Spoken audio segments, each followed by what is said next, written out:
Good morning, everyone. Welcome to the Trade Ideas live trading room for Wednesday, March the 23rd. My name is Barry Anderson, moderator of your trading room. A couple of yeses. Let me know if you can hear me and see my screen.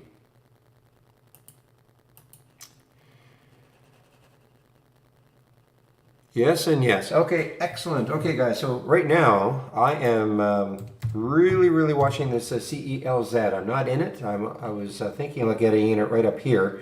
Not in it yet. The reason, of course, it pumped out a very positive press release. That's number one. So that has caused it to really jump up 75% as we speak. Very low float, 5.9 million in the float. So this could be the one that goes crazy today based on that float. Looking at the weekly chart, it looks like the next high, looking left, is 361 and then 388. If it can find its way through all that, then you've got a really massive potential gap to fill. So all eyes on CELZ, all right, for me anyway. It doesn't have to be your eyes, but definitely this one, because of the float and because of the positive reaction to the press release they had this morning.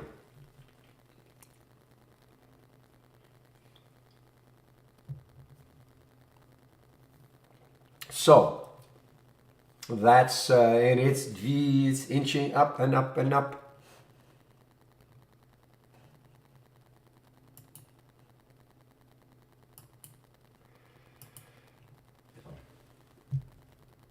Well, Sam, just your first time here. Well, just sort of sit back and listen and watch the other posts and all. Okay. All right. ZTEK is another one that is up this morning. ZTEK, ZTEK. They're up this morning, and okay, so they've uplisted themselves from the pinks. It's a Canadian stock, yeah. So they've got a NASDAQ listing.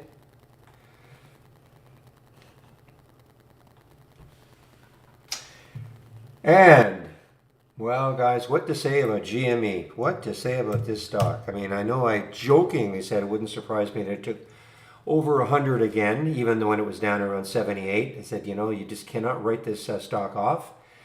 So remember, the low, this is not pre-market, but because it was a little lower in the pre-market. But anyway, 3 days ago, this was $79. And what did I get up to this morning? 143. It's dropped $10. But anyway, it is what it is with GME.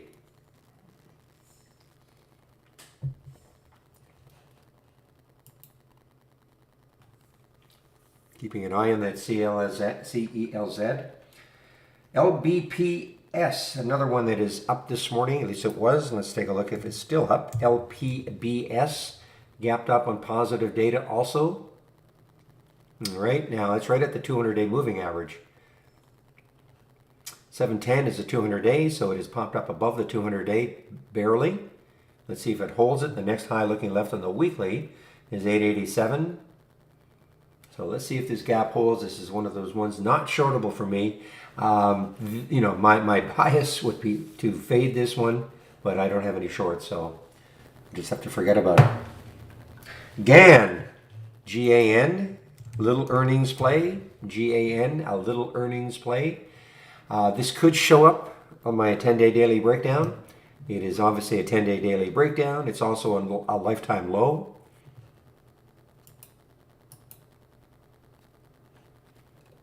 Internet gambling, etc. So anyway, GAN, earnings play, lifetime low now.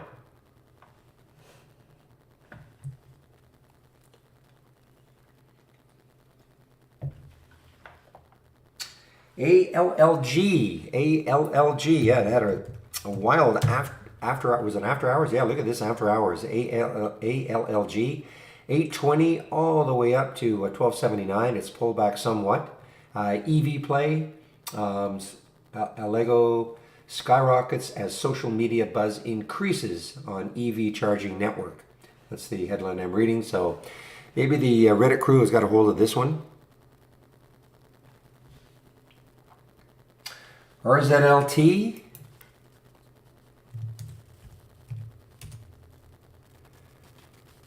Okay, so this has pulled back quite a bit. It's pulled back $2. Let's see if I can see any news on this. And again, another Another buyout. They released data this morning, positive data, mid-stage, but you know what? The market is really selling this off. Another one that's not shortable for me.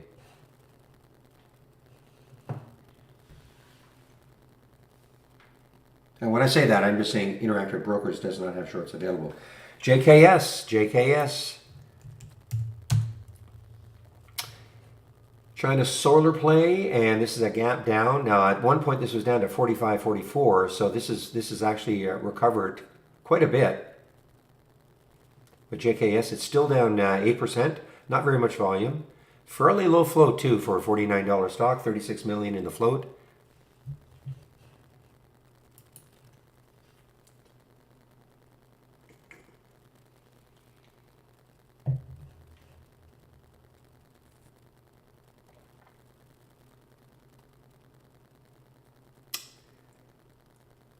Don't pin it, Yeti. I'm not sure what you're talking about exactly. When I click on news, I think if you click on news and then drag it accidentally, it's going to pop out. Okay? I think I know what you're talking about. So just click on it. Don't hover over it and accidentally drag it. Then it'll pop out. But otherwise, just click, just like I'm doing. I have a feeling that this is what you're doing. You see, like that. See how I dragged it?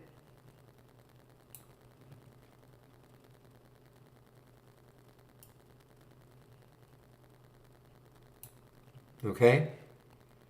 That's the issue.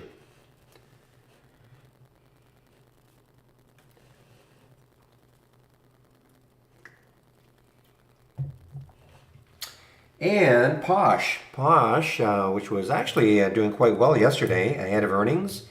Posh, look at this, and now it's gapped down on earnings.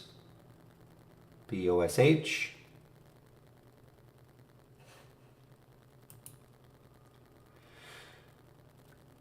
I'm continuing to watch this CELX, and CREX is another one. It's a small one, up 34%. CREX is another one. Little earnings play.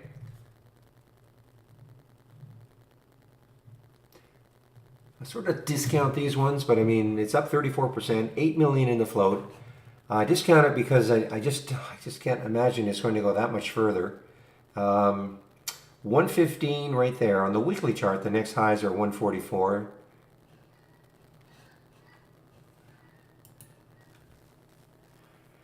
Yeah, interesting article you posted earlier, Dwayne, about so the Russian stocks are going to start trading tomorrow. So it'd be really interesting to see something like Yandex, where Yandex is going to open. YNDX.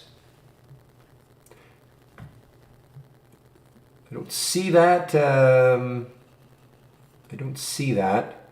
I'm looking for a headline. I know that you had the headline and the link.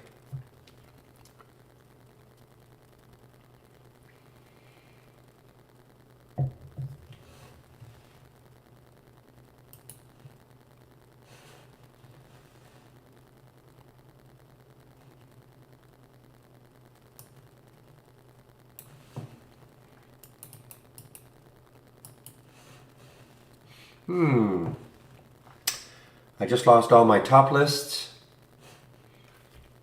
Happens every now and then.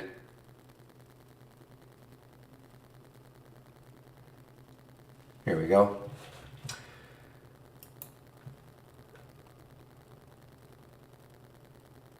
Okay, looking to see if anything else is kind of popping in here.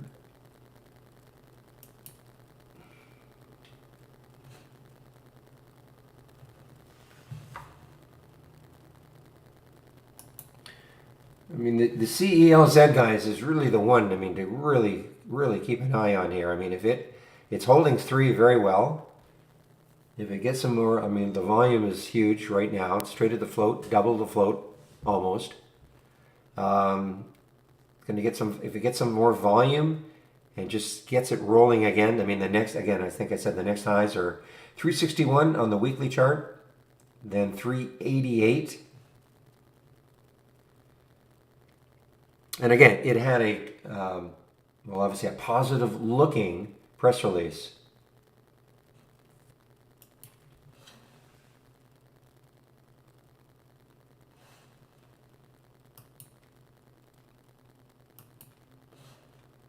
This is the press release for it.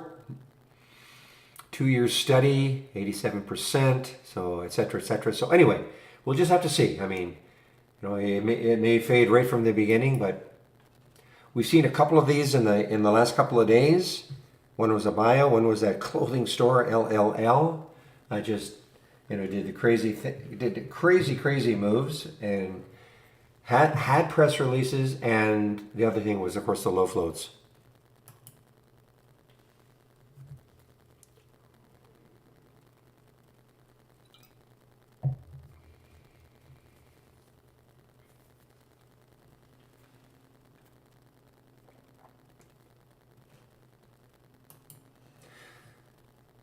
Okay, so Pavlin, you know that she bought 2 million shares of Tesla last week?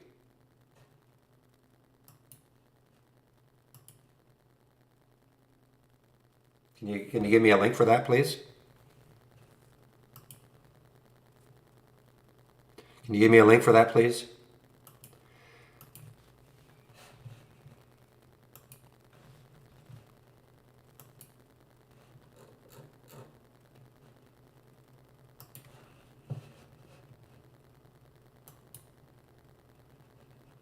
Okay.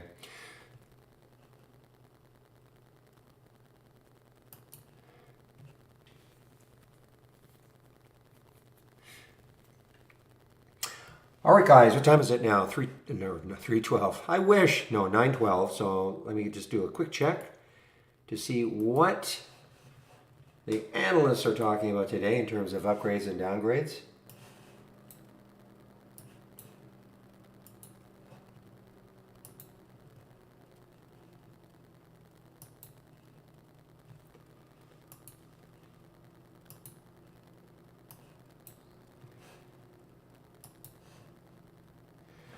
Well, we're teasing the CELZ, guys. Again, this is not a recommendation to buy this. I'm just, you just got to pay attention to it.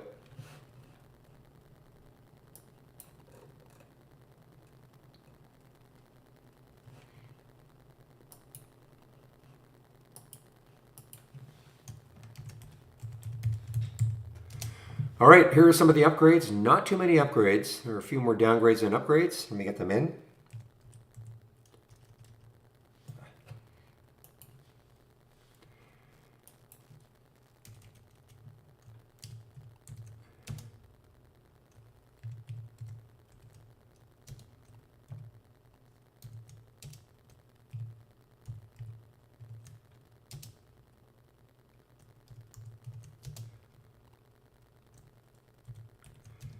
All right, there are some of the upgrades from briefing.com this morning.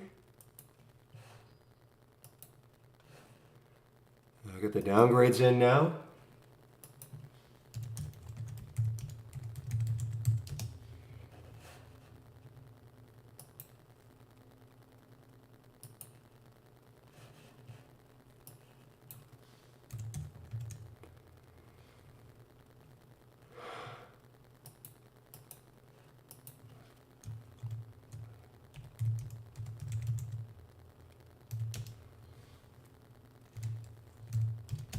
I'm hearing Posh. Posh is obviously making a new low, pre-market low.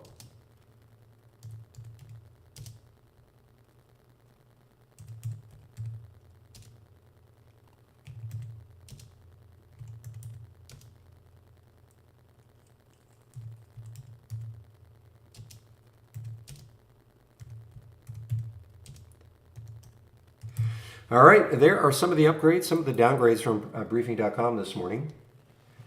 And something's going on with my Bluetooth. Just give me a moment here.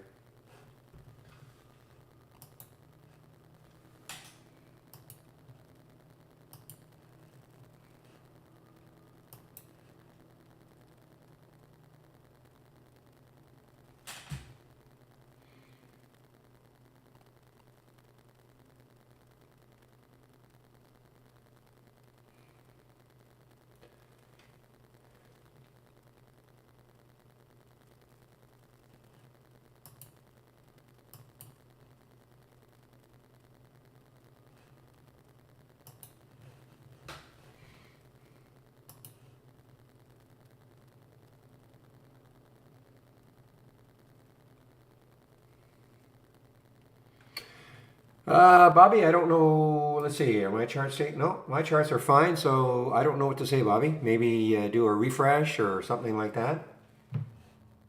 Believe me, I'd be the first to complain to development if my charts were taking forever to load, but everything seems to be fine this morning. So I'm not sure what to say. Maybe do a reload or a refresh or a reset your account, reset the connection.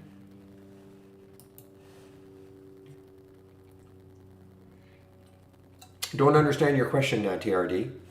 Why are Russians saying you won't be able to sell? I don't know.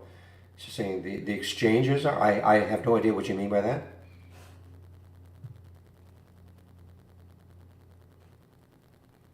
There may be a limitation. The exchanges are putting on shorting Russian stocks. I have no idea. We'll have to wait till tomorrow to see once they start trading.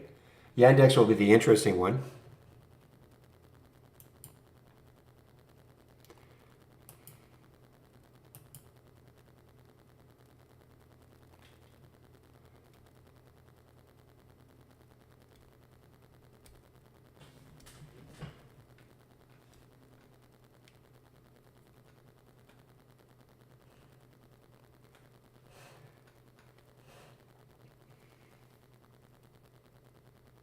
How can you save the charts from the dock channel bar onto my workspace?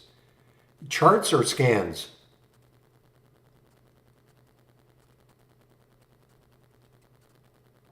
Okay.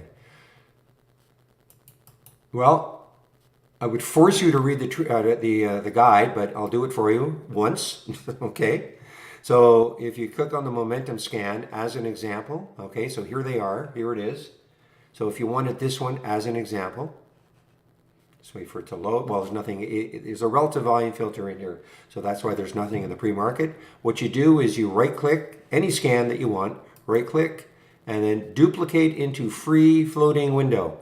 Free floating window, okay? Duplicate into free floating window. When you do that, then it becomes a free floating window. Then I am going to ask you to read how to create a docked window, okay? Because once you can take any free floating window you want and create a docked window out of all of them, okay? But that's the first thing. So you right click, again, right click, duplicate into a free floating window so it is free floating. And then go to the section on creating docked windows, and it'll show you exactly how you can take any free floating window and put it into a dock.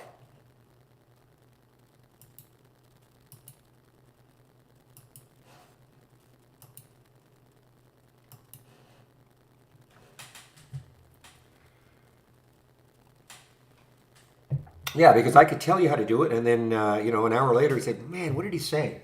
Can't remember. So I mean, the guide is excellent. I think the guide is excellent. Really goes over everything very, very well laid out.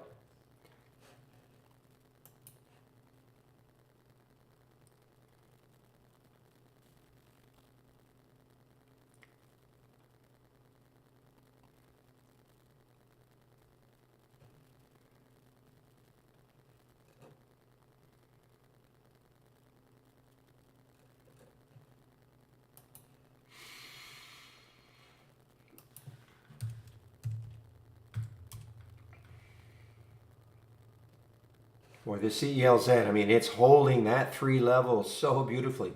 I wish actually it were shortable too, because I mean, if it cracks, it's going to crack big. But look, it's not staying here. We know that it's not going to stay here for the rest of the day.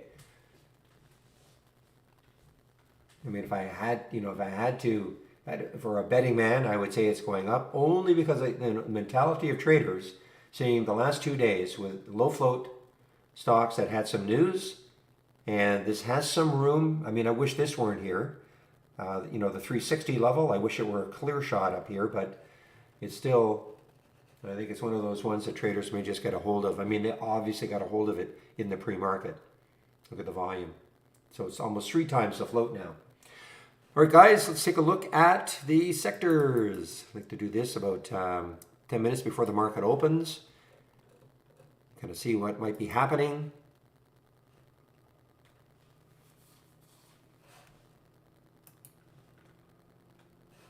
All right, so kind of back to normal now. Usually it's all or nothing for energy. So what you're seeing here, these are the major sectors. XLE, the major ETF for energy. These are the stocks that make it up. So what that 95% means. A moment. All right, guys. Well, there it goes. I mean, again,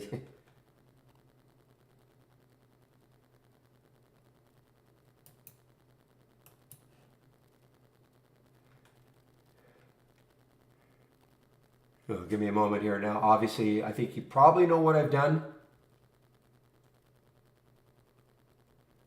And I've taken some out. This is the CELZ. Of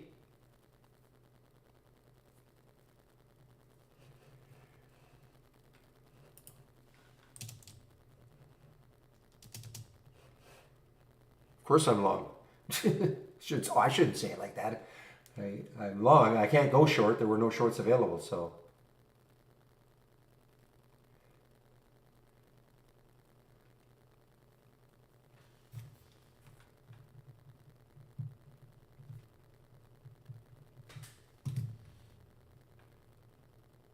Just waiting to see if we get a real pop here again. It may give us another opportunity if it pulls back later, but right now,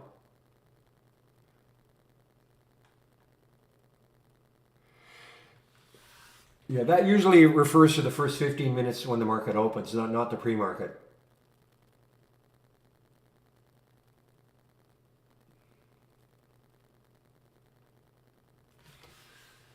All right, I'm keeping an eye on it. Anyway, guys, so this is what the major sectors are telling us right now. So energy, usually it is an all or nothing with energy. Either they're 100% up or 100% down. So all that 100% means is 100% of the energy stocks that make up XLE are up from yesterday's close.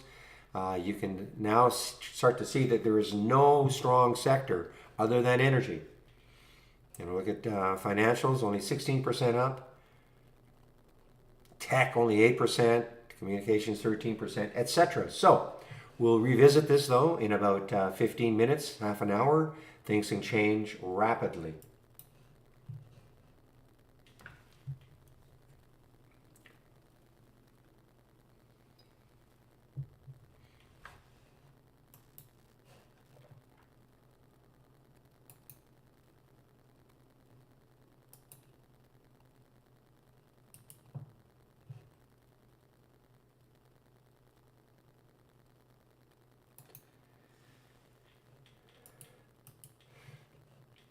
All right, so I basically got in around 318 and I took some off in that 340.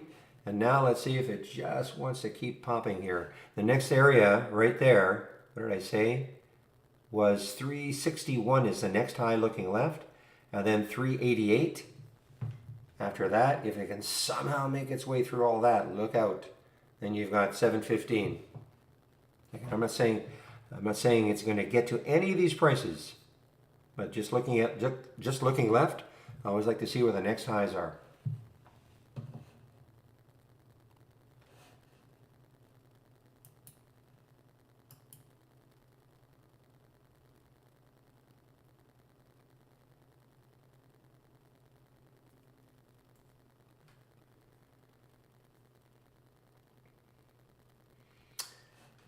Well, this is 3 in a row, guys. Now 3 days in a row where we've had one of these smaller companies with low floats release news.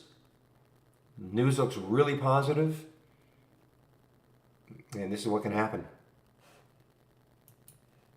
Now, I'm not naive enough to think this is just going to go straight up for the rest of the day. That's why you've got to trade them. Okay, I'm just going to put myself on mute.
Okay, I'm back. You know, I got an email, just got an email. Somebody said, like, how did I know this was going to happen? I didn't know it was going to happen. Okay, if I'd known it was going to happen 100%, you know, I would have bought a lot more. How's that? But the thing is that, you know, you just have to kind of, the clues are, for me anyway, was the fact that it was holding 3 very well. Okay, it kept really above that 3 mark very, very well. Nice base. The minute, you know, we started getting some volume, and again, the float, the news, all that sort of stuff. So I didn't know, you know, with a big K, capital K, that it was going to do this.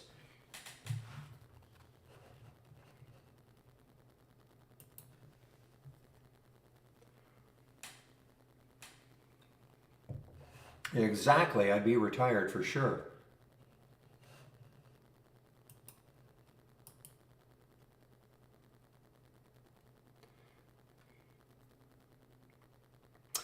All right, guys, one more time on mute. Just give me a moment.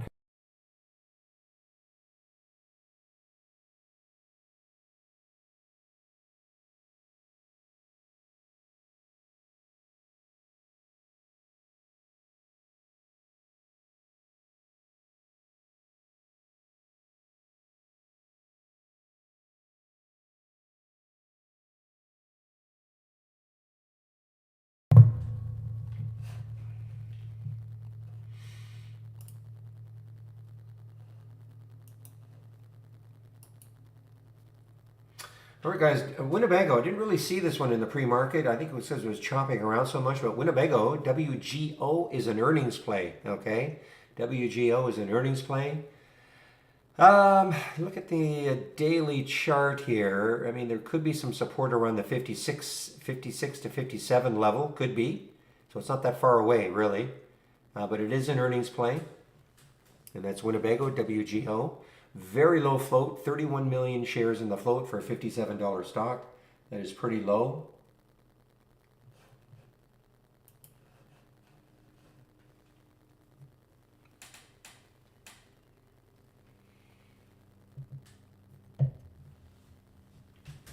You got that right, Torps. If I could change the time zone, I'd be really happy.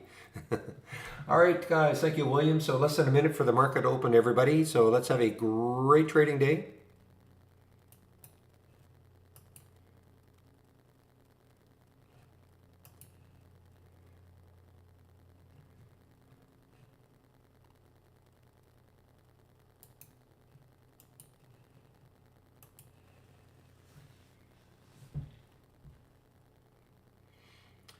Watching some of my the other ones from yesterday, some of the high flyers like the D Pro and the Triple L, they're not doing anything.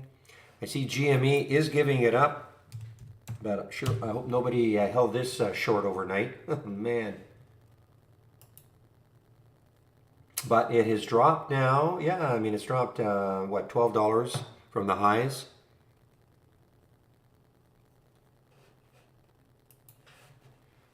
And Winnebago is moving down. Wow, now there's a big drop now for Winnebago. Look at CELZ. Come on, baby. Take out that, just has to take out that high right there. 361. And then the next one is 388.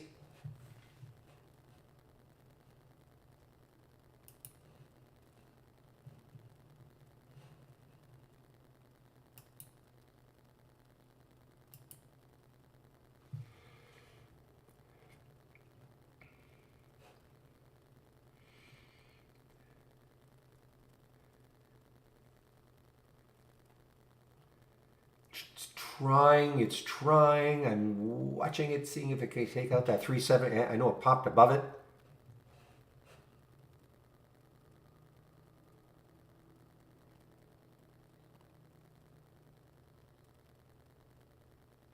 All right, guys, I have taken some more off this, okay, just in case it really does stall at this 388 level and the 4. Great.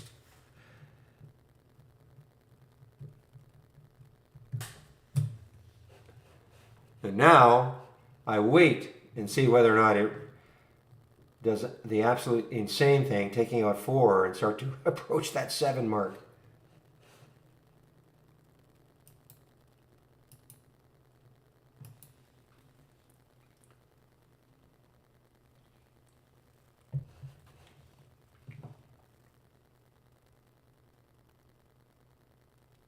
Meanwhile, the China stocks are falling now. I'm just looking here. There was a move down for KWEB in the pre-market, and now there's a red candle. Market is opening negatively. Of course, as we saw in the major ETFs, everything was down except for energy. And we're real pointing out about RIG, which is too bad. This was the trade of the week last week. Energy did not go along with it, unfortunately.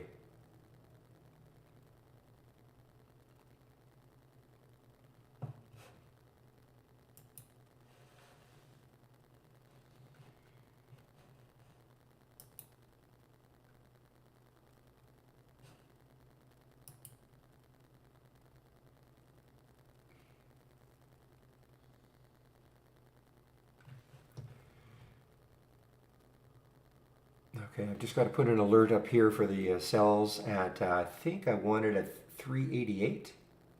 I know it hit there, 386, 386.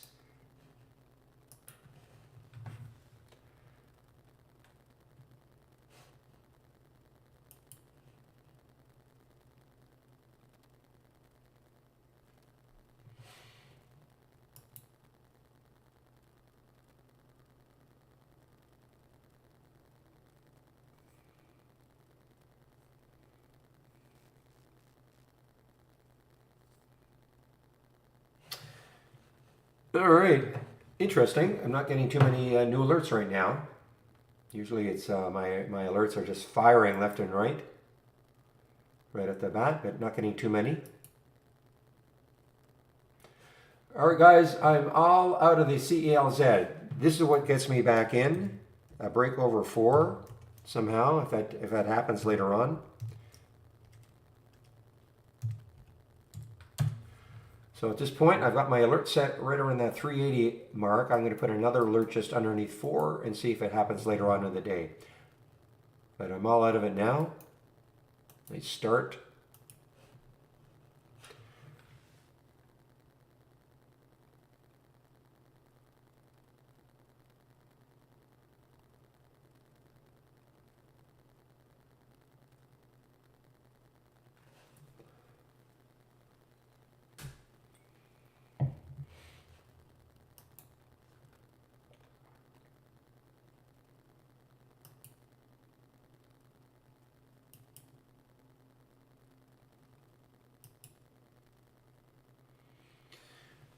All right, so GAN makes a new low. This will show up in the 10-day daily breakdown. Because the volume is okay now, had to be 500,000 shares. Of course, it's definitely a 10-day daily breakdown. Problem is that that low of that first candle is down at 423. So I'm going to stick an alert down there because it will show up in this scan right here, let's say 421 or so, because it has to make a new low. But the other thing I've got is it has to be 40 cents below the open. So that also has to be, so it may be tough for this one to get to actually appear on that scan.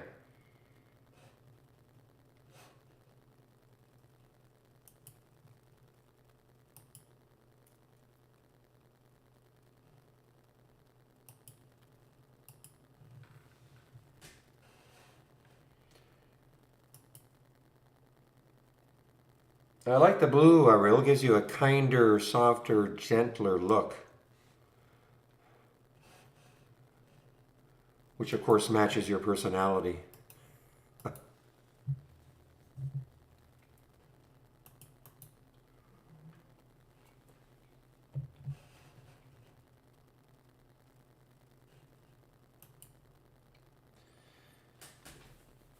Boy, these China stocks are hard to play. One day up, one day down. There's Billy now, B-I-L-I. Remember, Billy had a great day yesterday, falling today. But energy, guys, BP, I mean, virtually, I know Real mention Oxy. Oxy is always one that, wow, look at Oxy. Yeah, Oxy is one of those ones that, of all the energy stocks, seems to have, you know, these sort of moves, even though it's got 931 million in the float.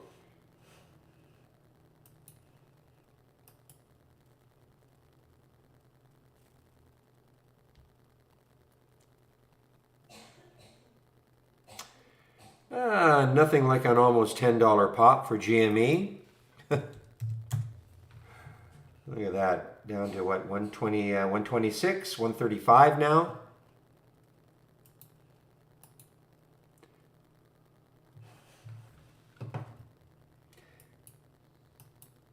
And there's U.S. Steel.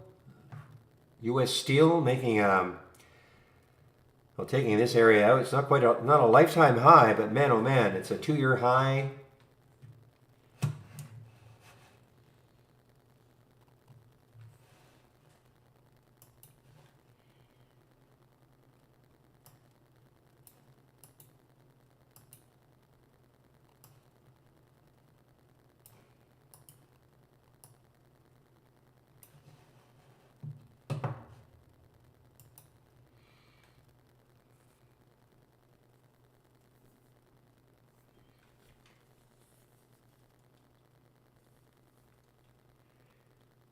Yeah, I mean, look again.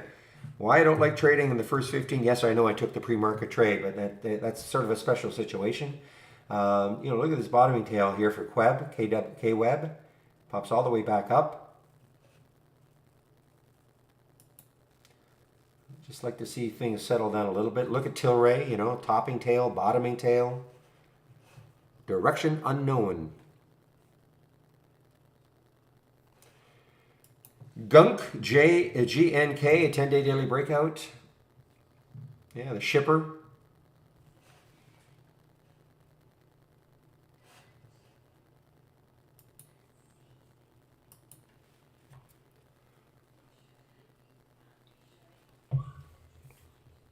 Yeah, it was fun, Brian. It may not be over.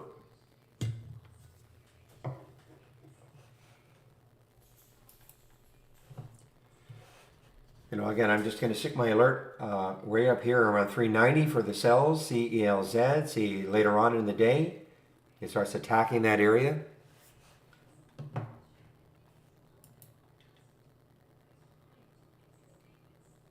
Yeah, LBPS was the other one. It's another low float.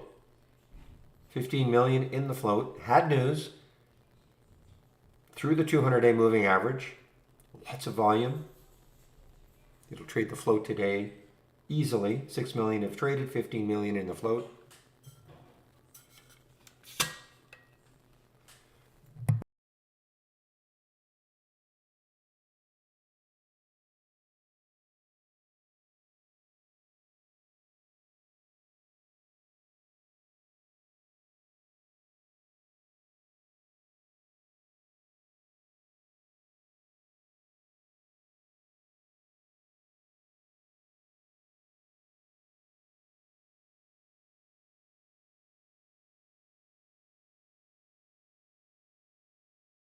It just got halted. Yeah, it just got halted. LBPS just got halted.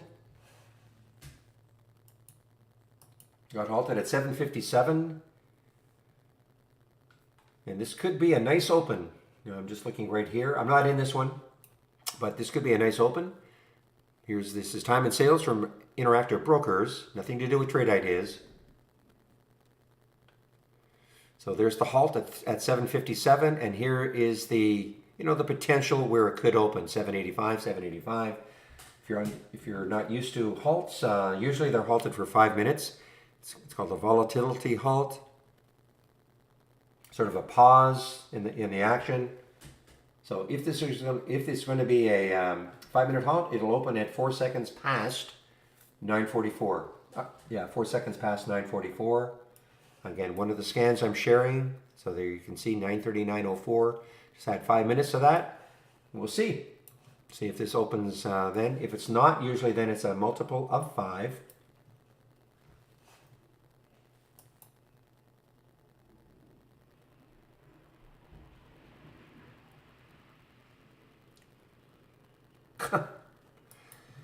Oh man, look at GME now. This is probably going to challenge. There's the pre-market highs, 143. Why not? Why not? It's going to challenge those pre-market highs, 143. Man, oh man.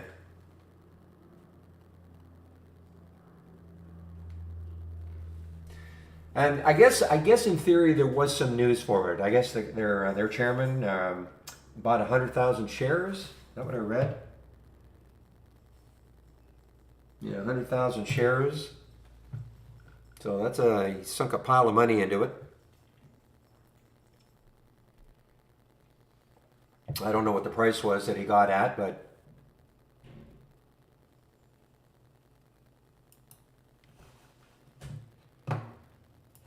so this is what I'm talking about, trading higher after Chairman Ryan Cohen purchased 100,000 additional shares of the company's stock.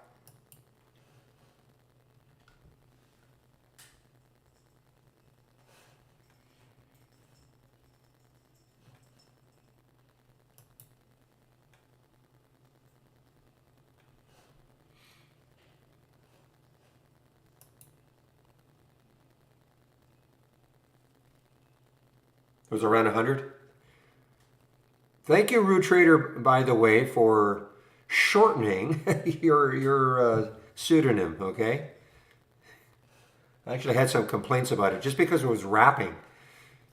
Some people don't have a wide chat, so thank you for shortening it.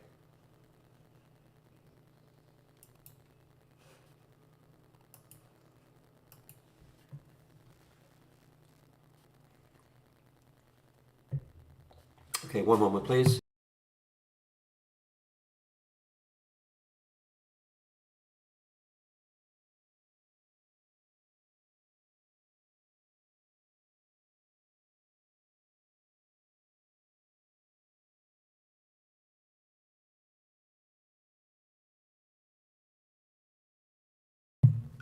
Okay, AMC challenging 20 now. AMC is challenging 20.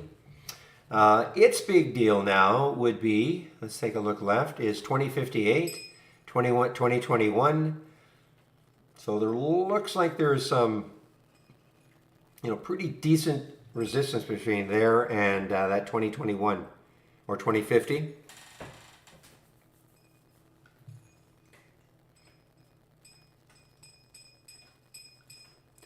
And they've got a hold of it, but not the same way that they've got a hold of GME. I mean, remember, up 13% for $139 stock.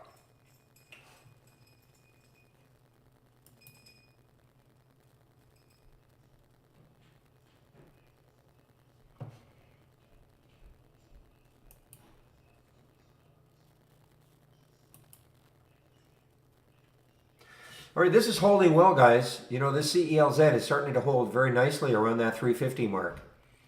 Okay, we've had a big topping tail, of course, on the highs, some bottoming tails on the 5-minute chart, but it's holding pretty well, that 350 mark.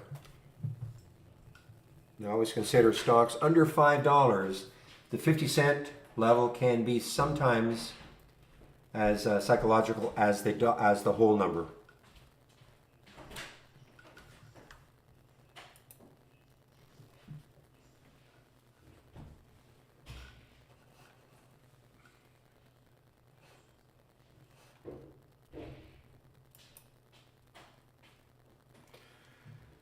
Not shortable for me. So RZLT is now what we call a gap up and a reverse.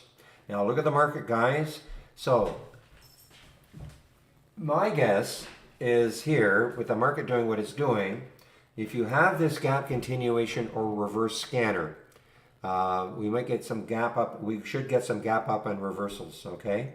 Stocks that gapped up, and then it will be reversing with the market, as long as the market keeps doing this.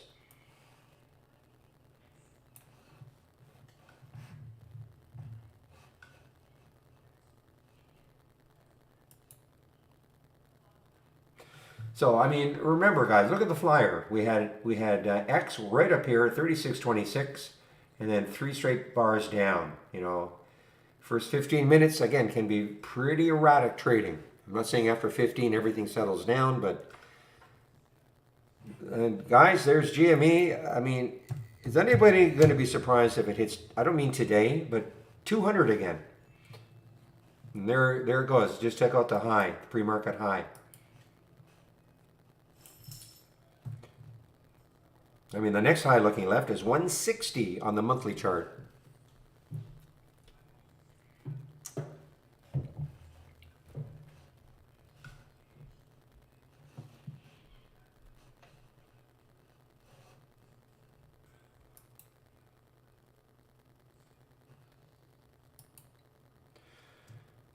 All right, guys. Now here's one. Finally, one showing up on the 10-day daily breakdown, and that is health. And it showed up. It's 7-Eleven. Okay, 7-Eleven was the price. Not shortable. What's happening? IB is starting to tick me off now. Some of these, the smaller ones are not shortable. Too bad. That's an all-time low. Well, if you've got shorts available, you know, I'd probably wait for a 7 break, but see if for any particular reason it's going down.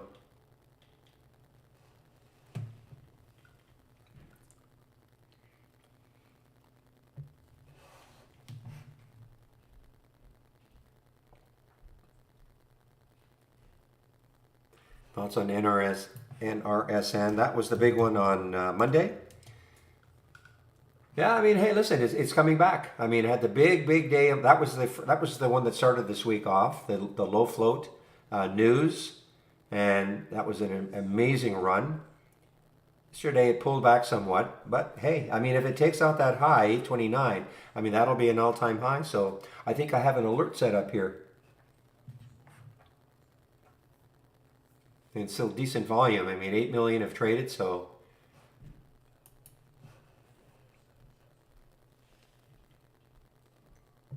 Well, because it showed up on my 10-day daily breakdown. Okay, that's why. When I say like it, I mean, you know, I'm pretty attached to these. So, I mean, does it mean I just hop into the trade? No, but I can't do it anyway. So LBPS just opened. So it gapped up. Ooh, man, it gapped way up here.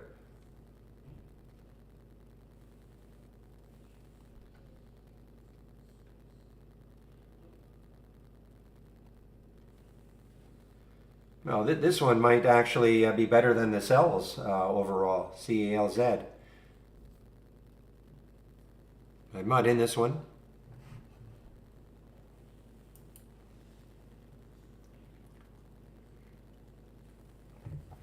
Is cost over 10? If it is, I'll be ticked off that I wasn't watching. Okay, it's 10.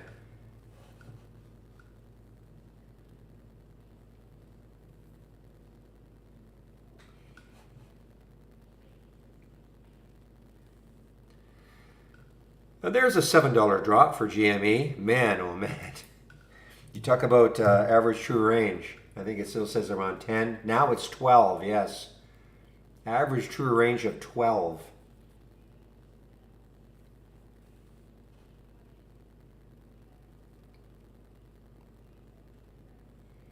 And it's basically double that today. I think the low is 126. The high is, say, let's make the math simple. It's not quite double the ATR, but man.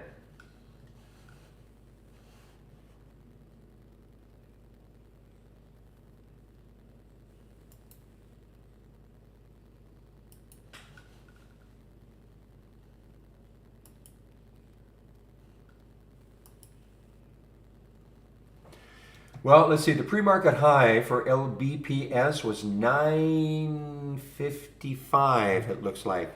955. And you can see where it got to. 965 is the high, the next month's high. So it basically got right to there in the pre-market.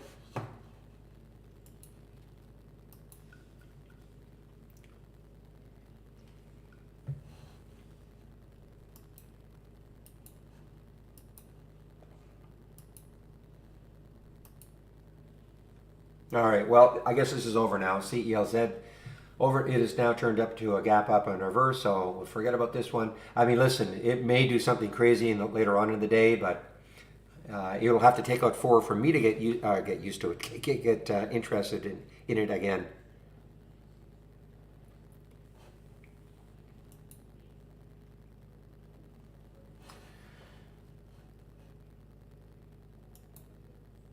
All right, so there's, this one is also a real trader. I mean, it just absolutely has big ranges usually during the day for an $11 stock. So there's BEKE. So the next low looking left is 11.55. That's too close for me. If it takes out 11.55 though, look under here and you've got you've got 8.11. So I'm sticking an alert down here. I think maybe 11.37 and see if it takes that out later on in the day. Of course, this is a China stock.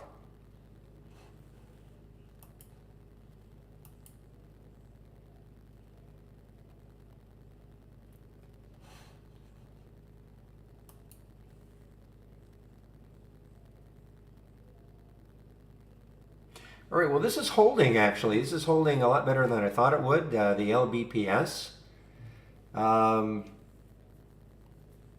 Yeah, it doesn't trade very much usually. You can see only 5,600 times normal or 56 times normal. 5,600. 11 million, 15 million in the float. Where are they out of? This is a UK stock. But again, the next high looking left is 965. That's on the monthly chart. Pre-market, you got the 948, so approximately that high that month. And it did have news, did have some news, positive data. That's all I have written down. Whatever they sure. So this is the news, okay? And you're just asking about REVB. REVB showing up here in the basic new highs. Don't see anything specifically. It just says yesterday they're going to be presenting at the 2022 virtual growth for Maxim, and that's not until the 28th. So unless this is just people excited about what they may say, another 8.9 million in the float. To me, it looks like there is a ton of resistance right around here, right around that 220 mark.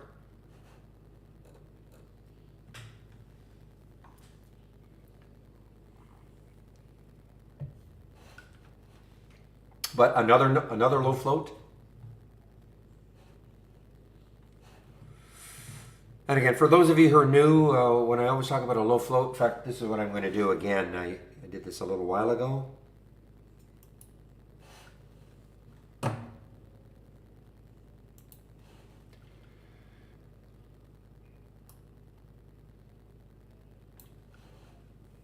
Okay, so there's your float, okay? 9 million.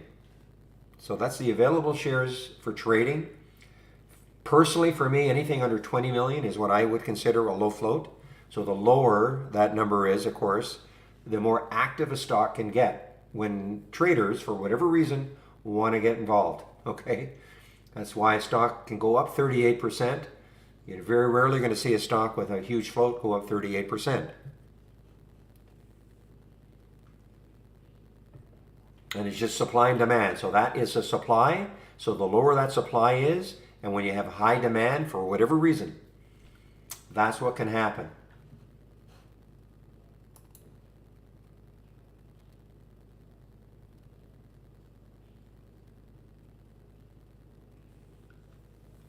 Well, obviously coupled with, I mean, you rarely are going to see something that is up this amount without a high relative volume too, for sure.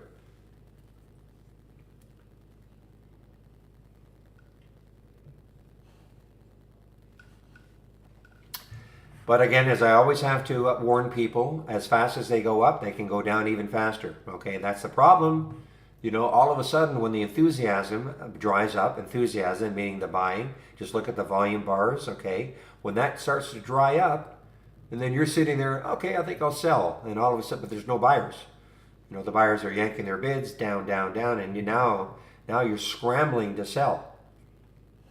So you cannot wander away from your computer. If you're, you shouldn't really, I think, any trade, but seriously, if you're in one of these low float situations, don't, I think I'll buy this one and go downstairs, make a cup of coffee, come back. 5 minutes later, it could be right back down to 160.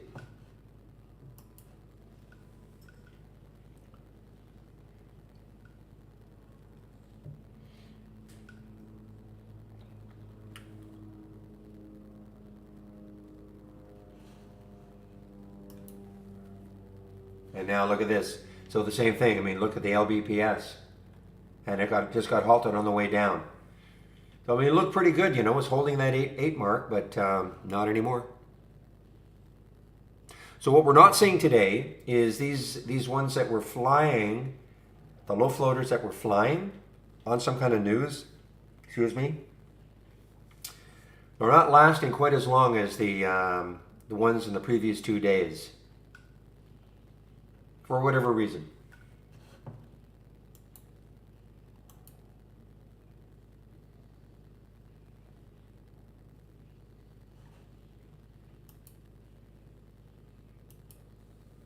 Well, our AVB didn't care what I was thinking about. So I was saying that 220 mark may block it.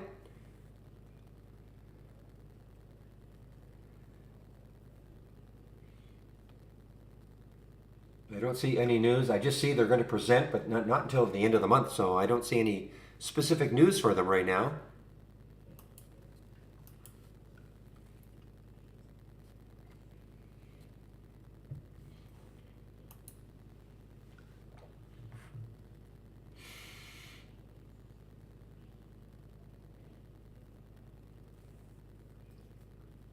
Now, the other thing about this health, HLTH, there's really no news on it. For me, these ones that break down in the 10-day daily breakdown, if I can get sort of the trifecta going, the trifecta meaning, obviously the 10-day daily breakdown, an all-time low, and on some kind of news, okay? Either earnings or, a bad, if it's a bio, a bad data.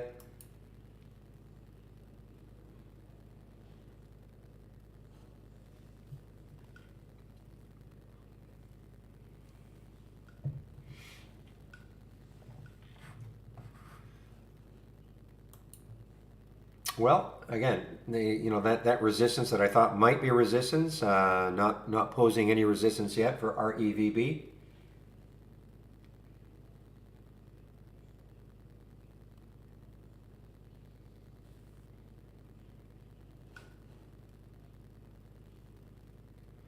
And another $10 drop for GME.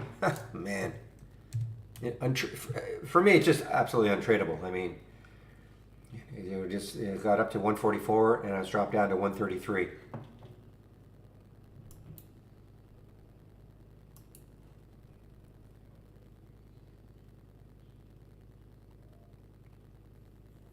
So listen to what Real is talking about.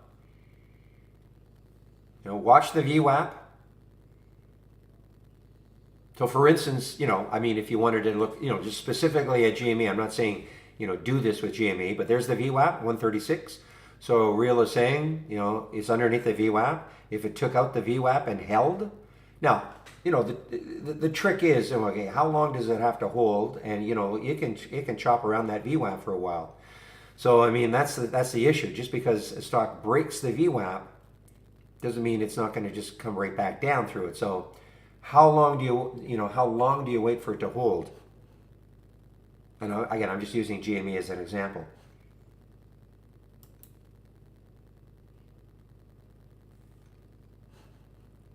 Even the BEKE, I mean, look at this. I mean, I got down to 1181 and then a pop up. Very choppy. Very, very choppy.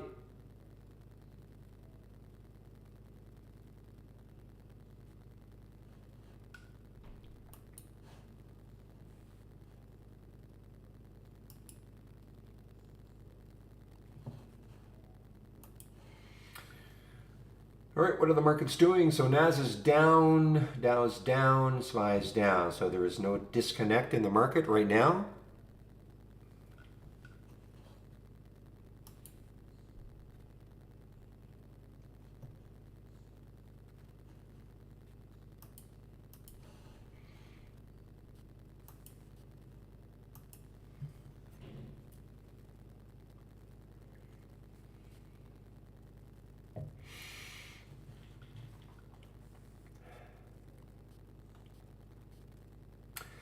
So again, those of you who are very interested in the VWAP, now we do have a VWAP cross. Now the issue though is that it requires some volume or some kind of, I can't remember if it's volume or a certain time over the VWAP.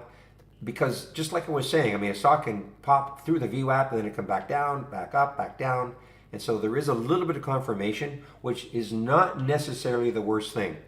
So for instance, if you right click, configure on an alert window and do a search and type in VWAP, okay, crossed above and crossed below. So you can use these as gauges. Okay, for stocks that you're very interested in, you know, you can use this as a gauge. But if you look at the help,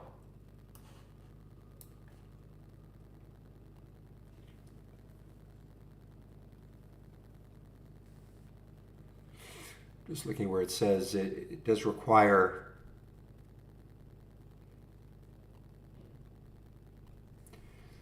I know that it requires maybe some volume. I know people get a little upset about that. They want to know when it happens. So, but you know, the other thing you can do is set up a top list, okay, and put the distance from the VWAP, okay. So you can set up a top list with the distance from the VWAP, and if you use that filter, you know, say a maximum of only 1% above, and if you put -1 here, 1% below, as an example, okay, and you set up a top list with other filters, of course, in place, then you can see stocks that you might be interested in that are very near the VWAP. Which may be, you know, to me, it may even be more powerful than an alert of the cross, because now you can see, you know, how they're setting up as they're getting closer to the VWAP. If all that makes sense.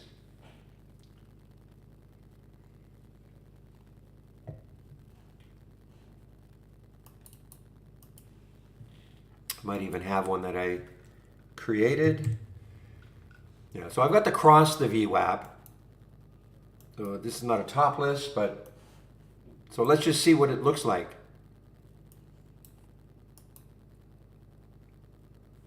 So there's the VWAP, 438. So the cross was at 431. So you might say, well, I want to see it at 437. Well, you're not going to, okay? Confirm by volume. You see what it says? Cross below the VWAP, which was 438, yes. Confirm by volume. Otherwise, you could get crossed like up and down, up and down, up and down on, you know, 2 or 3 shares. So, you know, it may not be the worst thing. So now you're saying, and this may be, in fact, maybe a better way to do it, because now you're getting maybe a bit more of a confirmation. So there's the RAVB.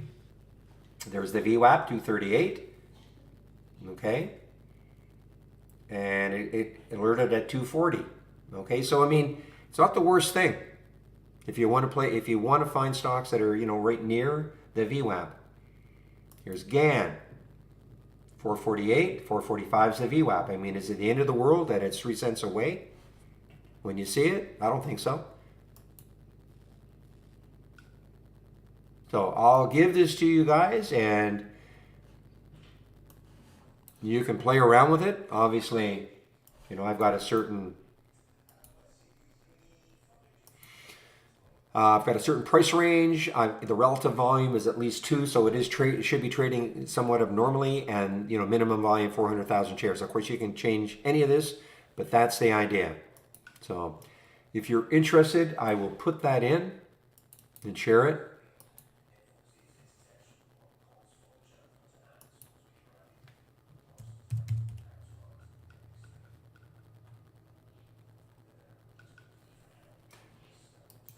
This is probably a pin, so that's the shared version.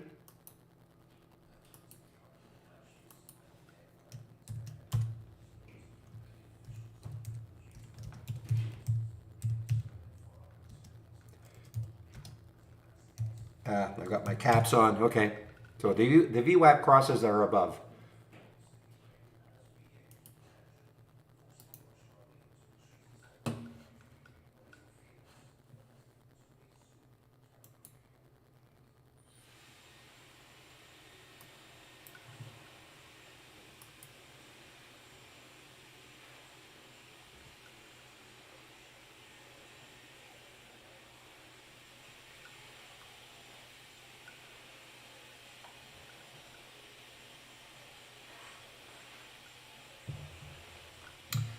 You know, it's unbelievable. D-Pro, I actually went, Benzinga interviewed the chairman, Cameron Chell, who I actually, he'll probably won't remember me, but I knew him years and years and years ago. Cameron Chell. So this is what he's doing. He was out of Alberta. Yeah, I think he's probably living in the States now, but he's the CEO of D-Pro. It was pretty interesting what he was talking about. He's still got his promoter hat on, for sure.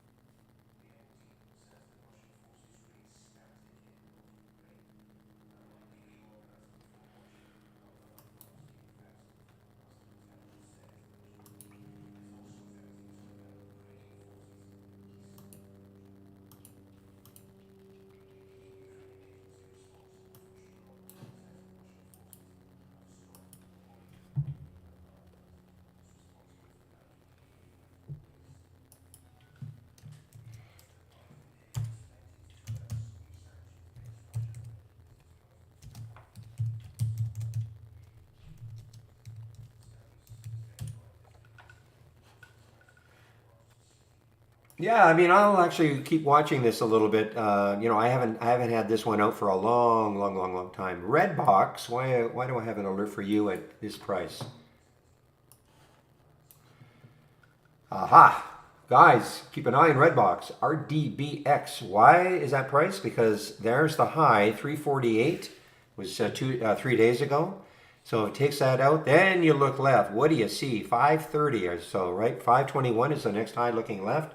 So if this can really take out this 350 level, this could have another run.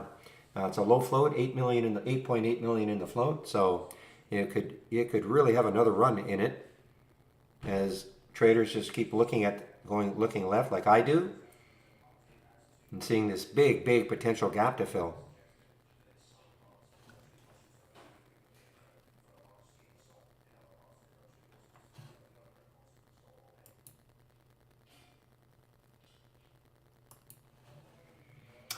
Also, as Vicky is so aptly pointing out, there's a red bar ignored for RDBX on the 5-minute chart. Let's bring up a big chart window and you'll see what I'm talking about.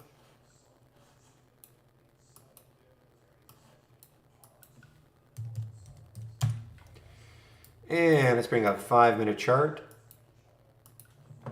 So you see here's your uptrend right there, big green candle here. See that red bar? That's a little wide. That's the only issue. It's pretty wide, but nonetheless, you have a red bar totally engulfed by the previous green candle. The next candle is green and moves above the high of that red bar, and that can signify a continuation of the trend up. Okay, that's the theory behind it. I'd like to see that bar a little more narrow, because then the theory is that if you took the trade here at 340, your stop is at the low here, which is that's a pretty big stop for a $3 stock. So that's the issue I would have with it. You know, you probably want a more narrow bar, so your stop would be a lot tighter.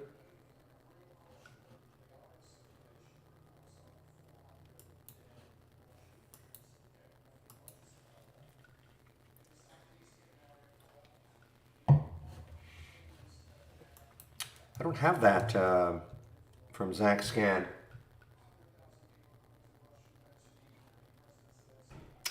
And I know why. You probably got the alert back here, right? 950 or so. Yeah, I have a 20-minute delay on it, so I guess that's the reason. And challenging the VWAP, yeah, 1064. So the same principle though. I think what Real would say is that, you know, if it challenges it and it moves a little higher, but then it moves down below and then it starts to drop, I mean, then, you know, the VWAP attempt to get through failed, and now it can turn into a potential short.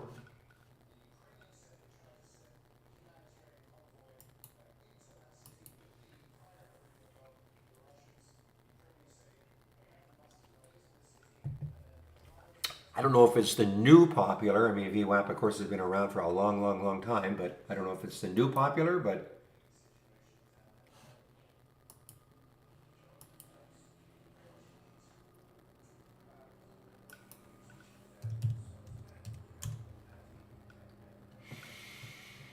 All right, reset my alert here, 348. Reset it for just over that number, around say 357.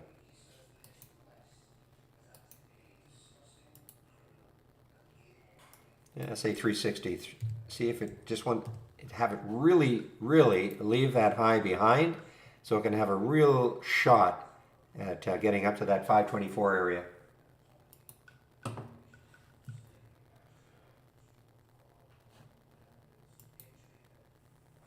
Okay, guys, ALLG from my watch list, 1055, 1072 now. You know, this got up to, and after hours yesterday, it got up to 1270. Huge run after hours. Pulled back down. So it's a pretty, you know, pretty big range for a $10 stock. $2, 20%. I mean, 20% of the price is in the range.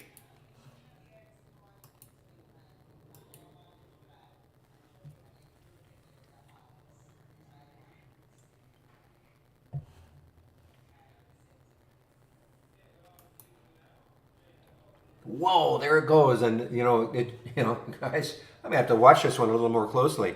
So it took the VWAP out, 1042, didn't get the alert to 1063. So I know people get really bent out of shape about that, but look what it did after. I mean, it got up to 1113. It's just the confirmation on volume.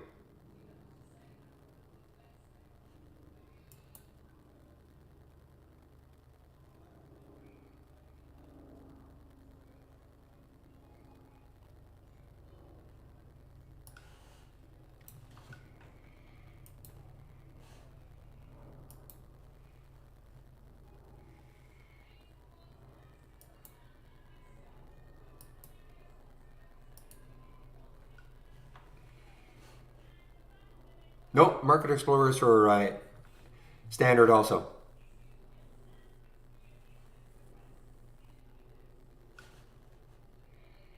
If you're using it, are you using it to intraday trade or longer term trades? I have not.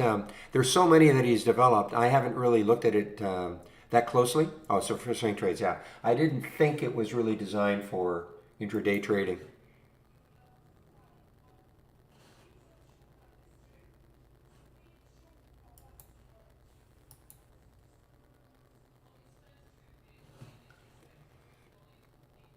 Hey guys, I'm starting to warm up to this VWAP cross. Even getting it in theory a little bit late, but the confirmation by volume, that might be just the sort of confirmation we're looking for, that it actually is going to cross the VWAP and stay there for a while anyway. There's a classic. I haven't had this up for years.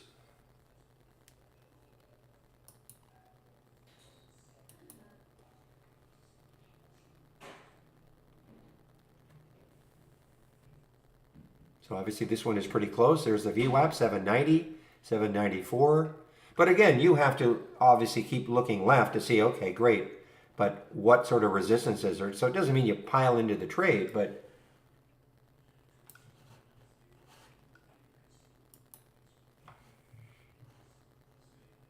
all right, well, there's a winner.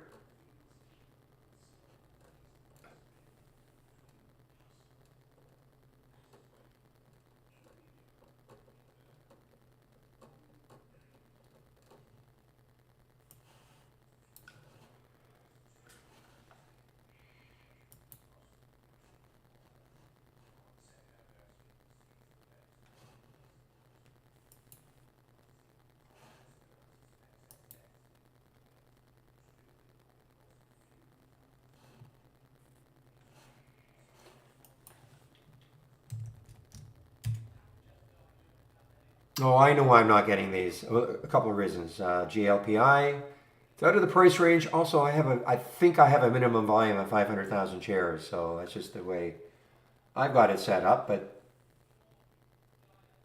okay, guys, is this running again? KODK. The memers got a hold of it. Maybe. So look at this now. It's through the 200-day, through the VWAP. Okay, KODK.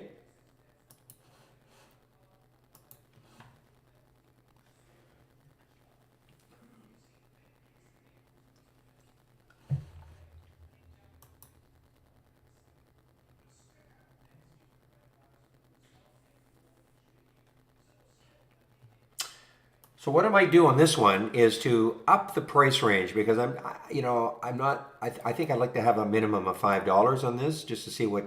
So I don't see these ones that are really really cheap. So I'm going to put 5, and I'll even expand it to 40 and see what happens.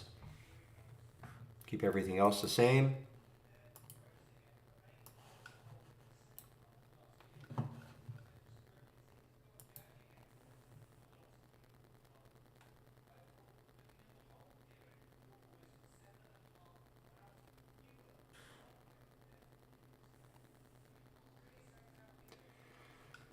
Okay, guys, there goes our DBX. Yes, KTR. In theory, the only issue is though, and it's a bit of a pain, is that the Saturday and Sunday is also included. Okay, at least it used to be. Okay, so that's the only issue. So in other words, you would have to adjust it, if that makes sense.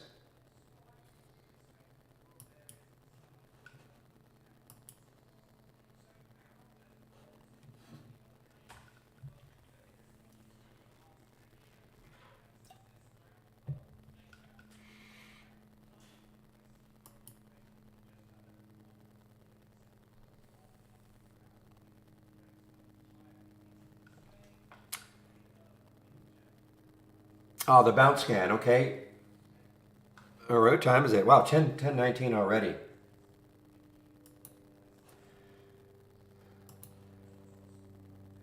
Okay, let me just get my home page.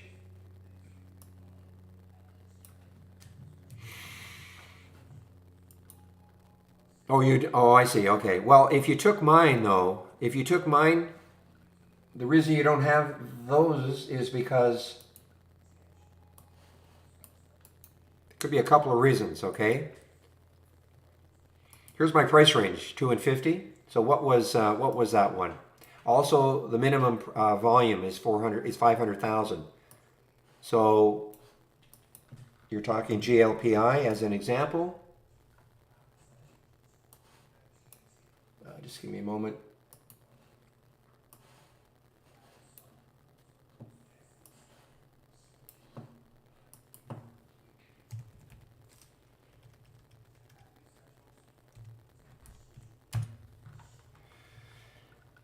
Yeah, so you see the volume is only 268,000 as an example.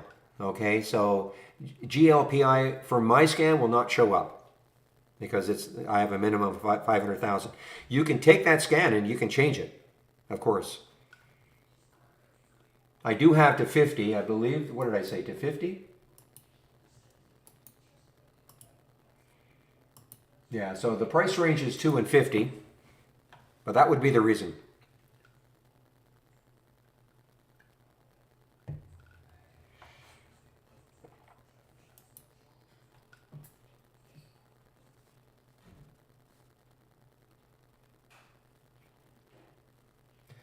You know, guys, the more I see this crossing the VWAP on confirmation by confirmed by volume, it's getting more and more interesting to me.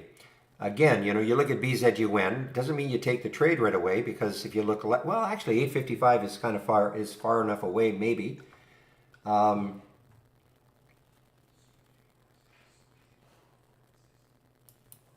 it's kind of interesting.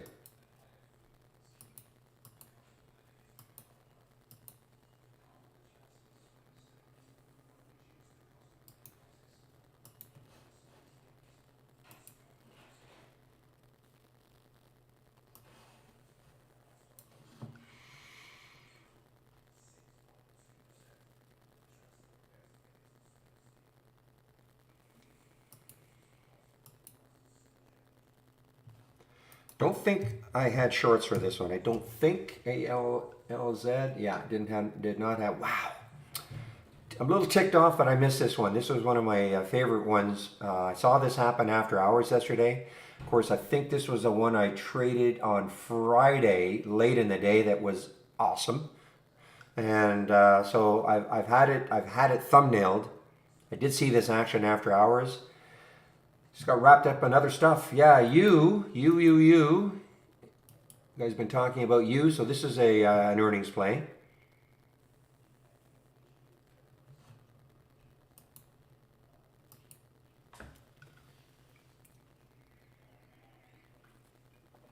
Don't know, Faisal. It doesn't seem, it seems to be okay for me. Depends what you mean by worse than usual. But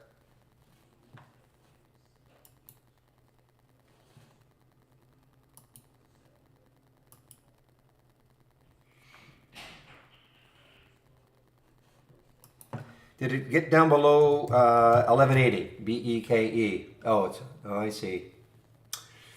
Where's the VWAP? 1226. Got to wait for the VWAP break. Now that I'm a you know, a pure VWAP player.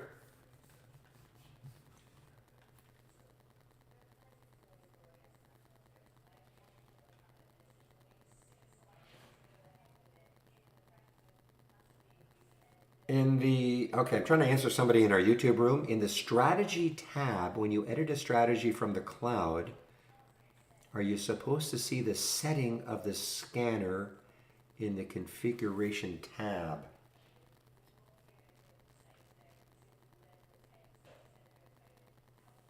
Are you talking about in Brokerage Plus, the strategy here? I'm, which strategy tab are you talking about?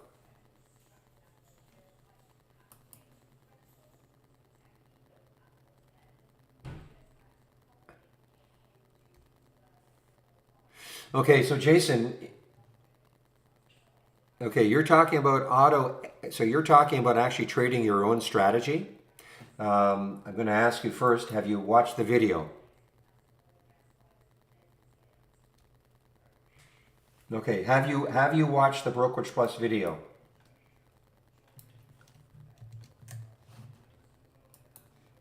Okay, you've watched it? Okay, maybe you need a refresher, you know, because obviously the short video, you have an Interactive Brokers account, I'm assuming, shows you how, you, of course, you connect to it. Now, the individual strategies that you've got, of course, you have to turn them on.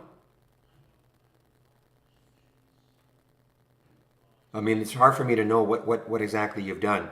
You know, you obviously you have to turn all the strategies on.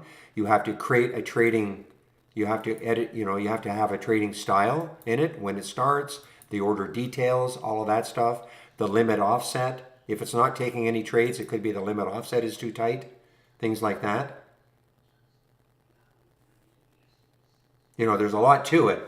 I'm not an auto trader, so typically make sure also, you know, you have to select the account, you know, and it should say, I mean, I'm always in simulation trading default, but if you've attached to your IB or E-Trade account, and then when you select account, you know, it's got to say either, I guess, IB or something like that.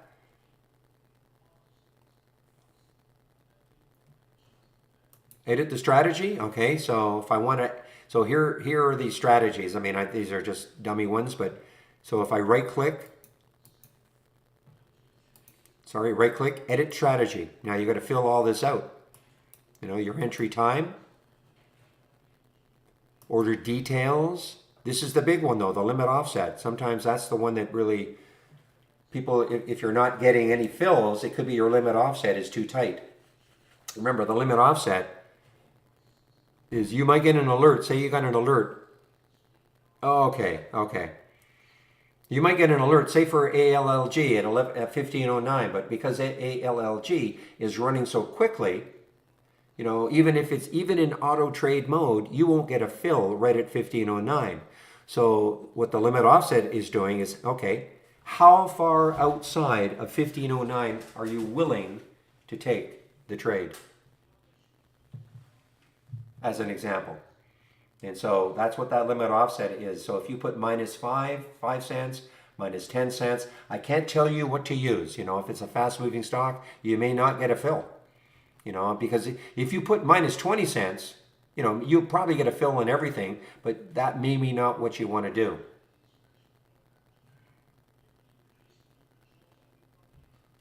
You don't see the configure? Right click, edit trading strategy. I don't understand what you mean when you say you don't see the configure. I'm talking to somebody in our YouTube room.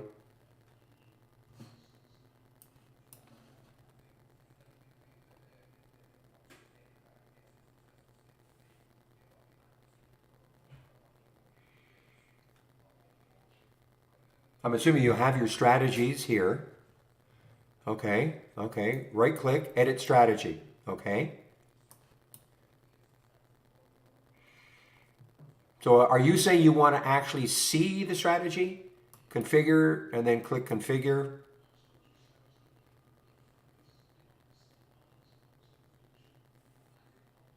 Okay. Yeah, never mind this long and short. Okay. If you're talking about this, the long and short, never mind this. Okay.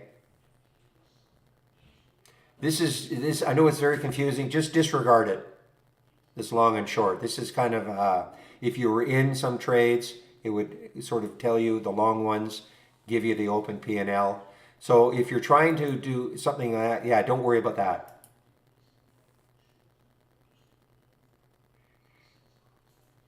If that's what you're talking about, these two up here where it says discretionary, don't worry about that. The only thing you can,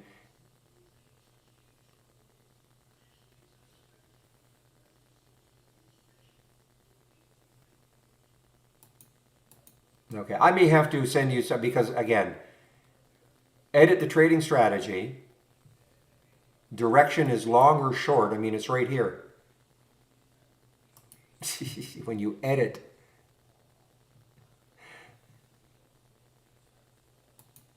well, edit trading strategy. When you edit a strategy, okay, this is the box that should pop up.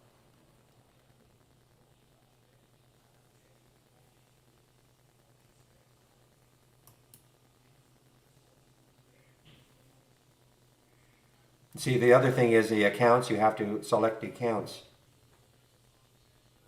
Okay, configure.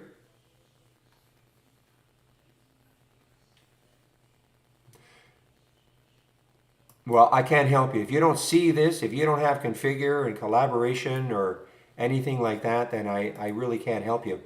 I don't know what to say. You're going to have to maybe go to our tech support. Okay?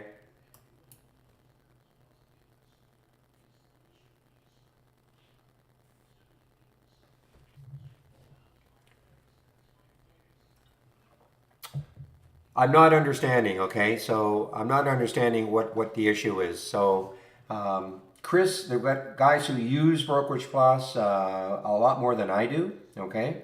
So if I send you to my homepage, the homepage, you can ask the question, okay? It might be a technical issue.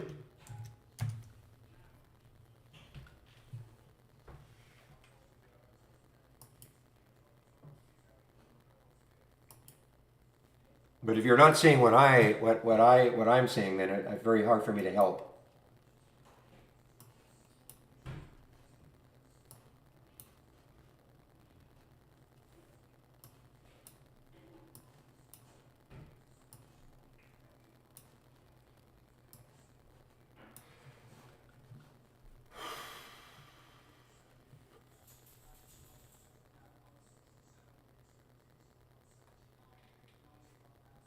After hours does not affect the filter, okay? It only looks at market hours, 9:30 to 4, okay?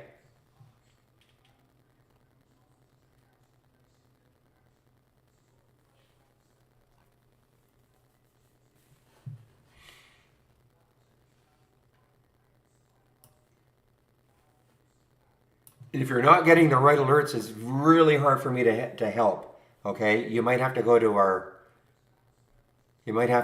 again, tech support, but I do know though that the new highs and lows and all that, it has nothing to do with the pre-market or post-market. It's only market hours, 9:30 to 4 o'clock.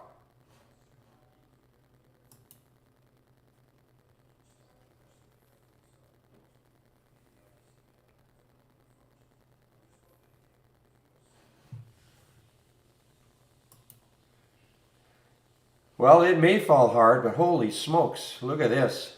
I wish I'm, too bad I got a little distracted there. I probably would have, well, I may have hopped in around that 15 mark, but that's okay.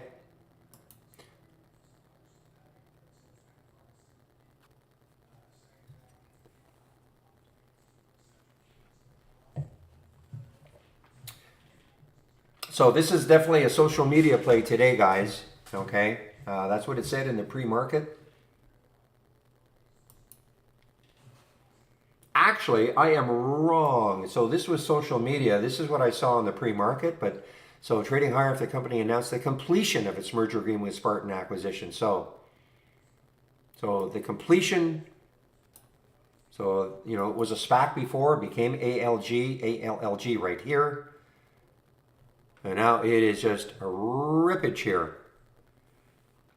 Now look at the China stocks now. KWEB, look at KWEB.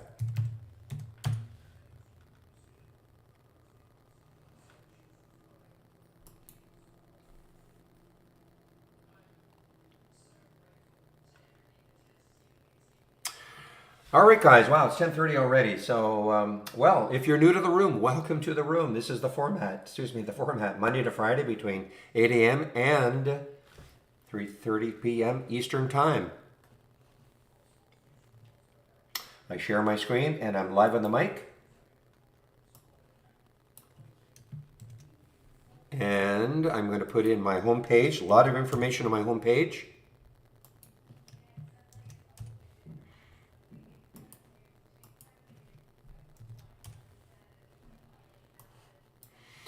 So if you click on my homepage link, okay, so that promo code is no longer available, okay? The Patty 20, you can use Barry for Alpha for 15% off. If you do want to take out a subscription, I better put that in.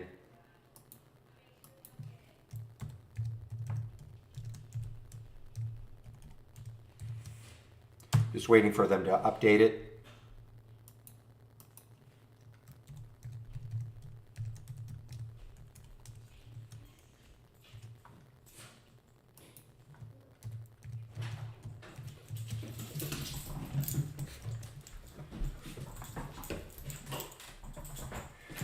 All right, so there is the promo code. Okay, so you can't use that Patty 20.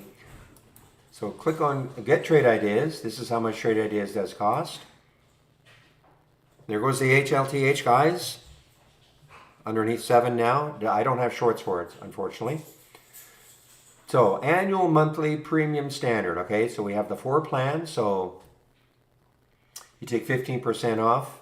This will get it down to, I think, $1,700. This gets that down to $850. Okay. The big difference, again, hardly any action from the AI. The last this week has been very, very slow. So and that's the major difference. Nothing really to show you today, though. Don't take out an annual subscription if you don't know you want this product for sure. Okay, start off with a monthly, 118, 228, less than 15%. That promo is good for the first month only. So if you maintain a monthly subscription, this is what you'll pay going forward. But at any time, if you decide you want to upgrade to an annual, we'll honor the 15%. Okay?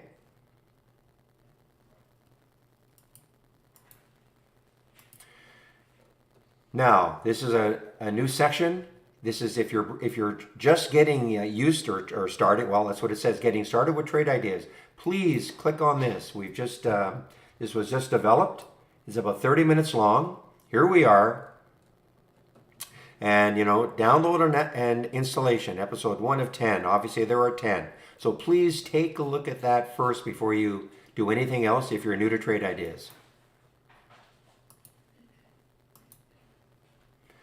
Trade of the week, sent to you before the market opens every Monday morning. I do a stock of the day video at noon Eastern. And the education. So if you first take a look at that getting started, and then we've got the user guide, which is really excellent now. It's an excellent user guide, guys. Alert windows, top list windows, single stock windows, sound alerts, you know, you name it. Stock racing, you want to know more about all the individual features, really well explained here, okay? And also the full table of contents is searchable.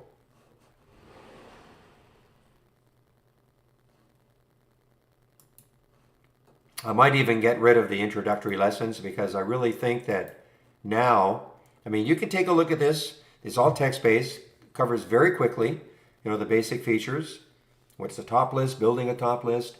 But I really think we should force people to, if you're new to trade ideas, do yourself a favor, spend 30 minutes, and use 30 minutes and get started. So back to the education section though. So daily support. So I do take a break at noon Eastern. One of the other traders takes over in our YouTube room between 12 and 1. Today is Wednesday, so it should be Steve Gomez, okay? And then Monday to Friday between 3:30 and 4:30. Chris Varley is in our YouTube room. So we have a lot of support all the time. Daily webinars. No more this week. Next week I shouldn't say that. We have one tomorrow. So we're on the Tuesday, Thursday rotation this week. Next week it's Monday, Wednesday, but you can sign up for them all right here. Excuse me.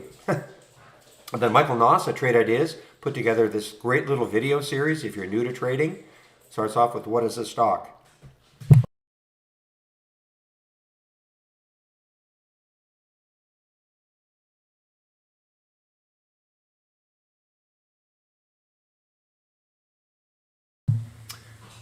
Okay, and then my scan. So all the scans that I am sharing, I may even add that VWAP scan in here at some point, but all the scans I'm sharing right here. So a lot of information in these two sections, the education section and my scan section, and of course here. Save my link, then you can look at this anytime you want.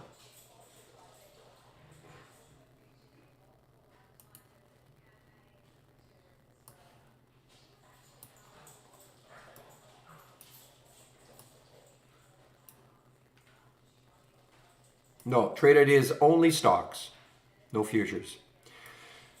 Okay, so Joe, what I would do is this, because there's no right or wrong way to use the racing, okay? And I'm still struggling with trying to figure out a way, to use it the best way for me. I'm still a person who likes to have real-time alerts, okay? If the market gets slower, I can see a way in which I could use it.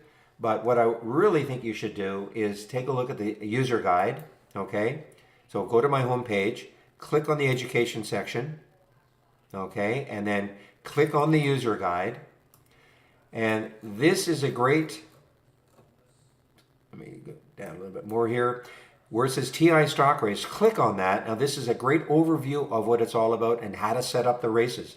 The best way, there's no right or wrong way, okay, but there's a couple of videos on it. Okay, but it gives you all the basics on how to set it up. And what is going to be a good race for you may not be a good race for me. It's really up to you. You can also click on the channel bar. Oops.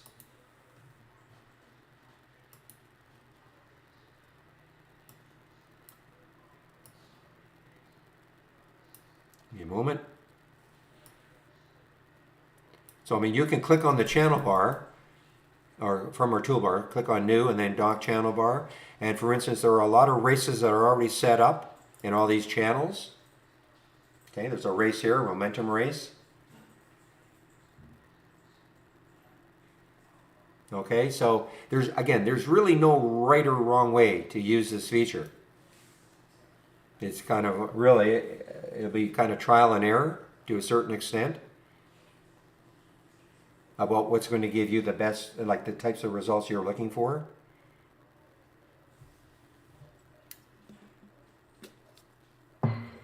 But first, go to the guide and at least get the basics behind what the races are all about and how to set them up. Okay?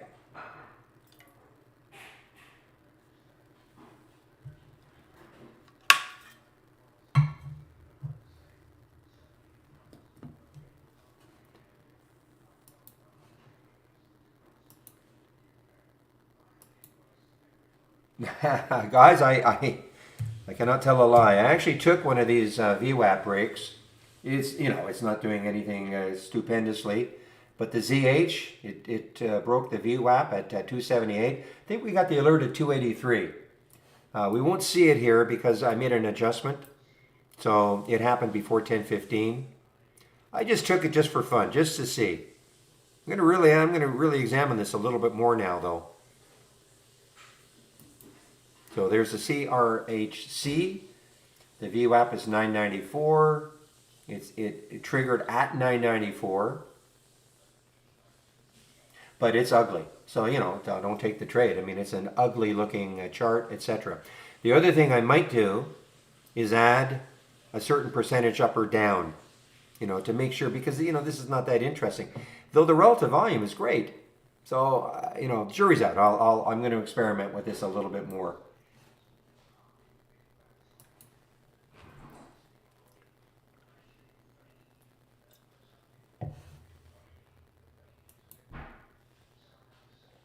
And I'm sure I've missed a whole bunch of, look at that GGPI,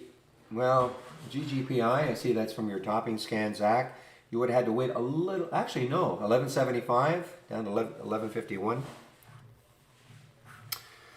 All right, well, let me just continue my spiel for a little bit. For those of you who are new, what is Trade Ideas? We are a scanner. That's what we do. We scan the U.S. stock market. That's it, okay? No futures,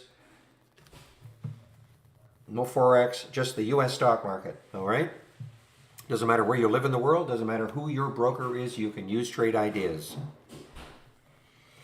And so I showed you in my homepage, I am sharing a lot of scans. And we have a lot more scans that we're sharing here. If you click on New from the toolbar and then click on Doc Channel Bar, these again are all theme-based channels. So if you click on the Momentum channel, and you see a scan that you might like, and how you see what it's looking for, you just go to the alert window, right-click, configure. Get used to doing that. Right-click, configure. And then click on Summary. You'll see exactly what the scan is looking for. So if these filter requirements are met, and a stock makes a new high for the day, that's why we see an LFG. Okay, so you always start off with some filters.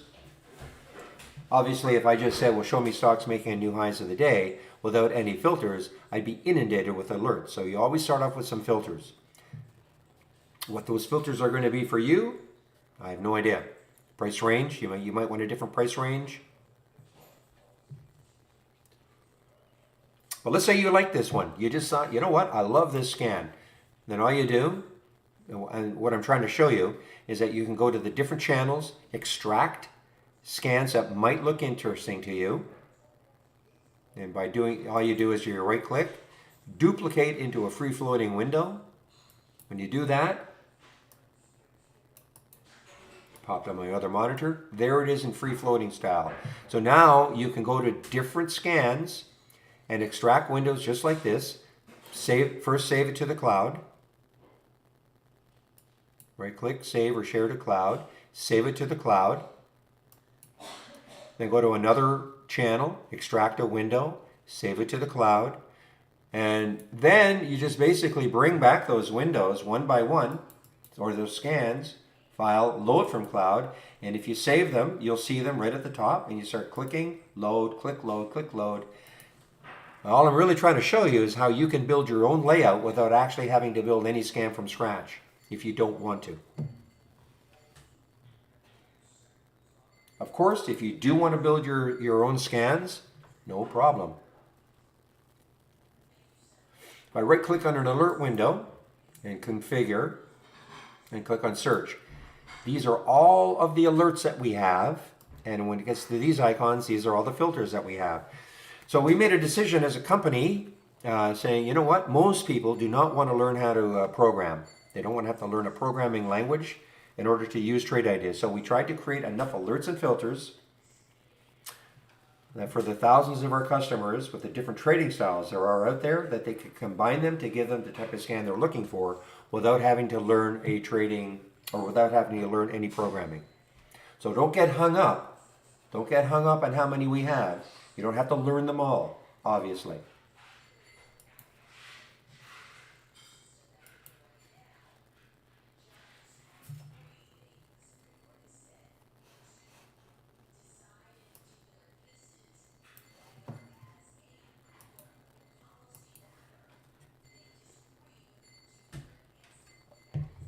Now the AI that has been dead for the last 3 days, nothing really to show. That's what it looks like.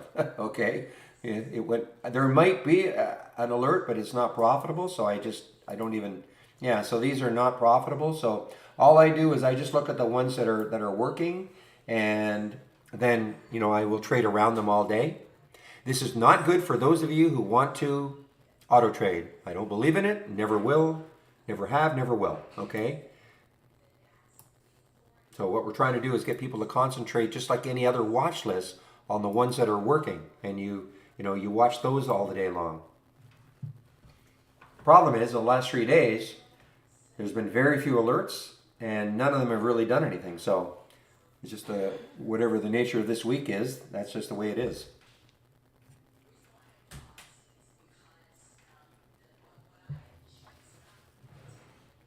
And last, Brokerage Plus.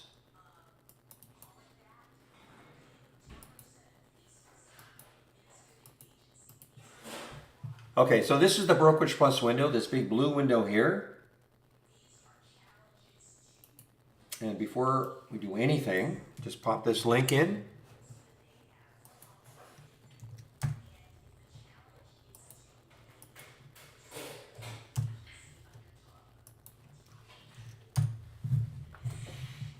All right, so the Brokerage Plus link has 2 videos in it. There's a short video if you have an interactive broker's account or an E-Trade account. It shows you how you can actually use this window to trade from within Trade Ideas, okay? You'll notice, and this is only available if you're using the app, not the web-based version. You notice it says Brokerage Plus. Underneath, there's 2 options. One says Live and one says Simulation. So obviously, if you want to trade your E-Trade account or an IB account, you can do so. Watch that first video. It shows you how you can do it, how you connect. Notice, and right here I'm going to click on Sim. If you're using it as a simulator, which I'll go into a little more detail, you click on Sim. And this will change eventually to Select Account. And then I just click on that and I click the Simulated Trading Default. So the second video in that link goes into a lot more detail about how you can use this window, okay? But listen carefully. If you don't have an IB or E-Trade account, it doesn't mean you can't use Trade Ideas. It just means you don't have access to this feature, okay? That's all it means. We're a scanner first and foremost.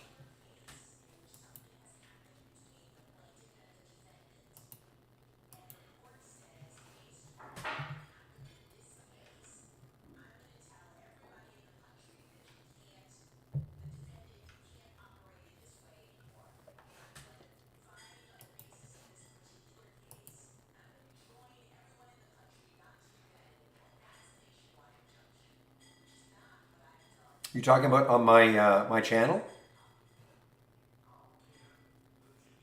My channel in the channel bar?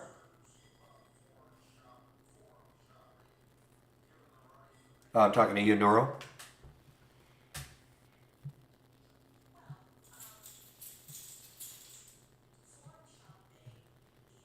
Obviously, the ALLG was awesome from my watch list. Are you talking about my channel?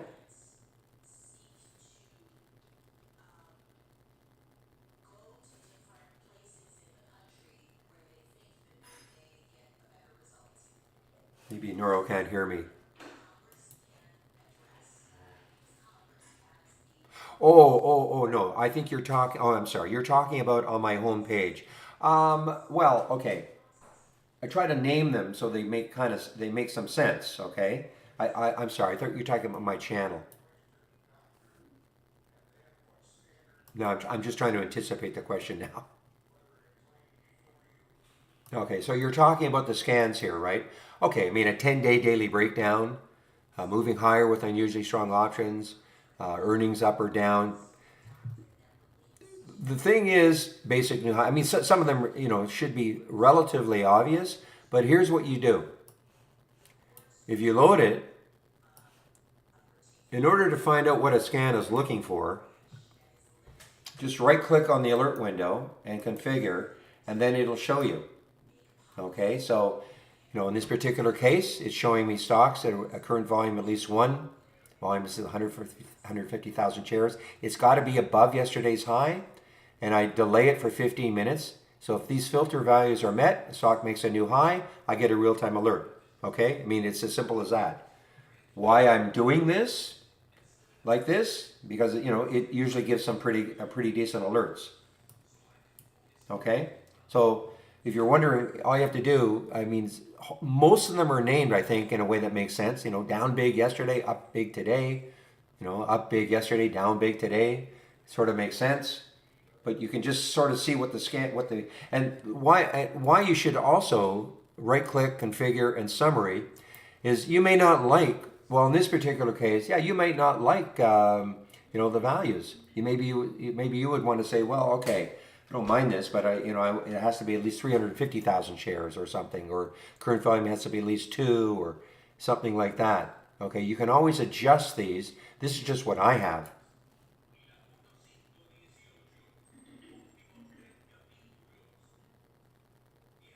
I mean, there's no right or wrong.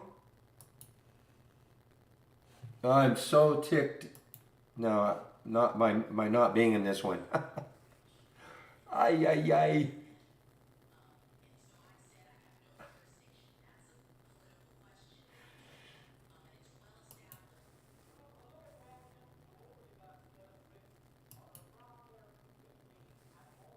So 2 from my scan right here, you can see 2 worked awesomely. I mean, 805 LBPS. There's the first alert. Okay, there's the first alert, 949, 805.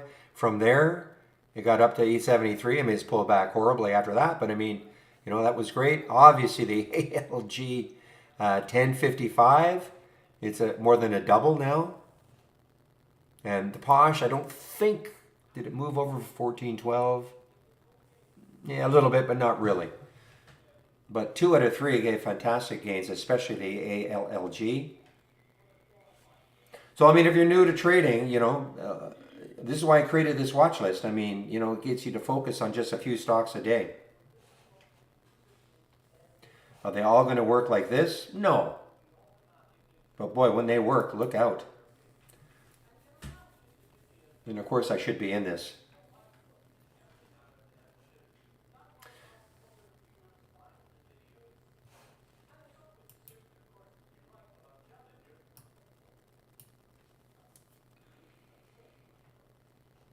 Meanwhile, this DRTS I'm hearing over and over again, and I can tell it is run also. Don't think I've really seen this one before. I don't know if this was a SPAC that became DRTS, or because I don't remember this being an IPO back here. I may be wrong, but Fisker. Okay, FSR. Well, EV play, of course, and ALLG is a big EG play, EV play.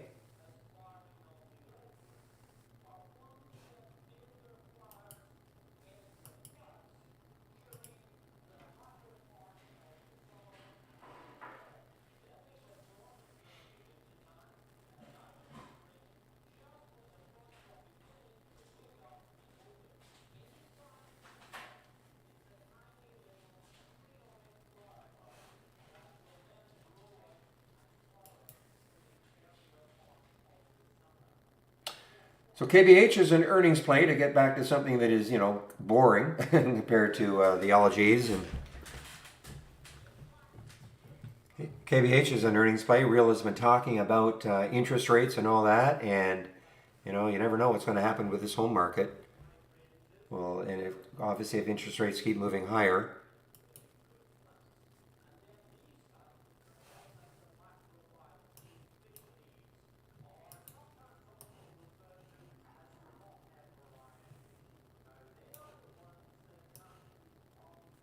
Ha! All right, I'm sold. VWAP crosses are the way to go, guys. There's ZH now.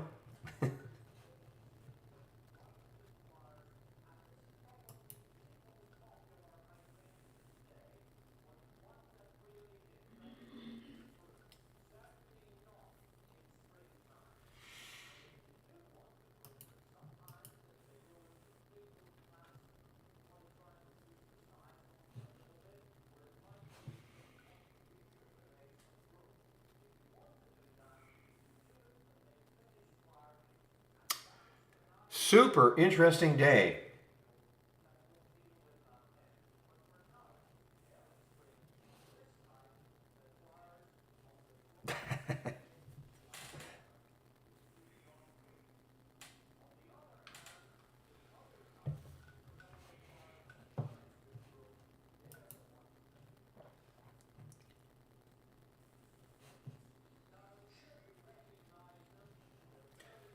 Boy, when is this going to get halted? DRTS.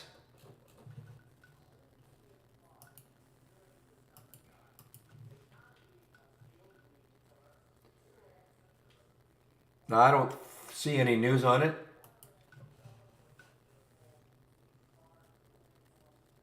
Ah, okay. So this is, you know what, guys? The SPACs are getting hot again. I guess. You know, if we have to find a reason for this, I mean, it's a completely different sector, of course, but medical shares traders attributing upside to similarity with Allego in that both stocks came from SPAC deals which closed in the last 2 weeks. I mean, listen, whether that's the reason or not, doesn't really matter. This is what's happening. And this is almost an all-time high.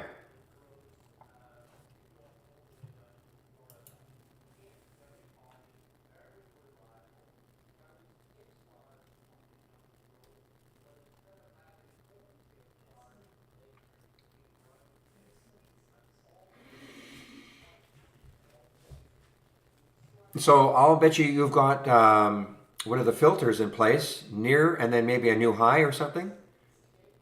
But let me, so this is Shady's VWAP cross. Let's take a look at what it looks like.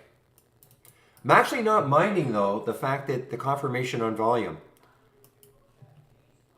But let's take a look at it. So my guess is that.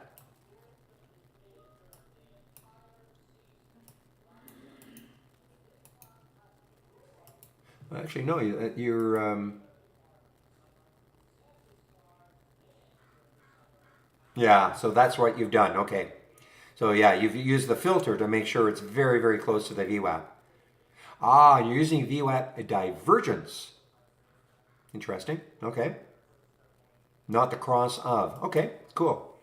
See what happens.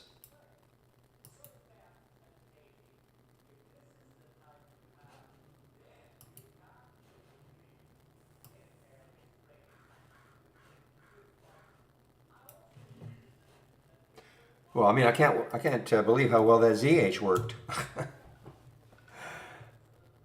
I mean, it still has some room. 320.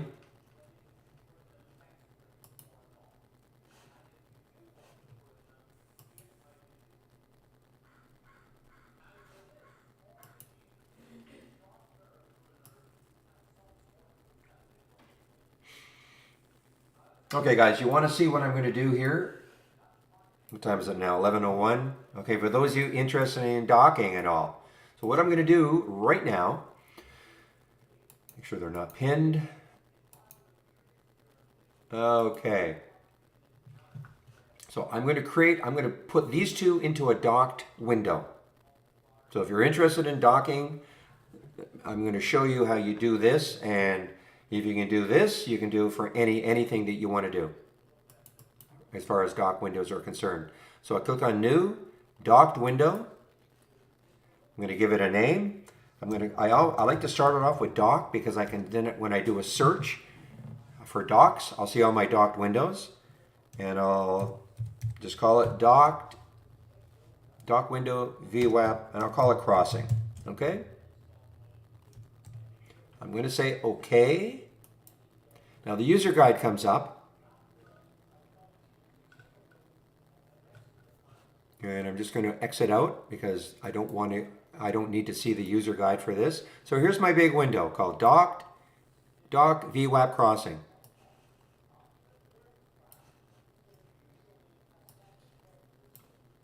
I'm going to move these over here. I'm going to shrink this window down just a little bit.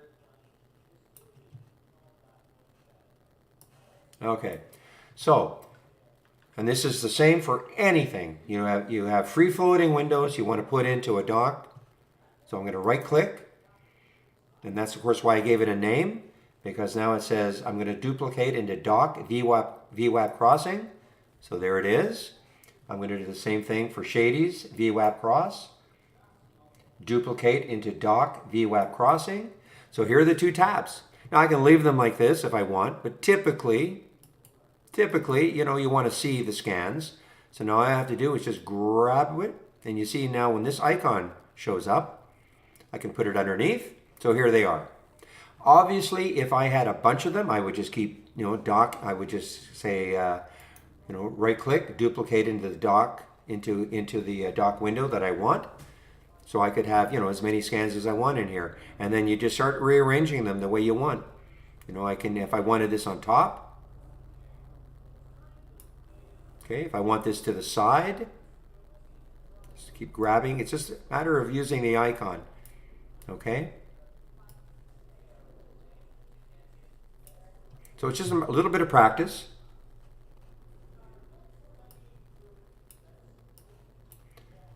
So now what I'm going to do, I'm going to save it to the cloud.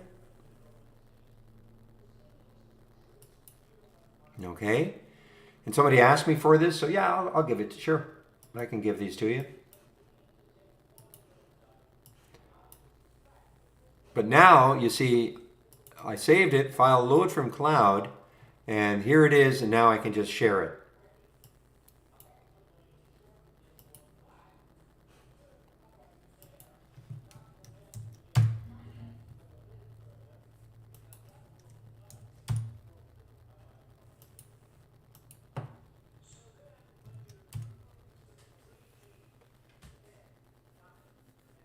Yeah, it must be only for the app, not available in the web-based version.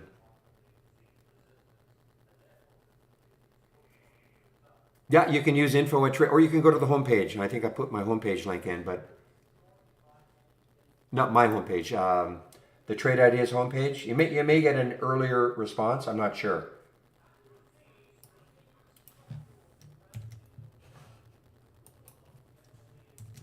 Okay.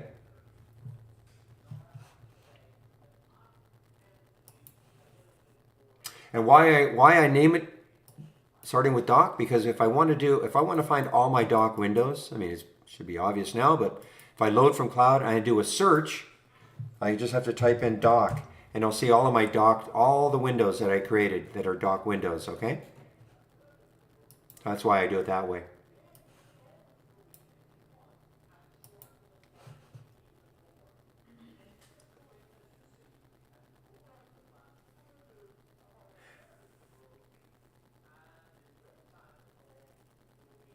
Or you could just click on the link, KTR, just click on the link, okay? And when you do, just wait for the little questions and answers to pop up.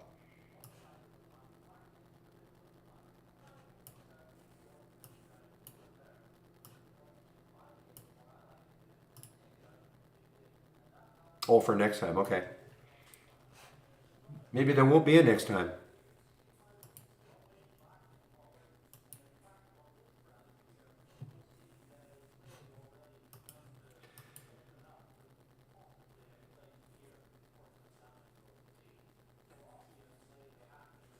No, you have to do it individually, Mike. I know what so if you have like a layout, all free floating and a layout, no, you have to do the individual windows, the individual free floating window. I mean, you know, it takes a little bit of time, but once you do it once, it's done.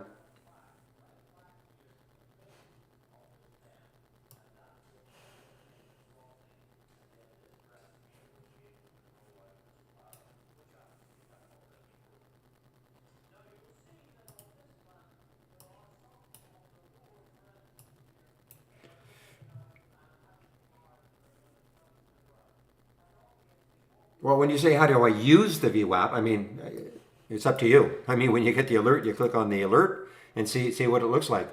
You know, it's got, for me, I mean, listen, I'm just sort of starting this, but you know, with the the ZH, earlier when I got the alert, so the first thing I did, got the alert for ZH. I think it was right at 283. Okay, First thing I did was I said, okay, great. If I take this trade, where's the next high looking left? I looked left here, and I saw the next high was at 315 or so, 319. So I said to myself, okay, it's got room. So I as an experiment, I decided to take the trade. My out would have been right at the VWAP again. So how you're going to use it, it's up to you.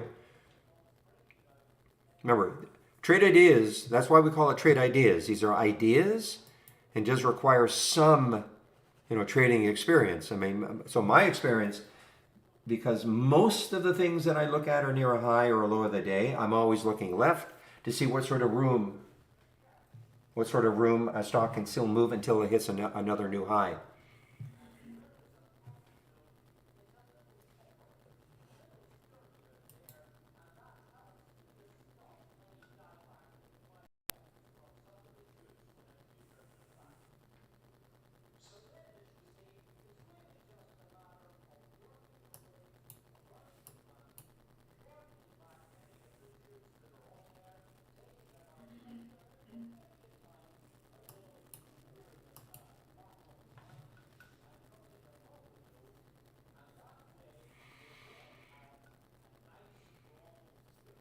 So, Rev, does that make sense? I mean, it's like saying to me, how do I use this? I mean, I get the alert. Any scan that I've got, I get the alert. It's an idea. That's all it is. It's an idea. Now I have to, examine it and see if I want to take the trade or not.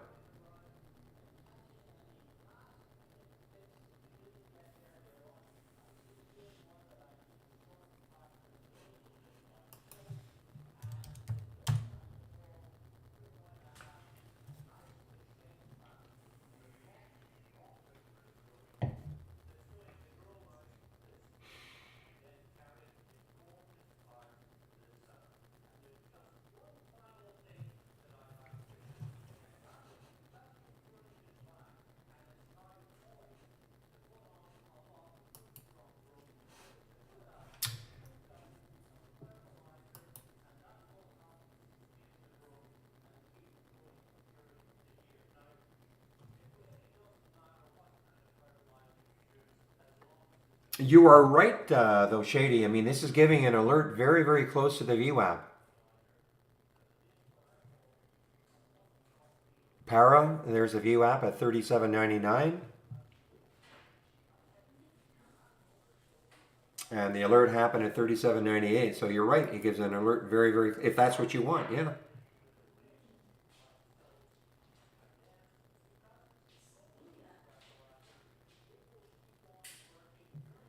Oh, okay. Well, do you know what the VWAP is? It's looking for a cross of the VWAP. The volume, if you don't know what the VWAP is, you may want to just, go to Investopedia or something like that, but it's volume weighted average price. So that's where, that's a changing number all day long.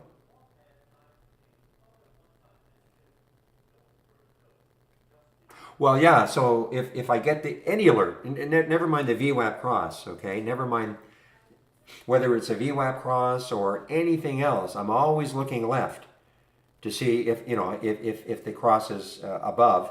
I'm always going to look left to see where the next high is, to see if it has some room, what I consider some room, to keep running until it hits another new high or a new low if I'm shorting. So as I said before, with the ZH, first thing I did was look left on that daily chart, and I saw that the next high was 319. The alert came in around 281. I mean, that's 40 cents on a $3 stock. That's far enough for me. If the next high had been like, I get an alert at 281 or something, and the next high was 288, I wouldn't have taken it, as an example.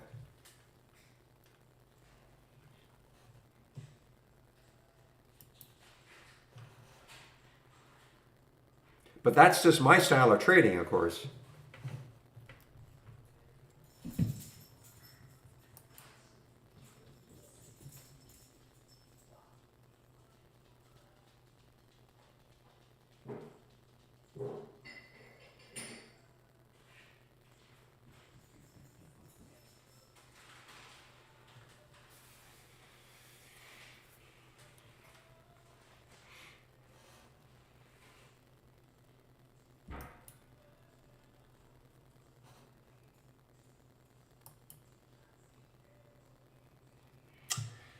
All right, guys. So I am now just kind of watching this ALLG. So it pulled back right to that level. Where's the VWAP? 1735. So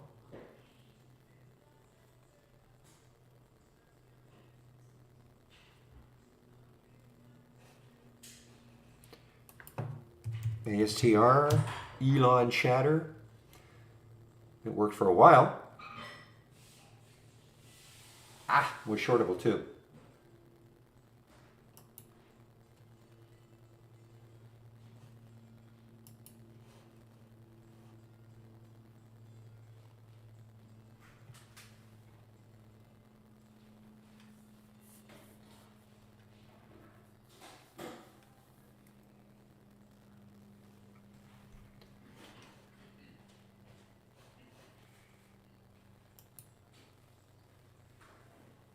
I did see this MOGO in the pre-market, but look how erratic it was, so I just sort of disregarded it.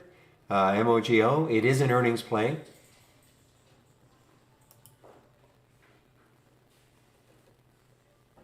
Oh, that's right, MOGO Money, headquartered my hometown, Vancouver.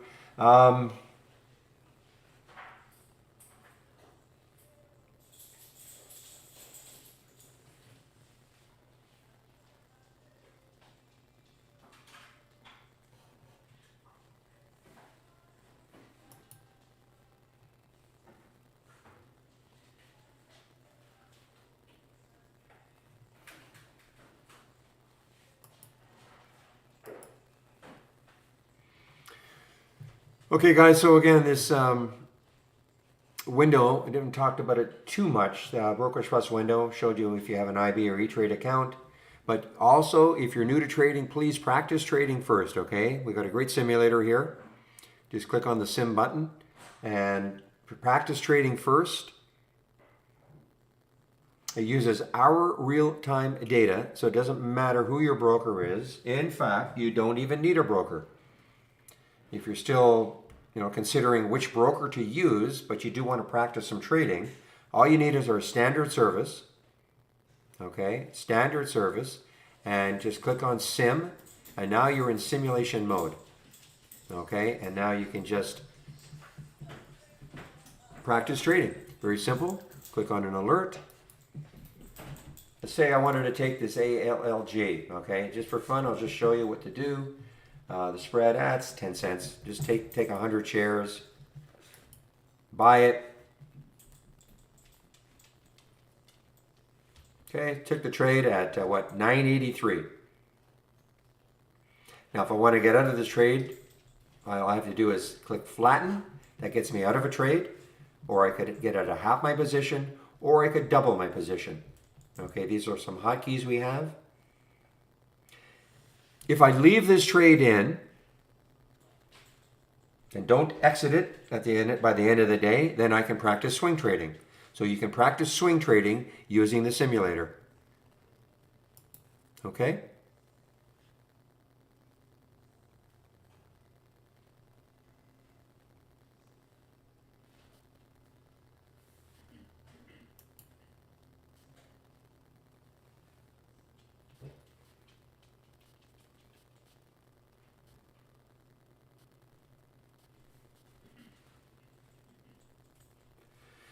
Now, I wanted this to happen. Now notice, when you trade, you should always have some kind of a stop. Not every trade is going to work, of course.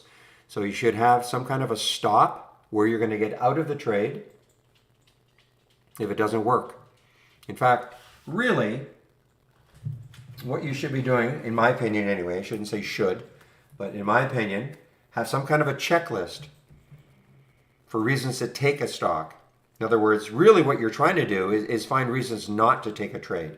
Unless you can check everything in your checklist, don't take the trade.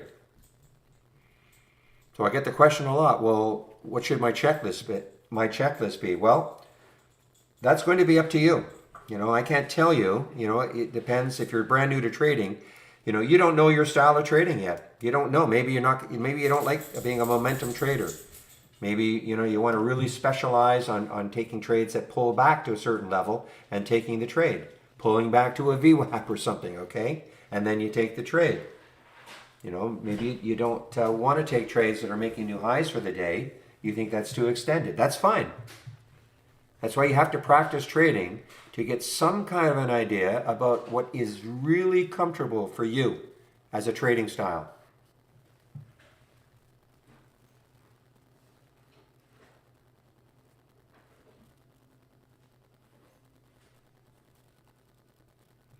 Well, Rev, if you go through our channel bar, there are a lot of different scan setups there. It's just a matter of going through them, you know, and checking the alerts, checking the scans, see what they're looking for.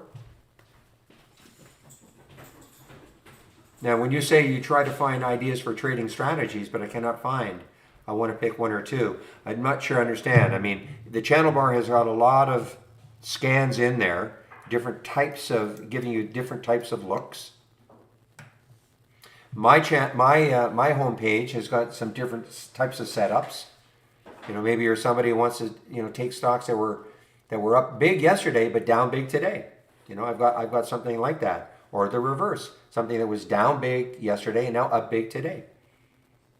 You know, I can't tell you, of course, what your trading style ultimately is going to be.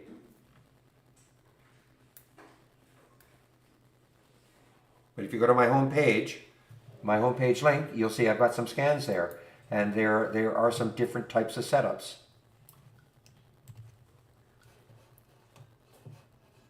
Thing is, you can pick one or two, practice in the simulator. Okay?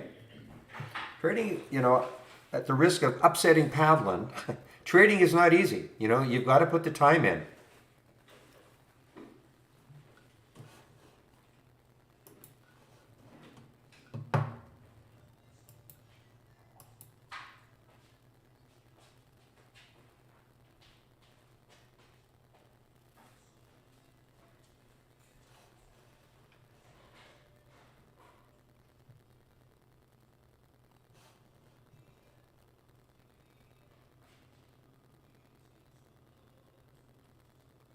Well, again, managing trades though, that's where the practice comes in. Okay? Managing a trade, getting into a trade, having a stop. I mean, that's the you know, that is the other thing.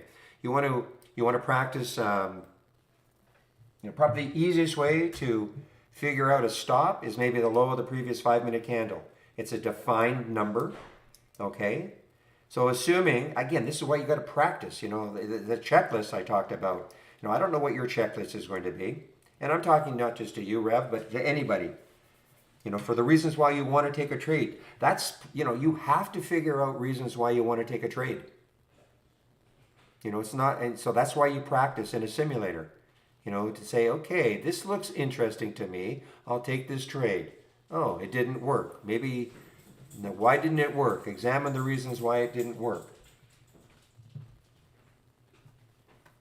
You know, again, trade ideas, that's what we're called, trade ideas. Not everything in a scanner, it's an idea. You know, take a trade. Okay, where's the next high if you want to turn into a momentum trader? Where is that next high looking left? Because, you know, if you're a momentum trader, then you're getting alerts for new highs of the day or new lows for the day. So you don't have to worry about intraday resistance. So the next thing to, you know, consider is, okay, great, you're at a high of today. Where's the next high looking left? If it's far enough away, if you think it's far enough away, then you can sort of check that box and say, okay, it's got some room to run. What sector is it in? You know, I mean, is the sector strong today? What's the market doing? You know, you want to go long something, and all of a sudden the market puts in a giant red candle. You may want to, you know, reconsider going long. Okay, so I mean, there's now a lot of this. It might sound like it's complicated, but when you start getting used to trading, a lot of this can be sized up very, very quickly. So then, assuming that, you know, you've got you've been able to check every box, but again, every trade is not going to work. So you should have a price where you're going to get out if it doesn't work. You know, to make it easy, I'd probably take the low of the previous 5-minute candle. That can be your out. You know, if it doesn't work, get out there. And that's going to share size you. Because the next step is, which I didn't do here. I wasn't really demonstrating. Let me get out of this trade. I'm just going to get out of it completely.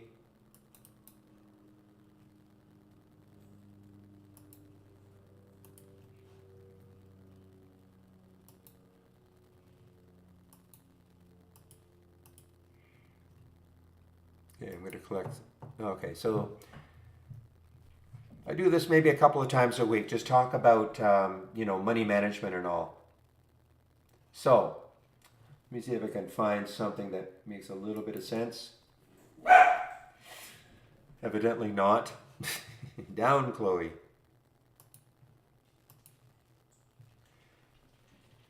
Let's see. How about DRTS?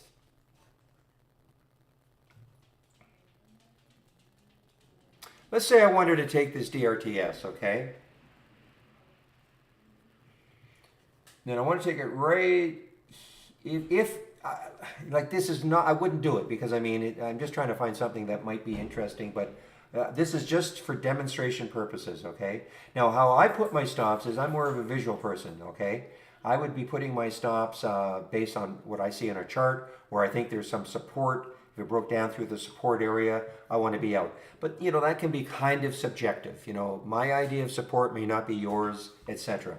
So that's why we're saying, if you use the previous 5-minute candle low, that is a defined number.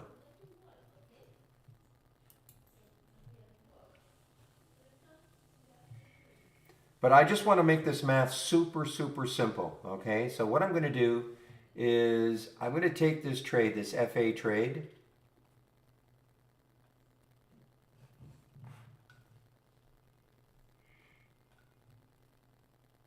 Bad spread. Let me just see another one here. Trying to get something relative here. How about the GAN? What is it doing? That's okay. Let's say I wanted to, I looked at this, you know what? This looks like I might want to run. So I'm going to take the GAN. The spread is only a penny, okay? First I'm going to select the account, the simulated account. I'm going to take 500 shares. I'm going to buy it right at the market because the spread's only a penny. Don't have to worry about a bad spread. So it should take the trade probably around 480, 481, okay, 481.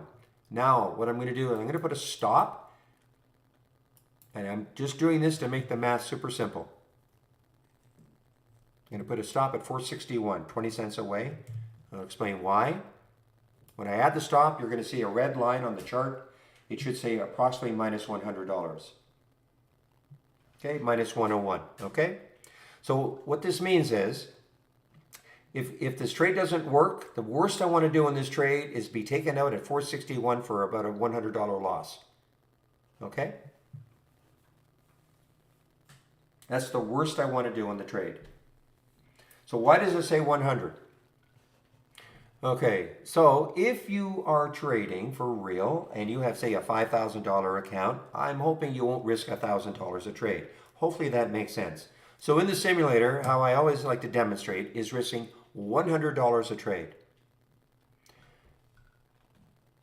In this particular case, I put the stop 20 cents away to make the math simple. Because if I'm going to risk $100 on the trade, I divide 20 cents into $100, I get 500 shares. That's why I took 500 shares. I don't take the same number of shares every trade. How many shares I take is based on my entry minus my stop, whatever that difference is, and then I divide that into how much I'm willing to risk per trade. And I keep my risk per trade about the same every single trade. Okay, so I'm not risking 100 one trade, 1,000 the next, 50 the next, okay? So that is where the practice is going to come in. Now, if you find that you're getting stopped out, constantly, well, okay, you may have to, number one, re-examine why you're taking a trade. Those rules for why you're taking a trade, maybe they're not working very well. But that's why you got to practice. That's all I can tell you is you just got to practice, practice, practice, and the next main step is to obey your stop.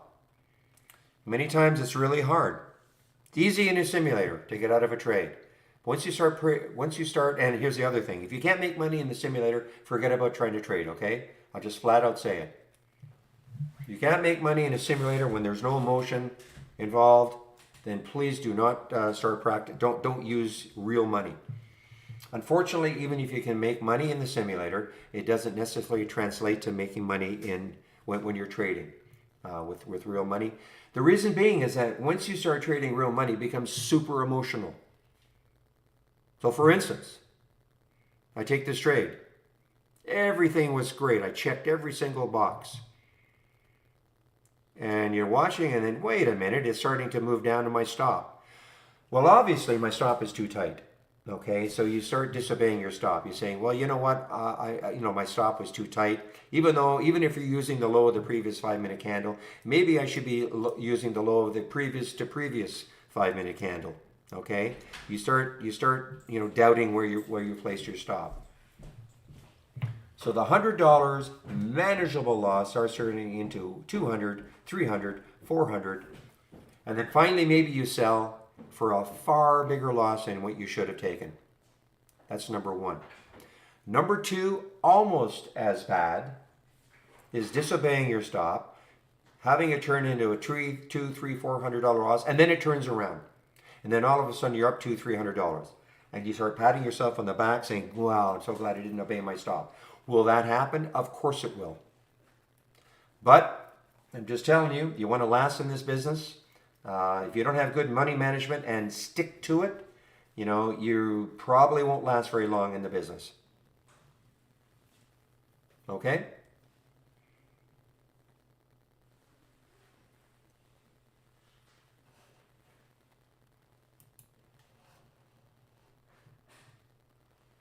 Now, my stop is the worst I want to do in a trade. So, if I were watching this trading, if I were truly in this trade right now, and I saw it starting to drift down, maybe the market is really drifting down, maybe other things are happening, and I start drifting down to my stop, I can always exit earlier, okay? So my stop is the absolute worst I want to do in a trade. The other thing is that, let's say I do get stopped out, can always get back into the trade later. If it sets up again, I can say to myself, well, maybe I was a little bit early. Maybe the market conditions weren't quite right, or something just wasn't quite right at the time, but maybe it sets up later on. I can always get back into the trade. Commissions are so cheap, that's not an excuse for not getting out of a trade. Just one moment, please.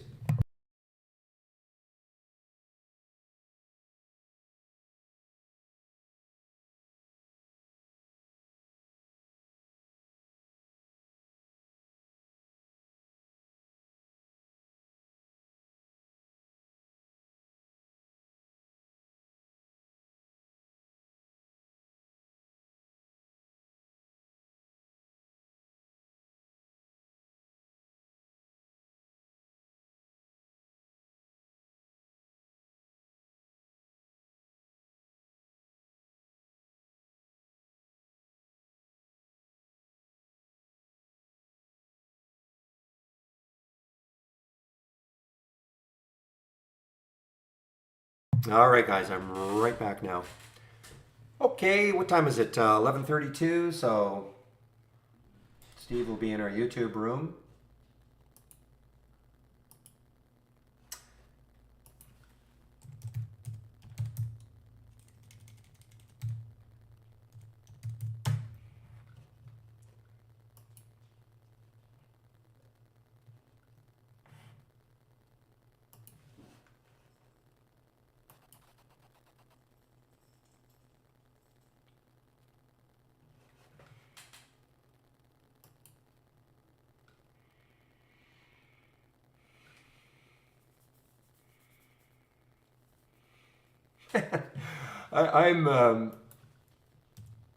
I'm actually pretty impressed with this ZH trade.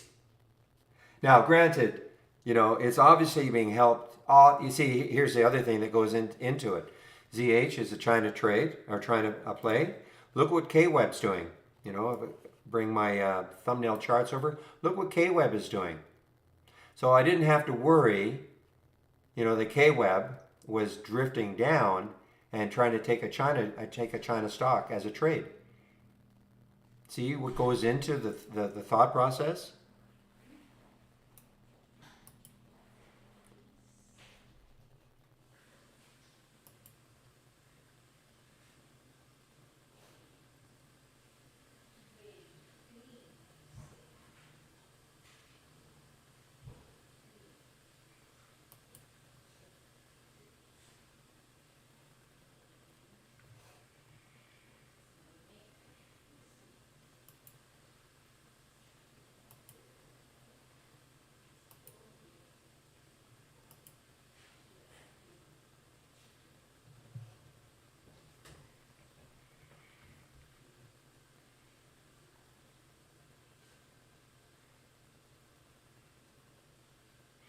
So RZLT, ooh, on the way down. Yikes, on the way down. This was not shortable for me. Shoot. Stupid IB.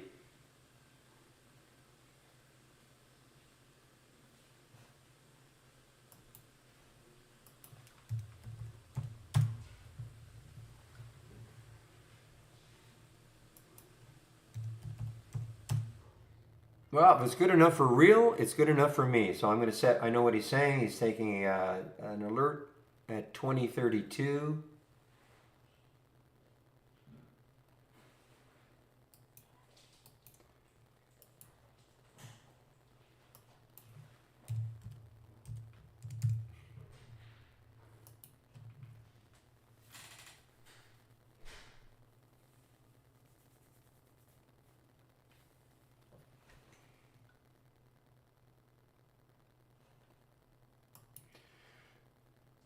Well, that Chewy is certainly strong. I saw you were trying to short. I mean, I know it's showing up in Zach Scan, a new high after new high after new high. So, I mean, listen, that's why, these are not easy plays, guys. I mean, trying to short tops, trying to play bounces, they're not easy because you might get an alert over and over and over again and think, okay, is it now? Is it now? Is it now? Is it now? Is it now? Is it now? You know what I mean?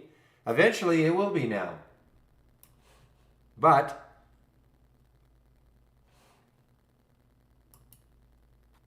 now the thing I'd be doing is looking left to see where the next high is, 49.48. So, I mean, it still has some room to the next high. It doesn't mean check that VWAP. It's way above the VWAP. But, these are not easy plays.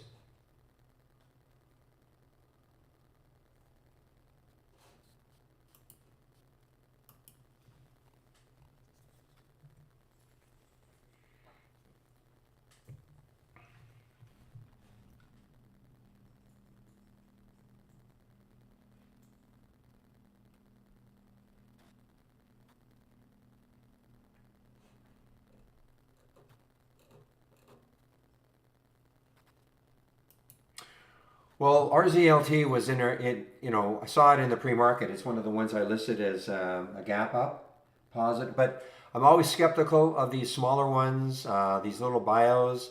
Lots of enthusiasm in the pre-market. Market opens, and many times they just fizzle. So, but I know. You see, I was looking at this one to short in the pre-market, but I did not have shorts available at Interactive Brokers. So. But it keeps triggering. The basic new highs right there, 389. Okay, you can see the arrow right there. There's the alert happen. I just didn't have shorts available. I didn't have shorts available for it.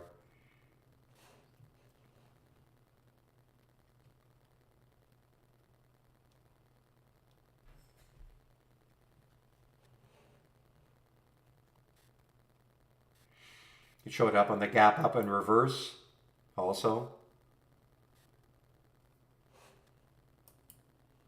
You got to be very skeptical about these little bios that release what looks like, positive data in the pre-market. And then market opens, I used to call this the bio fizzle.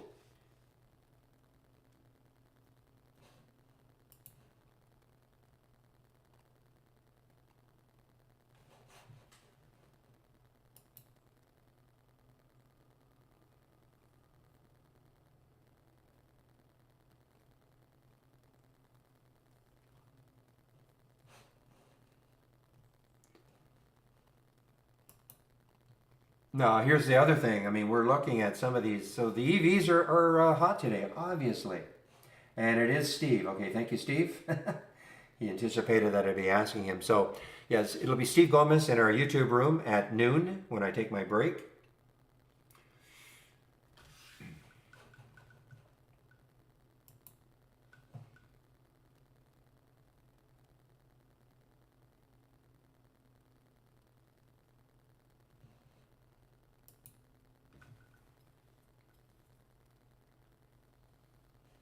Meanwhile, I'm hearing Posh over and over again. This is a gap down in reverse. Wow, it's gone positive. I mean, this was quite a negative at the beginning of the day. Well, at the pre-market, in the pre-market, down to 12, and then it just absolutely ripped from the open. And it's interesting. It's not like the market is ripping. I mean, market is somewhat recovering. Let me take a look at the markets now, but in a slightly different way.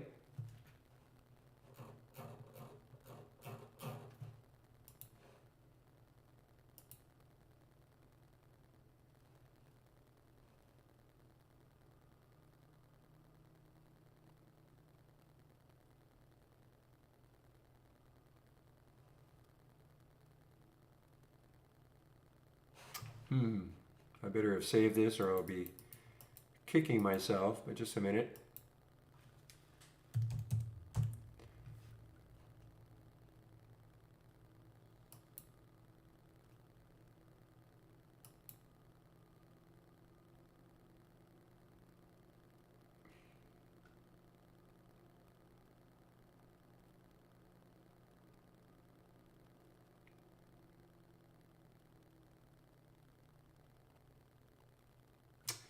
Okay, this is not what I want to see.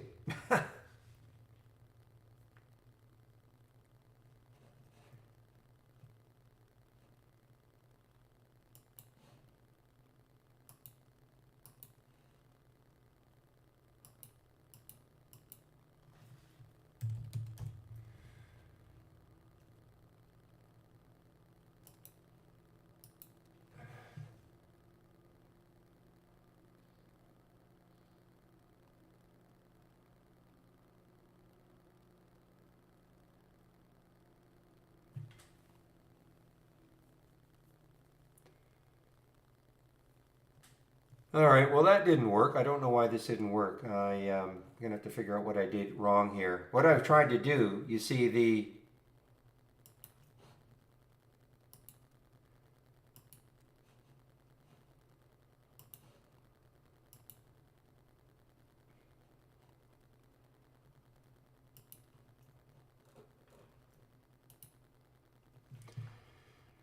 All right, so here is the sector status that I like, but they added the change from the open. And what I did was I could have sworn I changed all these now, changed from the open, because that gives you come on, it gives you a different look, because things could be recovering, and you may see something still like really low, but they're recovering. Like, let me see if I get a good example. Would you know it? I'm not seeing a good example of one. Well, okay, for instance, there was a day last week where every single energy play was down from the close, but energy was recovering all day long. So having the change from the open was way better to take a look at energy, okay, as an example. So the default is looking at the change from the close.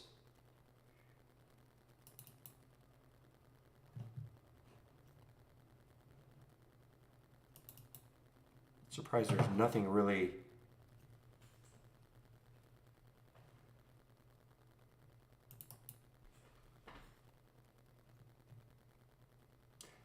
I don't think this is working the way I think it should be working, because these percentages are not changing. You know what? It might take 30 seconds.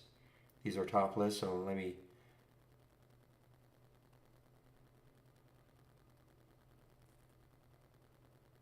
Anyway, I will... I thought what I did is I saved this with this change from the open.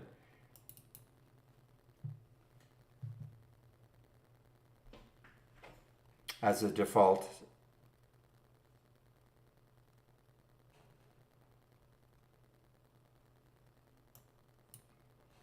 All right, well, back to the drawing boards. Wow, look at that, guys! Can't believe this is like a 40-cent move for me up here. 50-cent move for ZH.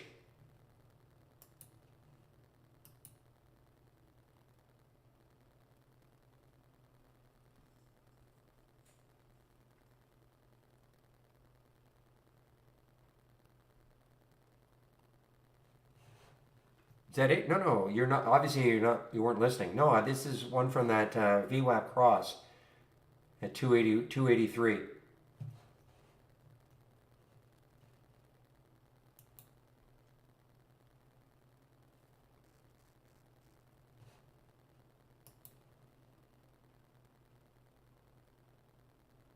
Okay, so the charts are 8 seconds delayed right now, okay, Sniper? Nothing you can do about it. However, the good news, and I know it's being worked on, I've seen the prototype, we're going to get it down to almost tick by tick, okay? So, nothing you can do about it right now. They're not delayed. I shouldn't say delayed. When you click on an alert, this is the real time, okay? But what happens is it takes about 7 or 8 seconds to refresh. Okay, but when you do click on alert, it is real time.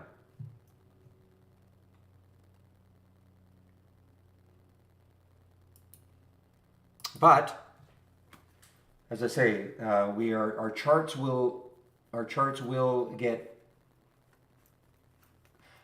Again, I can't promise it'll be tick by tick, but within a second, so you wouldn't even notice a difference.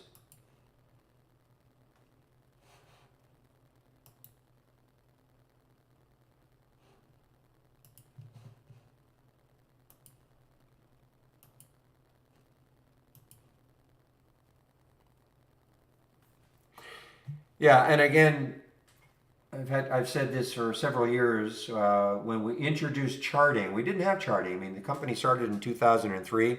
I think it was only about 5 years ago that they actually had charts. They didn't really think charts were a big deal. People would use their own charts, etc. But they decided to have their own charts. And when they told me that it was going to be a refresh of 7 or 8 seconds, I said, well, that's nuts. I can't do that. Because I had E-Trade or E-Signal at the time as my charting program. But for 2 weeks, I put the E-Signal chart right beside my Trade Ideas charts. And with very, very few exceptions, obviously something that's moving, $1 in half a second, fine. Very, very few exceptions. It made no difference to me. Why? Because when I click on an alert, okay, yeah, there's a real time, okay? Now the next thing I'm doing is I'm looking in my IB platform and I'm looking at the time and sales. I'm thinking, do I want to trade this? Do I not want to trade it? Okay, so I'm not staring at the chart anymore for a refresh, okay? So it made no difference. I couldn't believe it. I honestly couldn't believe it. They weren't forcing me to use their charts. They said, if it doesn't work for you, don't worry about it. But I honestly found that it made zero difference.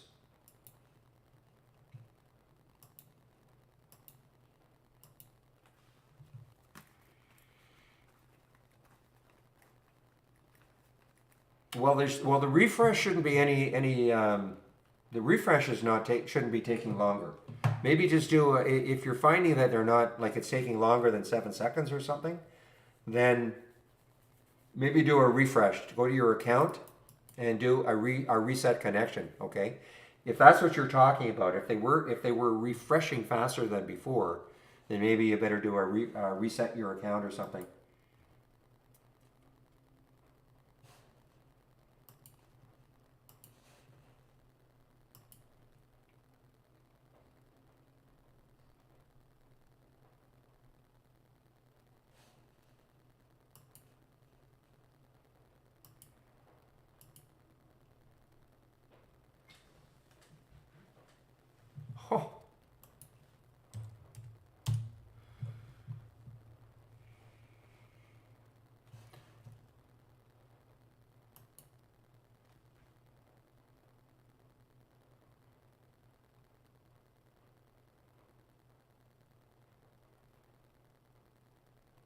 Who knew playing the VWAP could be this easy?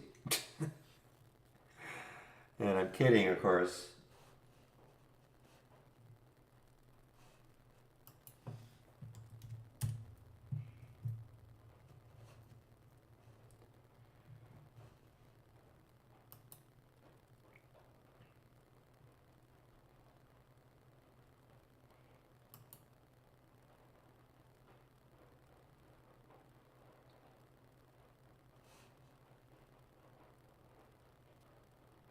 Okay, so for instance now, this one just showed up, all right? Switch, SWCH. So it's just a little bit above the VWAP. It did just show up, but what I'd be doing, I'd be looking left here and saying, okay, great. I'd love for it to take out that 29.37 though. See all these little highs here in the 15-minute chart? Takes that out and starts to run. That could give us a run. So there's an example of, fine, I get an alert, but do I take the trade immediately? No. I'm going to have to wait and see if this really has a run in it, taking all these out. If it takes that out, I mean, then you look left and, hey, it's got some room.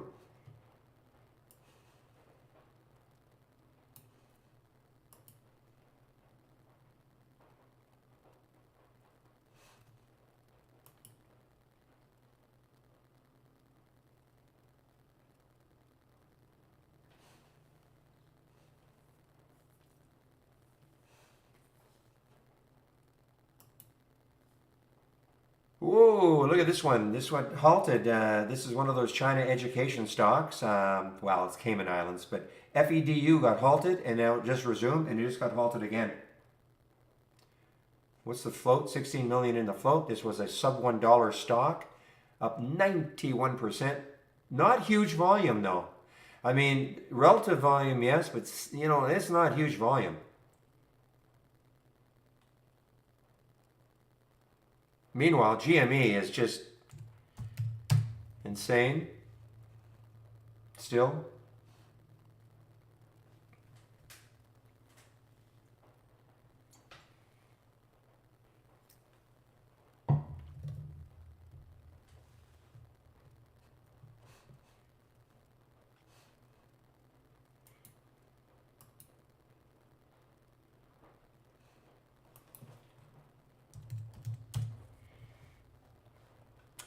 Yeah, so, and I'm just teasing you here, Zach, but look at the BEKE now. I mean, of course, it's running with all the China stocks, so you could never, when I say you know what the sector is doing. You know, why would anybody want to short a China stock right now with KWEB doing what it's doing? A lot of the China stocks are just going to be doing exactly that. You know, if KWEB starts stalling, fine.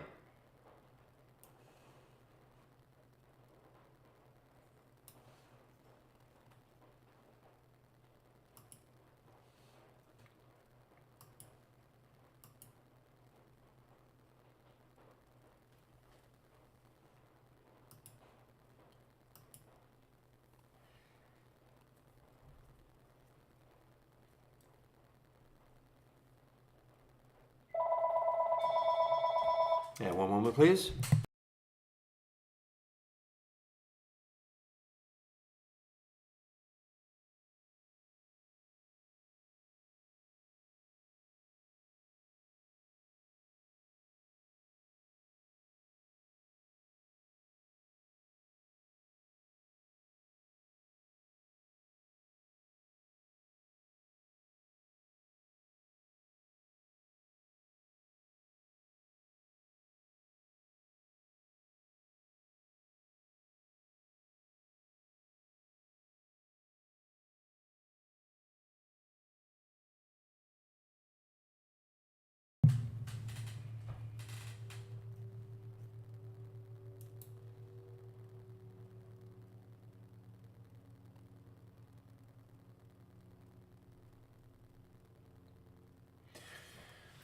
Well, looks like 150 on the way here for GME.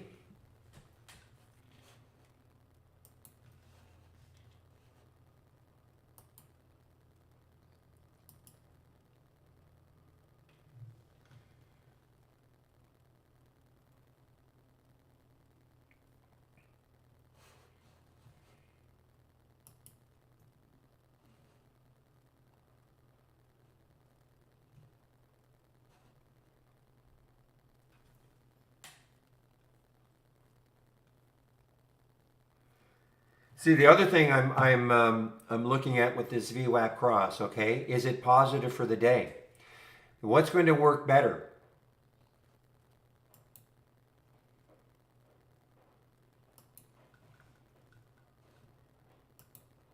If that makes sense.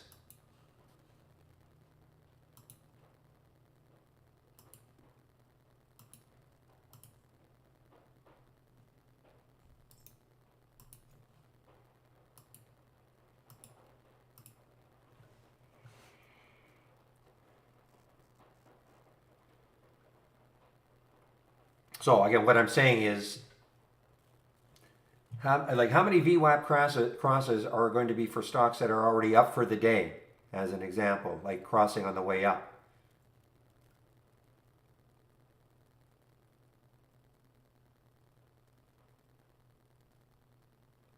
Well, like anything else, I mean, the look at the volume. Yeah, the volume. I mean, the enthusiasm has just dried up, like anything else, Mitz. Anything else. It had the big the big jump here, but then a lot of obviously profit taking, and now there's no interest right now.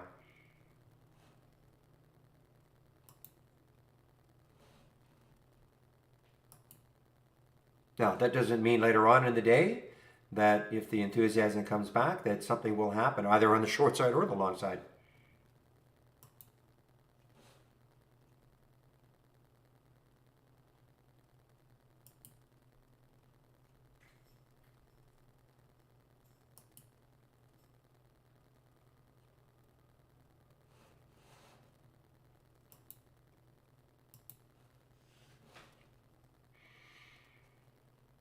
Okay, it's a warrant. This sort of a warrant. Yeah, this is the warrant moving. What's ALLG doing though? It's not interesting.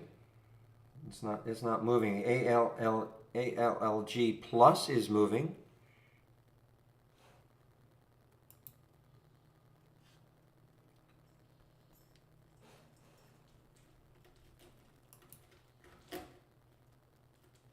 Now there is an AI alert. Finally, I'm noticing. Well, we've had some before, but nothing on the positive side. But one is now positive. Look at GME.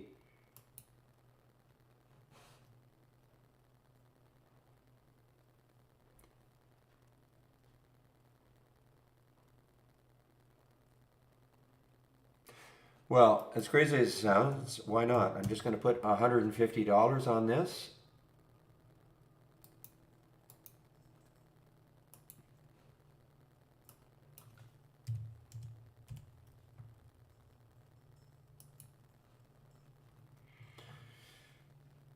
Remember, they had earnings here.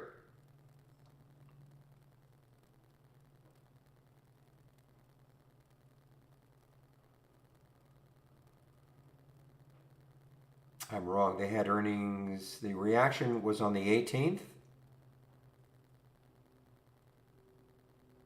So that was the day. They had earnings here. It dropped, but it, came back up. It actually, in the pre-market or after hours, it got down to about $74, I think. And since then, and that was a big drop.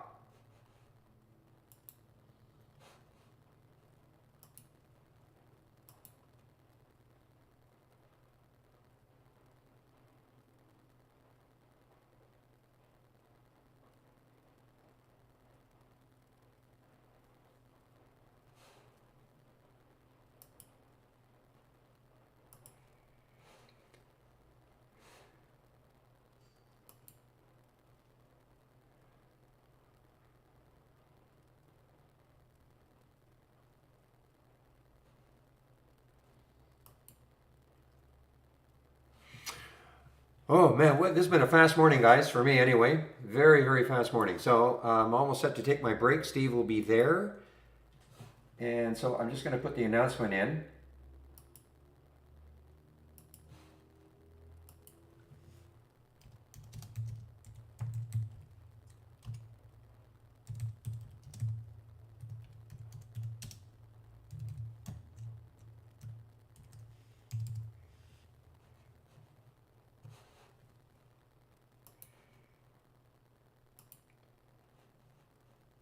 And he might be streaming now.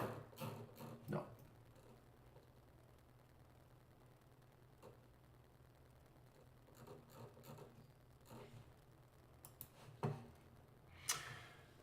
All right, guys. So I'm just going to put the YouTube link in. You want to head over there. Steve is not there yet. I'm sure he's going to be there momentarily. So I'm just going to put the YouTube link in so you can head over there. Steve Gomez will be there between 12 and 1. He is the prime operative for the trades of the week.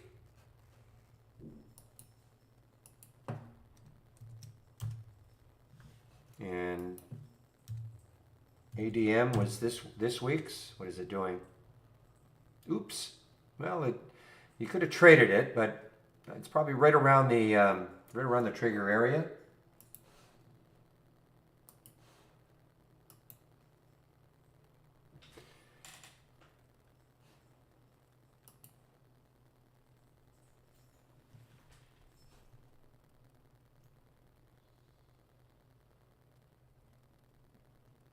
Man, oh man, switch guys. I mean, it's not fabulous, but I did end up taking this one. It's not fabulous yet, but you know, I can see the scalping of these sort of things can if you're bored.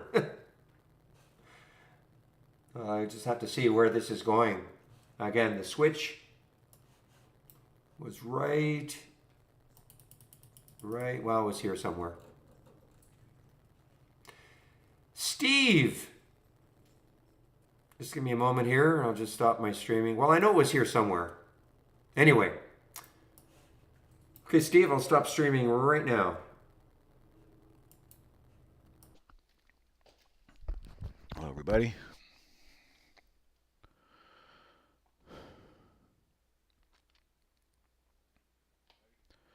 Oh, good. You can see and hear me, so I'll put myself on mute. Clear my throat and say hello. Happy Wednesday, everybody. What's going on? Have a good break, Barry. You always earn them.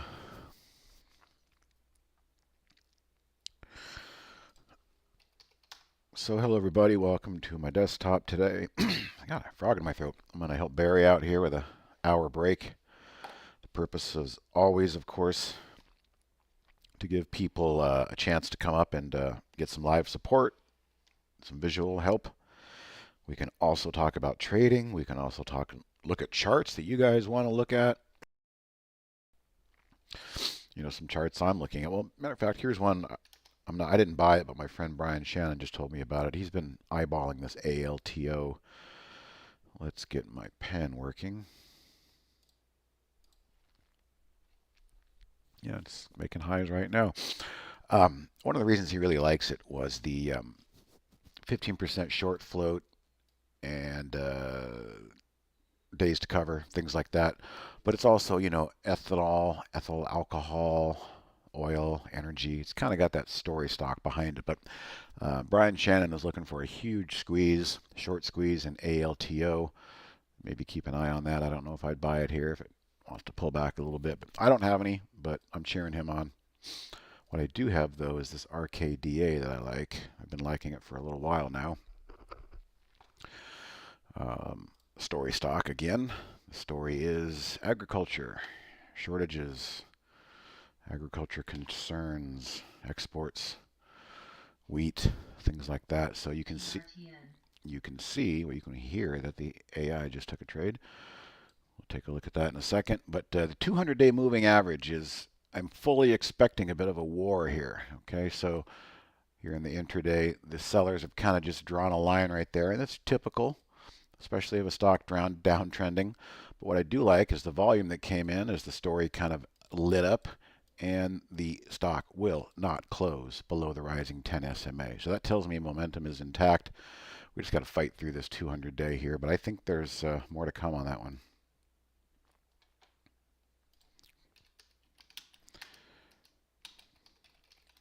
Andy just told me he's got a lot of this EVGO.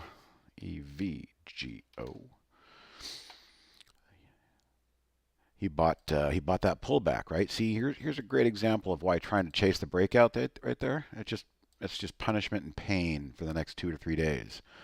What Andy did on this EVGO was he waited until it came down and knocked on the 20-day moving average and gave him a nice entry, just like it did back here and kind of back there. So the better the entry, the better the staying power, all that stuff. Hello, Asif. Short squeeze channel. I thought we had one of those at one time. We may have replaced it, but I've got some ideas for you. So hang on 1 second here. Okay, so there is a short squeeze channel. And you can go into it right there. I'm not going to click into it because when I do that, I lose all of my settings, and I like to see the history of my moving alerts here. But you can go to that channel right there. But I guarantee there's probably 2 windows in there that I already have, and I'm happy to share with you. First one being the A table. Okay, I think we all saw that INDO go crazy last week, and once they cough it up like that, it's really hard to get that momentum back. It just breaks, and you're on the other side of the mountain. Now I'd stay away from that one. I do still like Arch Coal, however, and as if this is the type of scan that looks for strong stocks. Okay, let me show you something. The configure only 3 filters, which is amazing. The first filter is the most important. Stock composite rating of 75. Sometimes I use 80, sometimes I use 75, but that's going to get me the C and the B and the A students. This is a giant compounded filter of 10, 12 different points all wrapped into one score. So an 80 would be the B players, a 90 would be the A players, which is what I originally used to use, the A table. But I've lowered the composite rating down to 75 to try and give me more stock ideas. But the important thing is the short float has to be 15% of short sellers have to be holding the shares short of the circulation out there. And so the theory behind this scan is, why are these stocks having such nice high scores? Arch has a 91 score, but Arch has 15 million in the float. And at last check, it's probably lower now, but 34% of these are lower. This is a recipe for a short squeeze. Arch was the trade of the week back here. Gave us a wonderful move on the trade of the week, bounced off the 20, and now it's just consolidating again. So in the bigger picture, this Arch Coal, it's a coal stock, it is consolidating. Okay, so there's your simple line. When you look at a chart that's doing that, and you look at the metrics of a small float and a giant contingency of shorts in that float, you got to trust these kind of charts. So don't lose track of ARCH, guys. I think that one's still got some happiness to go. My RKDA is going. All right, so I'm going to share this one with you and anybody else who wants it, Asif. And I'll show you the other one that I had. And it might not have very many returns on it, but we'll find out. So this is the A table, which we just kind of broke down for you. And anybody else that wants that, you can load that scan. The other one that I'm guessing they have in the short squeeze channel was, before I built the A table, I built one called Squeeze Me. And I was kind of doing the same thing, except I was looking for 52-week highs rather than a high composite score. And right now, I don't know how many 52-week highs we're going to find out there, but there's a couple. All right, so let's look under the hood real quick to see what we're looking for. A couple things here. So short float 15%. That's our key metric filter for any short squeeze. You know, I think 15% is a good baseline. Price, okay. Float, okay, can't be super small float. It's got to have at least, I think, what is that, 10 million? 10 million in there. Position in year range. So this is key to this scan. So in a 1-year range, the 52-week low is a 0 percentile, and the 52-week high is a 100 percentile. So what we're doing is instead of using that score like we did in the last filter, we're saying, well, just show me stocks that are at the 97th percentile. In other words, just a few percentile points away from a new 52-week high. So it would be kind of an early warning scan to show us things that might have potential for a short squeeze, because when you're short and stocks are going to 52-week highs, typically that can scare the shorts out and create a short squeeze. So on this one, we've got HRMY. So what do we have here? We've got very close to 52-week highs. Matter of fact, it probably created a 52-week high right there earlier, and it's pulled back just a few ticks. Let's look at the metrics. 26 million float. That's pretty good in terms of being low. Low float means there's higher likeliness of a short squeeze. And then 16% of that 26 million are held by short sellers. Do you think those 16% feel good about being up here above all the moving averages at new 52-week highs? No, they don't. So they're probably bidding and holding and covering and trying to get out of this thing, while other people are saying, hey, I might want to go long this HRMY. There's not a lot of things at 52-week highs right now. What is this? Bioscience. Okay, pharmaceutical. So that's one example of the other one, which I will share. And then X. Okay, interesting. X has just above 15% short the float. It's got a pretty big float of 250 million. So, but you can see, I think the short sellers have been kind of being squeezed all along here as we go. If we zoom out, the 52-week high, yeah, we are at 52-week highs, or the 97th percentile right here on X. Something else might pop into this thing. We could always go to time frame and look at yesterday. What did this look like yesterday, the 22nd of March? Only one thing, PCRX. And that was that big push PCRX had yesterday to 52-week highs. 18% short, 43 million float. So this is probably the other one. Well, these are definitely two scanners you will find on that channel of short squeezes. Let's go back to live. And I'm just going to go ahead and give them to you directly here. But you can still visit that channel and see if there's something else in there. But I think it was important to kind of explain what these are looking for. And there you go. There's Squeeze Me for Asif and whoever else wants it.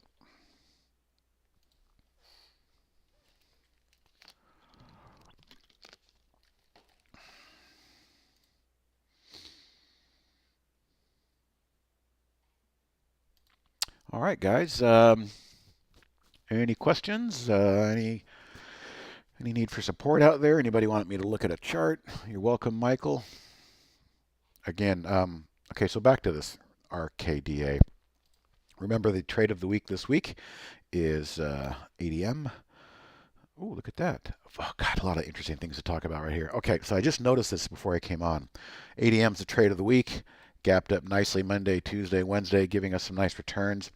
Got ahead of itself and then came all the way back down, filled the gap, and really stretched the low. But what I found interesting, guys, was this block trade.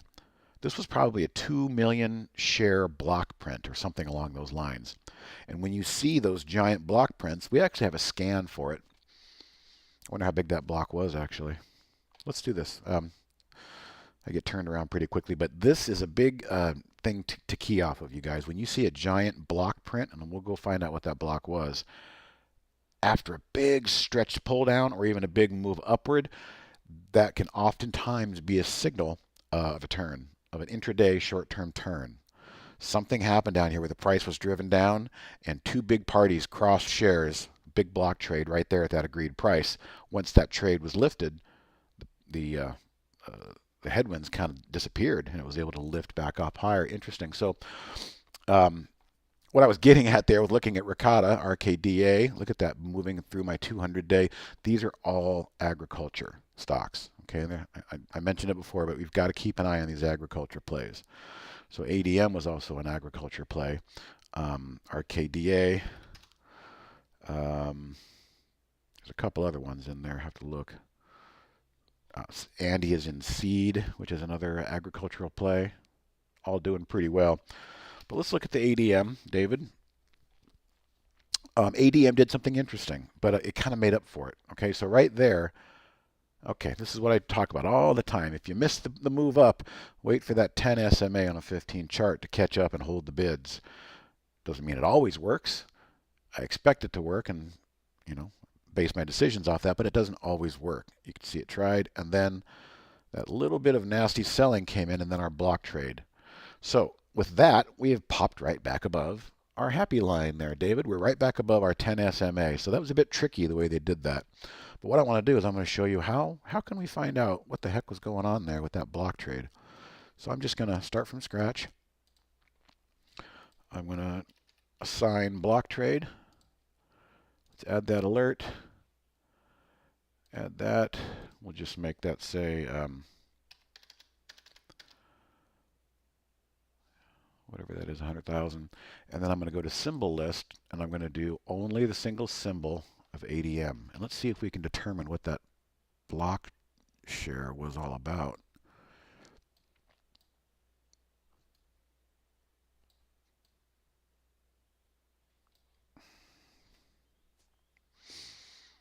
Okay, description. Why is it not telling me the size of the trade? Time description. Quality. That's what we need. We need quality. That's going to give us the actual data point. It was only 107,000 shares? Really? Was there more than that? 846, 853. Okay, so all these, there we go. All right, guys, we got it. So 1,000,000 shares, 800 shares, and then a cleanup of 100 shares. Almost a 2 million block share print, which we can see on our chart. Right after that happened, basically this was done on the phone between two large parties, an agreed upon price. Once that trade was hit the tape, the selling pressure abated, and we popped right back up. I don't want to lose track of this one, David. I really like all of the agricultural plays right now. I really don't even think the worst headlines are here yet. This is definitely a story stock, plural, story stocks, plural, whether it's ADM, RKDA, Seed, YTech, I think was the other one. What was the other one? Andy was in YTN. Very low volume, but another one. But what you guys can do is you can go to, like, say, okay, CF, agricultural pesticides, agricultural chemicals. This is how I found RKDA. Believe it or not, it was this simple. I'm like, wow, what's going on out there with agriculture, pesticides, fertilizer shortages, hold back on wheat exports. This could get really not good, and there's a way to play it. So I went to CF. I said, okay, well, that's a nice big blue chip stock, $100. What else you got in this industry, in this sector? So we go over here to similar to CF, and look at that. Oh, CF, what's the CTVA? Oh, I didn't even know about that one. I kind of forgot about that one. So that one's in play. And there's my little guy, RKDA. I started looking at this one down here. I said, I really like this. I like the fundamentals. It's got cash. It doesn't have a lot of debt. I think this thing could do something. But it just kind of popped up ahead and pulled back at the 200. So it's really going to find some fight and some resistance here at the 200 day, maybe for the rest of the day. You know, it might be another day or two before hopefully you can get through. But I'm highlighting to you guys how I found some of these things. You know, you get on a notion like X Steel is doing great. Okay, well, who are the other players similar to X? Oh, okay, Nucor. Yeah, they're definitely one. I've heard of them. Nucor. Okay, they're doing good too. So and you can see other names. It's a very good tool to use, and I wouldn't even be in this nice trade if it wasn't for that similar tab. All right, hello Iris. But yeah, David, I'm not in ADM. I'm sorry to say I missed the buy. I was very busy on the morning, but I'm happy to see it working. I've got some other agricultural stuff working, and I think as long as they all keep working in unison, there's no reason to get out. I think at this point, the 10 SMA is really going to become our guide, even though the official exit for this trade is to not let it get below the 20. But the way it's behaving now, it tells us the gun was shot and the momentum is on. We want to make sure we keep that momentum driving. So as long as it stays above this rising 10 SMA, I would not want to get out, because you could wake up one morning to a big headline and get a giant push. And that's when you start maybe taking a third off or a quarter off here and there. But that was a very curious 2 million share block print there. But it was a great example of showing reversals off of block prints.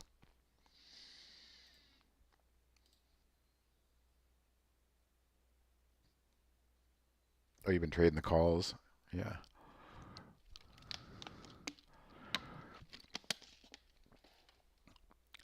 DNA. This is another one that we're in. This is another agricultural one. Andy actually found this one. Profile. Platform enabling biotechnology across diverse from food and agriculture. That's our keyword right there. This, I think, is going to be in the headlines for a little while, you guys. So I'm definitely happy to see DNA starting to move.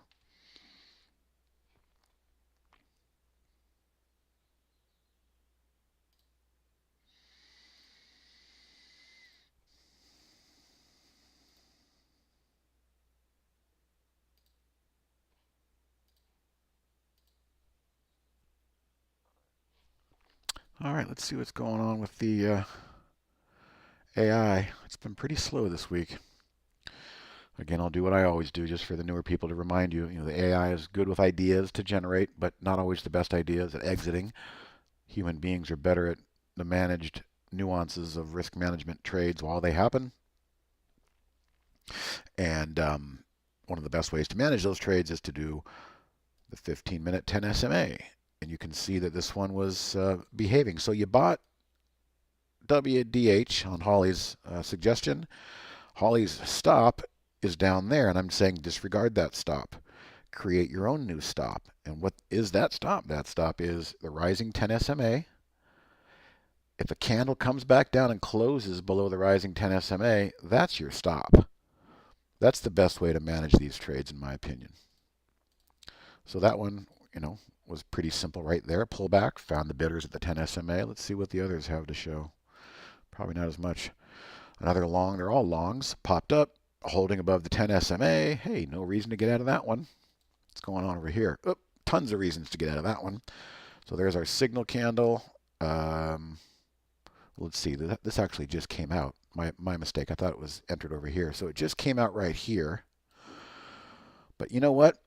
This trade was called a bit late, I think. This trade was called, look at the rolling over of the moving average. The entry was actually called under the moving average. And then when I look at the daily chart, we've got 4 days of run. I think that this is probably feeling a bit exhausted up here. I wouldn't be trusting this one very much. And then this one gave us the perfect example of pushing up, back up, down, red, green, and slowly, slowly dying right there. It died right there by closing under the 10 SMA. And you can see we've saved some decent headache and grief. If you just use that as your signal candle to exit, you can get out. I'm seeing happy prices here in DNA. This is good. I fully expect DNA. Let's just go ahead and put a price alert in there right now so we know. The 20 SMA looks to be right about there at 352. I'm going to put a price alert in there. And then if that triggers, it's going to let me know that that might be it for this big push here. I'm going to definitely expect some sellers to jump in there at that 20. But honestly, like I said, guys, I know Andy just said he sold some of his. He likes to load up and then sell a few on the way up. I like to take just a medium position and just let them work for me. And so I'm not getting out of this today. I'm going to stick around and see what this agricultural story is going to turn into.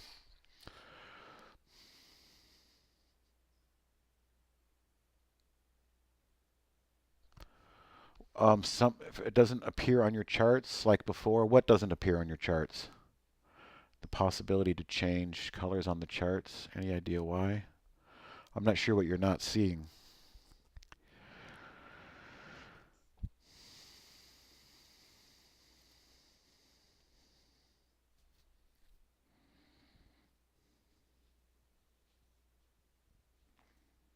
You mean one of the moving average isn't appearing on your chart?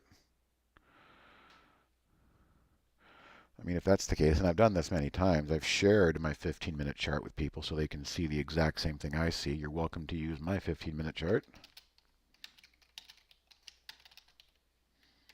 which is in that cloud code right there. Yeah, there is a possibility to choose background colors. Let's see if I can remember how to get in there. Right-click, Properties, select chart style, select. Where was the? Oh, I believe. Let's see. Okay. No. Selected annotations colors. Okay, those are the annotation colors wheel right there. But where is? I've never changed my colors, so I know we can do it. So hold on.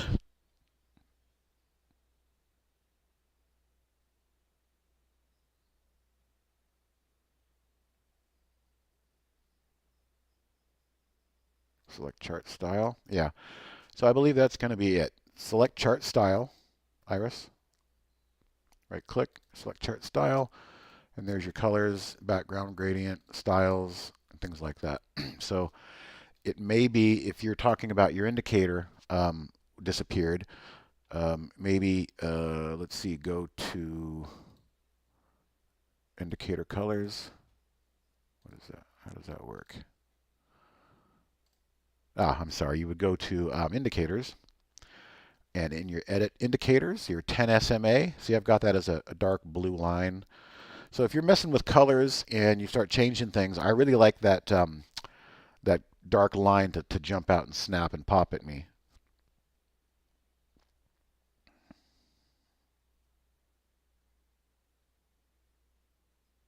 Okay, so hopefully that helped.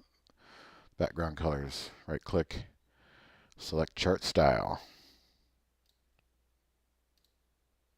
And we do have a tutorial on this, so if you get a little twisted on there, you can come into chat or email us and say, is there a video tutorial on the chart styles and selecting colors and things like that?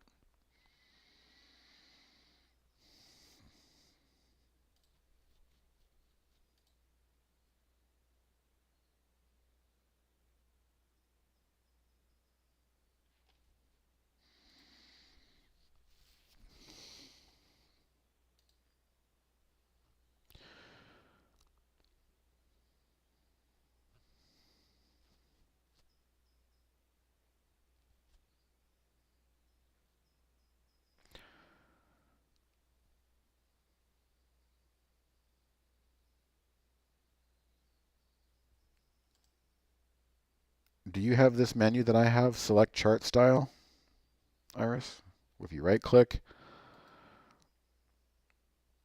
do you have access to this menu, or are we maybe needing an upgrade, a version upgrade?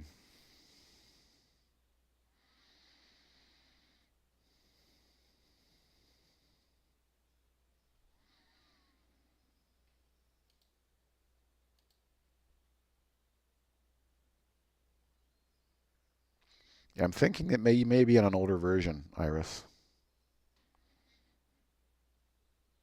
Okay. Well, the only way to change the background colors is going to be, at least in this version, is that one, or that tab right there.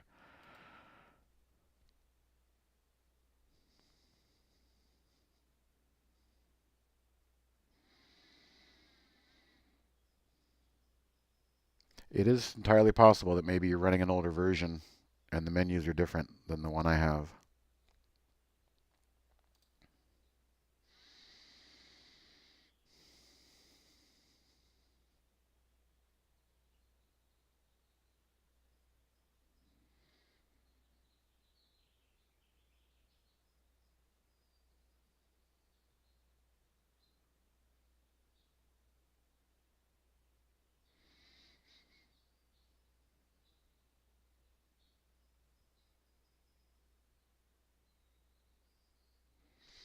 It probably wouldn't hurt, Iris, just to go to the website and see if you have the most latest version. I'm not sure what version you have. You go to Help and About.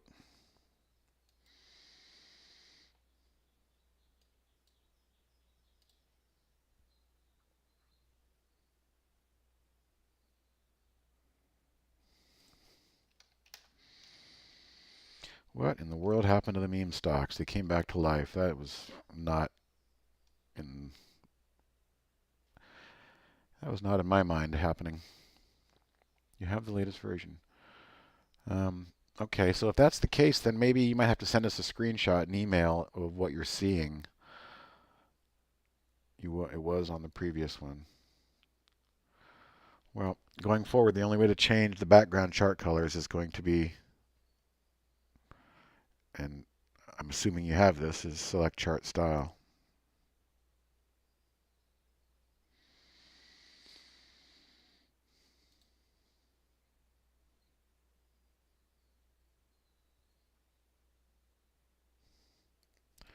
The only biotechs, perfect circle, that are looking good to me are the ones involved in agricultural biosciences right now. RKDA, DNA, biosciences, agricultural biosciences. And you might have missed it, but what I did is I went to CF, which is kind of the big daddy of a lot of them. And then I went to similar, tabbed. I found RKDA there. There's CTVA. So there's some interesting names that you can use in that similar tool.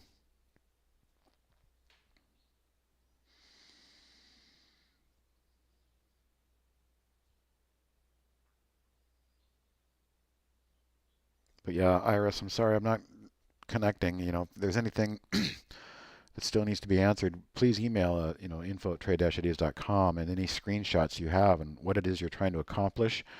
And we've got a lot of good videos on how to do that. So I must be missing something.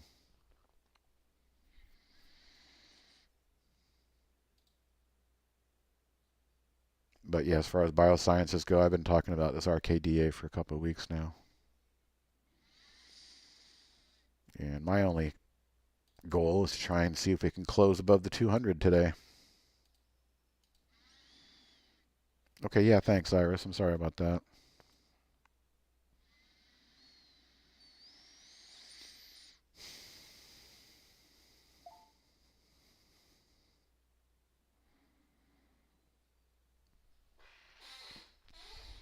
Typically, I don't hold biotech stocks overnight, but I am rather convinced that we have a story developing here in agriculture. And just because they say bioscience doesn't mean they're in the biotech industry. I think these are going to get some attention. So what was that other one? CTVA.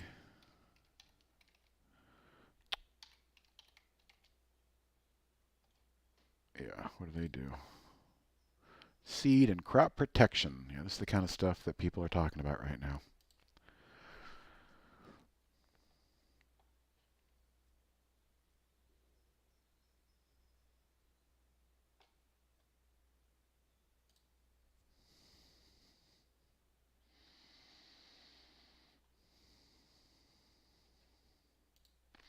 All right, guys, the bottom of the hour, and looks like we're all caught up on questions. We can always look at charts. We can do whatever you guys want to do until Barry comes back.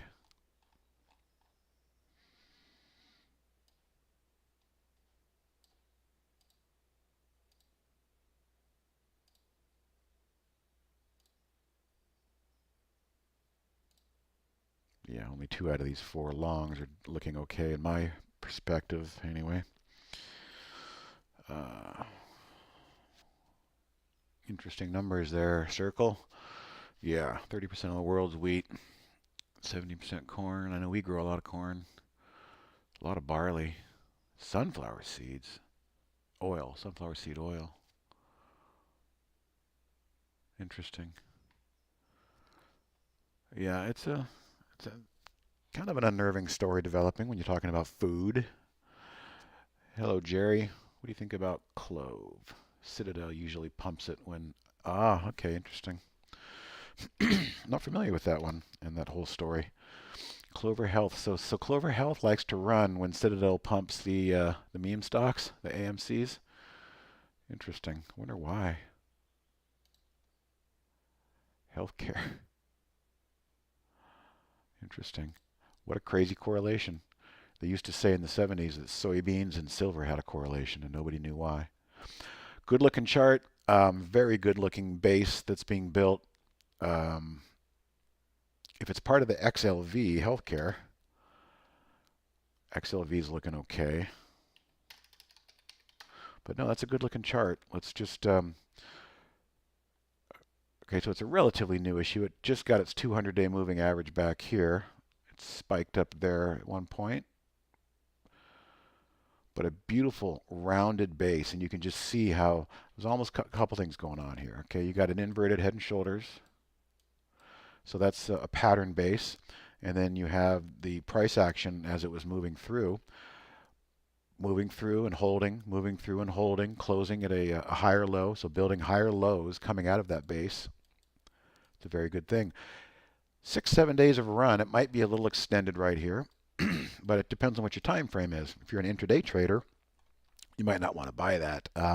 If you're already positioned, you're looking good. You're going to see some resistance up here at 4, I'm betting, just from that prior congestion. But how it gets between there and that orange line, it could take a couple steps back before it does that. You never know. But these are the kind of things that once you've identified a turn and a base and a change in the trend, I mean, this is about as nice as you'd want to see a beautiful 50-day moving average just blown through, hold it, and then launch off of that. That's a confirmed trend reversal in my book.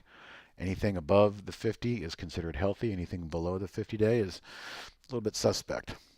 Going to have to prove itself. But as far as an entry goes right here, it's it's a bit of a chase on the daily, but on the intraday, it's holding that moving average just fine. I just try not to buy things for a swing trader after they've moved 7 days. I try and wait for a setup.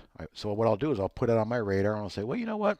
If this thing wants to come back down and maybe try and shake a few people out, I'll set a price alert down here close to that moving average. And if it goes off, it's a lovely real-time trading idea that you've created and set for yourself. You set it and forget it.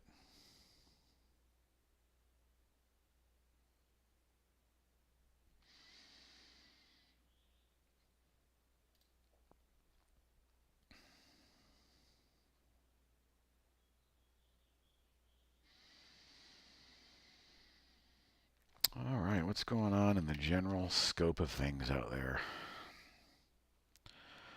So speaking about what we were just talking about, right? Under the 50, suspect.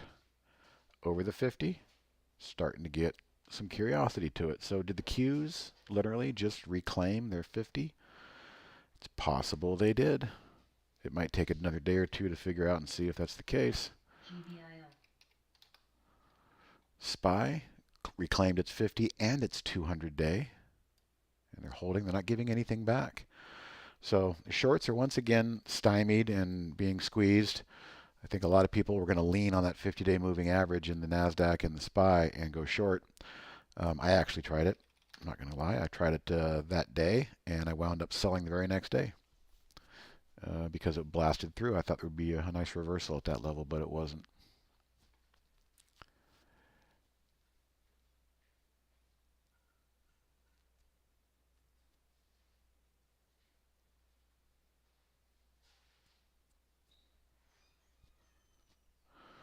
Farm equipment, yeah. No let up in farm equipment.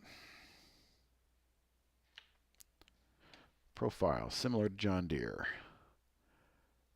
CNR, I don't know who they are. Let's go back to DE. Similar to DE. What's this, IR? Machine shops. Well, John Deere's definitely behaving like I think you would expect it to for now. Oh yeah, it's a good point. Perfect circle. I mean, I say it all the time. For me, the chart has to confirm the story, but I'm a sucker for a good story. But if the chart doesn't confirm it and it just keeps getting slammed at the critical levels, then you can't trust it. You got to have both the story and the chart line up together and confirm that yeah, there's still something there. Like like we said in ADM, there's no reason to get out of ADM. It's still behaving. It's above all its key averages. It's just trending. It's just making noise intraday. If you're a day trader, then you trade the intraday noise. If you're a swing trader like me, you just try and find positions and settle into them and let them make their move and start fading out of them after a couple days if they do what you want them to do. Sometimes you have to sit for 5 or 6 days with them doing nothing, but as long as they stay intact and keep closing above key averages, I won't get out. Matter of fact, most of my exits in swing trading are at the end of the day, the final exit anyway. I might take a piece off intraday if it's really running quickly like Andy just did in DNA, but he's already starting to kick himself, I guarantee you. But at the end of the day, when I'm trying to maximize my profits or even nurse a losing trade, a lot of times on a losing swing trade, if I get a little bit wigged out midday and emotional, from a big swoop down or swoop up or something that happened, but it was midday and it didn't close that way. I often kick myself for getting out midday and not letting the chart close and show me as a swing trader what the true daily chart is going to look like for that day in perpetuity in history. So whether it's a winning trade or a losing trade, a lot of times, or especially a losing trade, at the end of the day, I will wait. If this thing's bleeding over and rolling over and it looks like it's going to close below a key moving average, which is what I say all the time in the trade of the weeks, if it closes below this moving average, that is our signal candle to get out. So I have made many mistakes getting wigged out intraday and just getting emotional and saying, just take it, just get me out. Watching it reverse and close on highs, and at the end of the day, it's a beautiful daily chart, and I got out making an intraday decision when I should be making an end of day swing trade decision.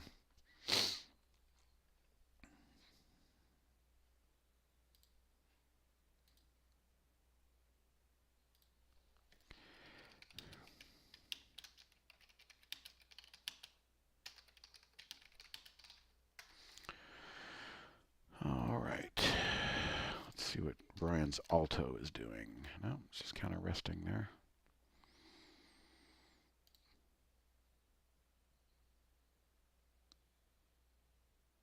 Oh boy, that's funny.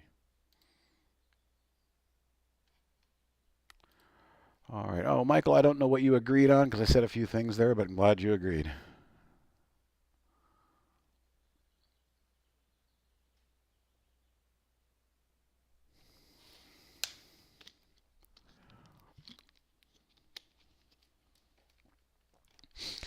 Let's go down this A table and see if there's anything worth marking up as a possible squeeze play. Indo, as I said, was a fun stock if you were playing that, but once they do that and go parabolic, they break, and they never really seem to want to recover. So I stay away from those charts.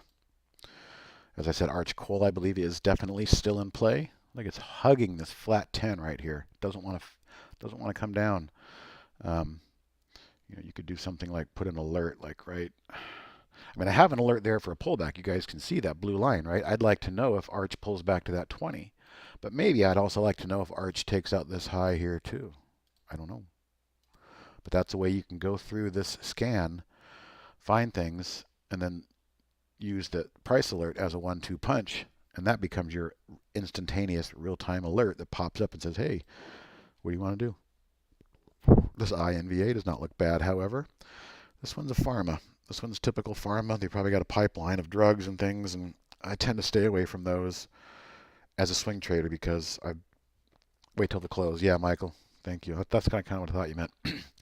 Especially if you're a swing trader. You got to look at what everybody else is going to see as they go home that night and start looking at charts. It's so hard to do sometimes, especially when the market's open and it's driving down and it's the first 15 minutes and it's below your mental stop price, but that first 15 minutes can be a killer. They can reverse out of those first 15-minute plunges a lot of times, especially if it's in a strong stock, in a strong trend, which is a good segue to show you something here. I've shown this before. It's the jam down and buy to the 10 SMA. So instead of having a top list, I've created an alert window, and that alert window uses not a new high, but a new low. I want to go long. I want to look for those setups that pull back that are in nice, strong trends, like I just mentioned, but have that momentary jam down, usually in the open, and start testing those moving averages. So new low here. All right, some of the key metrics of this scan. I want it to be a new low. I want it to be down 1% from yesterday. Change from the close, down 1%. Time of day, I don't want to see it after 2 hours. 2 hours after the open, 120 minutes, I don't care about this scan anymore. I think a lot of that vicious tree shaking is done in the first hour of the day. Stock composite rating, we talked about this earlier with the A table. Well, it is the A table. No, it's not. I mean, I'm doing jam down, excuse me. So these are strong stocks with an 80 score rating, so they're trending higher more than likely. Change in 20 days. 10%. This thing has to be up 10% in the last 20 days. So these are strong stocks, but in the moment of an opening, we're getting a new low and we're down 1%. And here's the kicker right here, guys. This is the one. This is the money filter. The change from the 10 SMA. I'm saying only show me a new low when it dips down to 0.05% above that 10 SMA and no more than 0.1% below. So my little bracket there, my little window of opportunity is that daily 10 SMA on a stock making new lows coming into the day. So let's take a look at a couple of these and see if we can get a visual as to what I just kind of explained. And wouldn't you know, there's only one today. Hopefully it's a decent one. It is. Look at that. So there's our lovely channel. There's our channel higher. You're not the guy who's going to chase, or the girl who's going to chase this one up here. You're going to say, hey, I want to wait and see if this thing pulls back to the 10 SMA. Well, this scan actually did it. It jammed down, gave the signal right there, right at the 10 SMA, and it popped right back up. Unfortunately, and unusually, there's only one scan in there today that did that. What about yesterday? Yesterday, RRC. Okay, so there's the arrow on RRC. Just pay attention to the blue arrow when I click through these on the daily chart, and it shows you that momentary dip down. That RRC looks a hell of a lot like Arch, doesn't it? You know why? Because they're both the same. Range Resources and Arch are very similar. I just locked up here. Here we go. Petroleum, natural gas, and maybe some other stuff. So yesterday, when I click RRC, you see that arrow pops in and shows that little wick. And again, it's a new low. It's kind of counterintuitive to want to go buying something that's making a new low, but the scan is guaranteeing me that these are stocks in a strong trend, having a momentary shakedown, usually on the open, to see if they can, this is what Citadel, this is what all those guys do. It's Citadel and Virtue and all those market-making bastards. They know where all the stop orders are. Okay, you're a guy who has a regular job. You're a girl who has a regular job. You come home, you look at the chart, you're long. I don't want to be stopped out. I don't want to be in the price below this number. So I go into my E-Trade account, my Schwab, Ameritrade. Good till, canceled, stop, market, order, get me out below XX price. Well, guess what? That's how they make all that money over there at Citadel. They see those prices. And guess what? That's why you have free commissions, because your broker sells that data to Citadel. So they open up each day, and their algorithms are looking for bowling pins that they can knock down and reverse. And that's just what they do. When I first learned how to trade, we didn't do that because we didn't have machines. We had human beings pressing buttons against each other. It was a whole different environment. I don't want to get reminiscence on the past, but it was a great environment. Once the machines got involved around 2007 and 8, the whole dynamics changed of price action. There's the arrow from that one yesterday. NNM gave you a good, let's zoom out a little bit so we can see in the intraday too. CPE, look at that arrow. It's higher than it was the arrow yesterday. HP, okay, jammed down to the 10. It's a little bit higher today.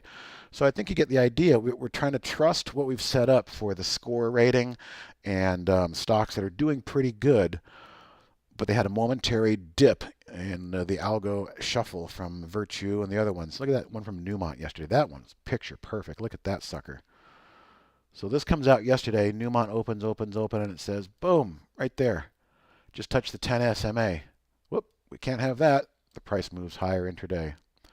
So yes, I will share this. I will put this back on real time. Jam down to the 10. It's to be trusted, only in the morning. After a couple hours, I don't trust it. If something's making a new low and late in the day, there's a good reason for it. But early in the day, right on the open, as I said, it's those darn algorithms, those market-making Virtues and Citadels that are trying to shake the weak hands and separate the weak hands and get their stock. All right, so this is the jam down 10 SMA buy for anybody that wants it.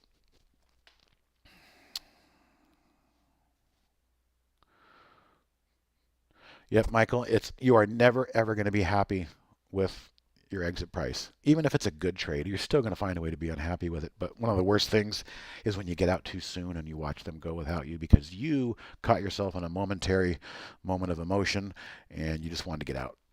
You don't want to deal with it anymore. Yep, Mark Iris, there you go. Perfect circle. How many times do you like to see the 10 SMA tested before you buy? I don't want to see it really tested too many times. One of a strong stock, one is enough, is all you need. Because you think about it, these algos, again, back to the algos, they're not humans. They're trading waypoints and they're trading critical inputs. I'm convinced that one of the critical inputs that the algos look for are strong stocks pulling back to the 10 SMA and reverse off of there. So they can't just have arbitrary levels. They have to have waypoints. They have to have targets. If, when price receives below 10 SMA, reverse, buy. I mean, that's how they write these things. So they have to have levels of inputs, input levels of importance, whatever you want to call them. But I think just from hours, thousands, tens of thousands of hours of observation, I think I've kind of identified with this jam down and buy one of their little early morning algo tricks. Just try and shake the trees as much as they can down to a level that makes sense, and then it reverses. So if you find yourself getting out of trades, panicking in the morning because they're being ran down on the open, it's one of the hardest things to do is to just sit there and just try and wait for that reversal. Sometimes it could take 15, 20 minutes into the day before you even get a hint of one. But as long as the daily chart still looks good, you got to tell yourself, this is just the first 20 minutes. Man, this is a long day. And I'm going to kick myself hard if this thing wicks and bounces back to highs, and I feel like the sucker who got shaken out, held upside down by Citadel, and all the change fell out of my pocket. Twice, tapping and moving average twice is not bad either. But once they start knocking on them 2 or 3, 4 times, I start to get a little impatient. Because again, perfect circle, you're asking about the 10 SMA, that is my momentum line. And if they start dying on momentum, they're going to start pecking away at that. And the momentum dies, as I tell you, when it closes below that. So ideally, all I want to do is I want to see an algo reach down, hit that waypoint, find that input, and reverse the stock. So 1 is ideal, especially in a very strong stock. 2 is acceptable. You might even have 3 if the stock is up and flagging, going back and forth, flagging. You could have a couple tests. I mean, look at this one right here, Newmont. 1, 2, 3, 4, 5. 5 days in a row it tested, but it held each time, so that's all that matters.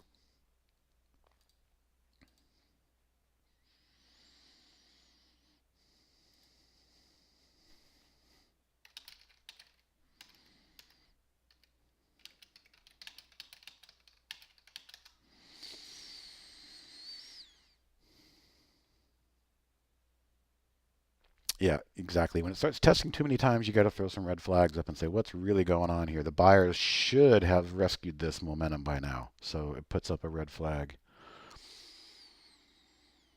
But boy, it's probably one of the hardest things to do. You've got a mental stop. Andy and I used to literally pull. Once we figured this out, we pulled our hard stops. Like, oh man, this one's opening low. This one's opening weak. We better pull that hard stop. Can't give them the food to feed on. Give them an open order that they can see. Good till canceled stop, sell 1,000 shares at XXX. Well, everybody else is probably seeing that same level. The algorithms see a giant bowling lane and they just knock those pins down and reverse it. I just don't know how to explain it any other way, but that's the game we have. I mean, the market is still being run by humans and emotions, but it's being executed by algorithms, and they're tricky. And they know how to part you from your shares if you're a weak hand. Thought I heard another AI trade come in here. Where was it? Must have been this one. Bullish pullback. I always like that. Oof. Pharmaceutical. What are these guys doing? Are they doing... No, this is full on human pharmaceutical, not agra. Okay, 1, 2, 3, 4, 5, 6, 7 strong days in a row. I definitely wouldn't buy that chart here today. What it likely could do is, start to consolidate over the next few days, and this moving average will come to catch it, and that 50 will cross. This is a chase to me. If you're in it, great. You can manage it how you want. But if you're thinking about getting in it here, no. Who was asking about that? Oh, nobody was asking about that. That was the AI trade. So if you're in the AI trade, it's musical chairs up here. It's been a long stretch daily candles, but using our intraday rules, it's coming up to meet the price. I didn't mean it to be that big. Coming up to meet the price. And as long as it stays above that moving average, this trade should be good. But the moment it gives us a candle that closes below, and it's very likely this could happen today or tomorrow because we've had a big run. The moment that happens, that's the intraday signal. I don't care if you're a day trader or a swing trader and you're trying to maximize your profits and squeeze out as much as you can. Let's say you've been in this thing since maybe back here and you're really starting to feel like it's musical chairs now. If this was me, all I would be doing is watching this moving average and those candles. The very first candle that closes below that rising 10 on my 15-minute chart, that's my out. That's how I would manage this trade.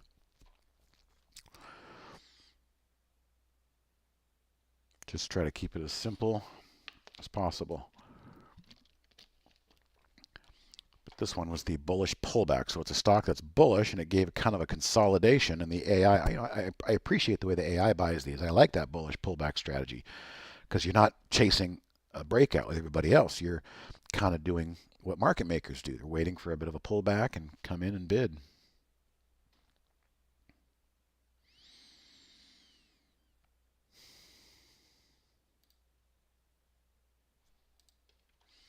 That DNA got really close to that 20-day moving average, and that might be as close as we got. 350 and 350. You got 2 cents away from the 20-day declining moving average, but I'm staying in this. It's a position trade. I'm not getting out. Just going to let it work. I love the volume down here too on that volume. Good volume at the base as it starts to turn. We took out the 10 yesterday. Maybe in the near future here we can take out the 20, and then we'll have our 50 in sights, but I'm getting way ahead of myself.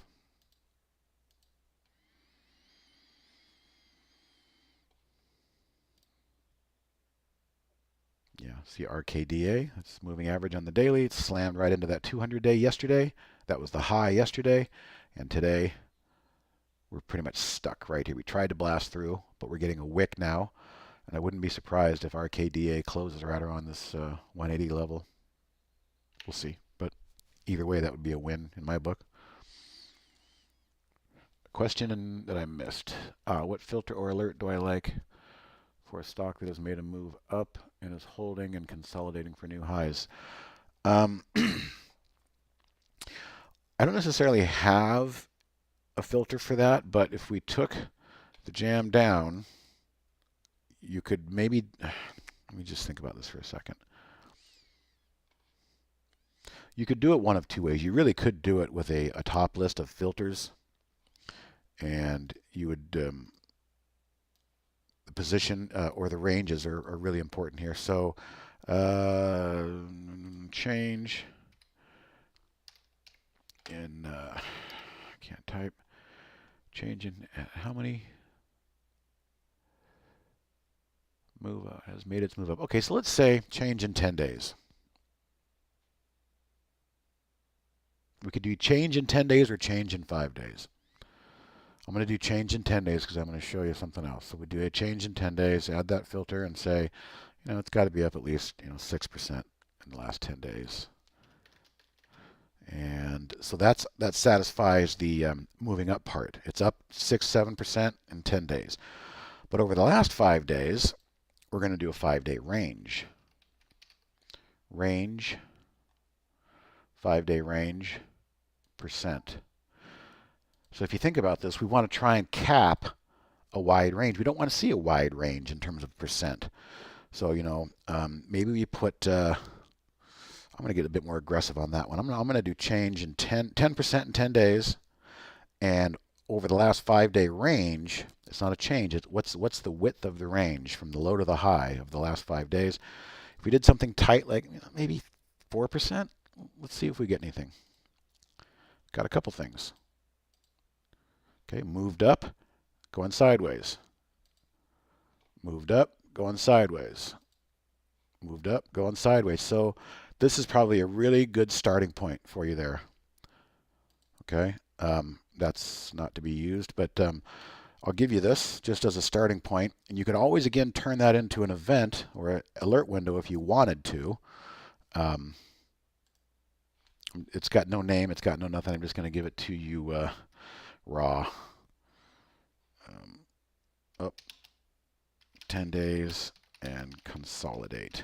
There's probably a few more things you could do to that scan to make it worth your while, but those are the two immediate filters that come to my mind, especially when you're saying I want it to be up and then I want it to do this. Oh, new trade, bullish pullback, the ones we liked. Well, it's okay on the daily chart, TDW, but it just triggered after it broke my intraday rule. So I don't know if I'd be too keen on that one right there. It feels like that was the last little push up, and then now we're just kind of starting to give it back. People who were long are starting to take profits. Technically, the closing candle prior to that one, if we zoom in real close, we can see technically that was a closing candle below the rising 10. And that's all I ever really need to see to make my decision, because the subsequent candles that come out after that usually just continue to bleed. And I'm pretty happy that I went ahead and did that. So. All right, guys. Well, I'm all talked out. I know Barry's going to come back in, so let me invite him back in. He likes me to message him on the YouTube so he can see it.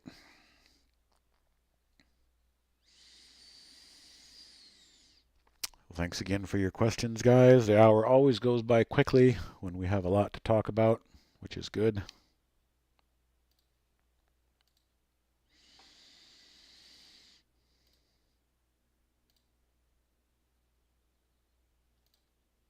I've also been long some of this TGB. Look at how it was a beautiful pullback. Beautiful pullback right there. Topping candle and then a bottoming doji candle, and it just bounced right off that number. And I've been holding on. Again, that's another position trade. It's a copper. I think commodities, energy, agriculture, metals. We saw what steel's doing. TGB is a copper play, and I'm really liking the way it's performing. All right, guys. Just waiting for Barry to tell us he's back.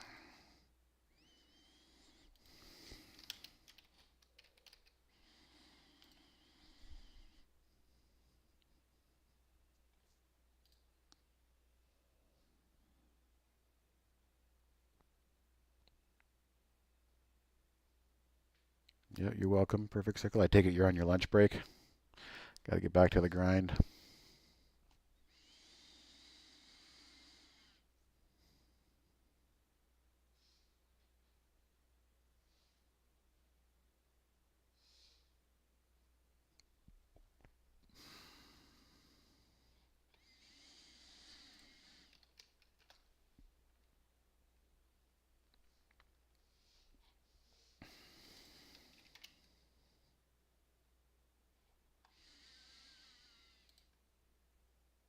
DBC commodity index still gapping up every night.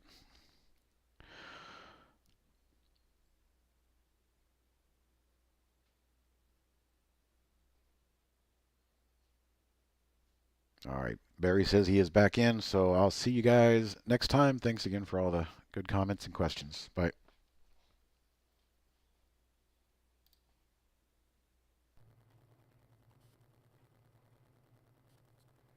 All right, keeping an eye on ALLG. See if it can explode through 19 on its way through to 20. Need some volume. I mean, the volume is still huge. I think it's huge. Yeah, 34 million, 54 in the float. This will trade the float today.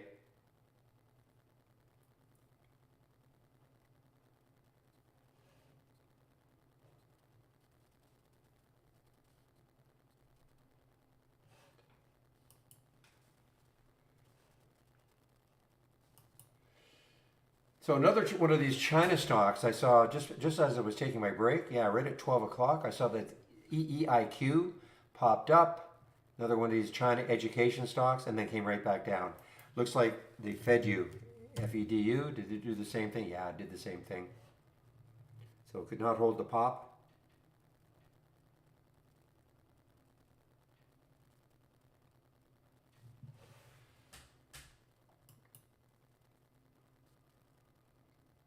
Yeah, I don't know. We see this every now and then, real. I don't know if you could have got it down here at the 24.39.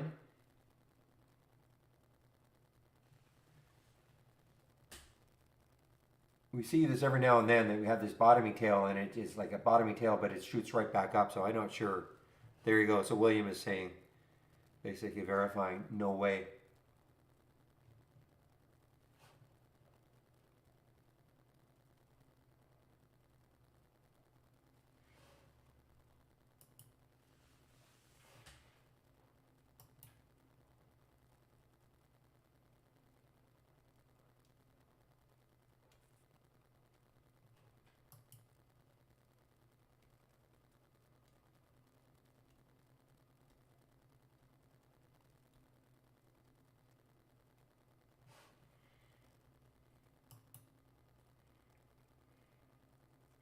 Well, here's another one. Guess. GES popping up, coming right now. That's interesting, guys. That's coming right into the 200-day moving average, 2261.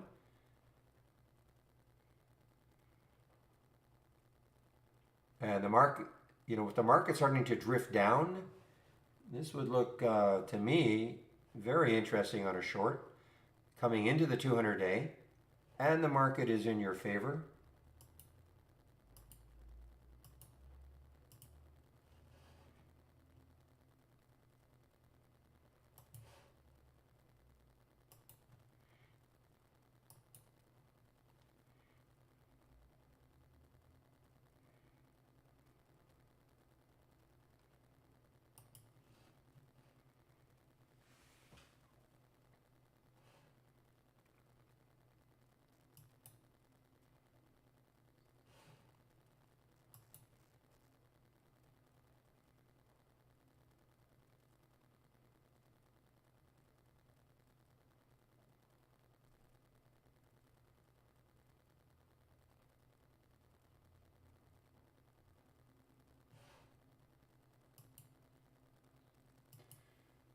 Break.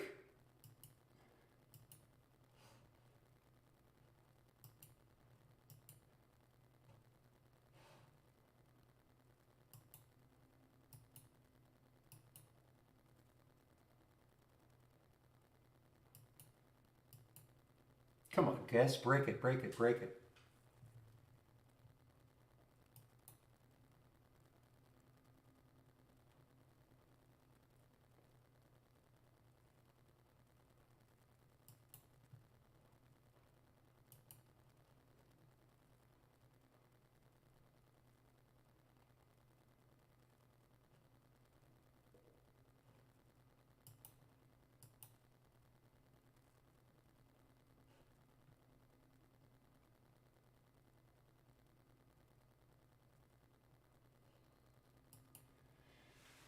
Just waiting on this, I guess. I may get stopped out flat, but I'm going to hold on. I'm in at 21, 22.21 on the short. Just watching this. If it goes back there, I'll just get out. But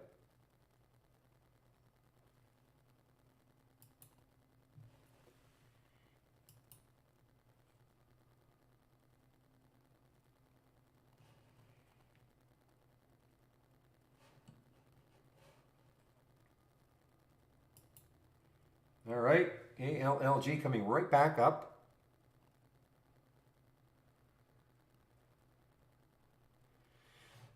I just have this feeling if it takes out 20 again, it could have a run.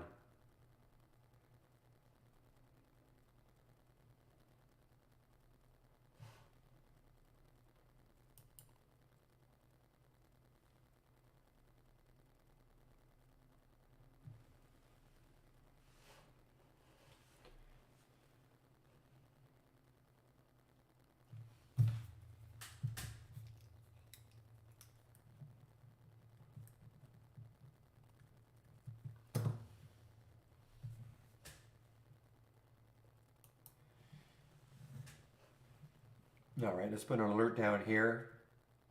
Say 2209 or 2210, so I don't have to keep watching it.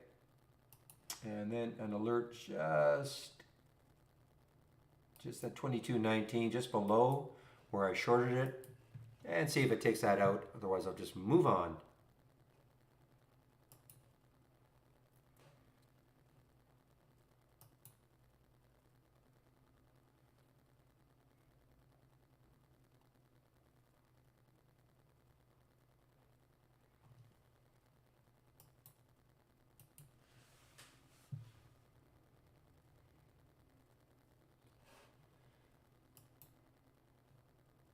All right, there's a little move, guys. ALLG. I heard ALLG plus show up. That's what I heard. So these are the kind of the warrants, I guess. I know it says warrants.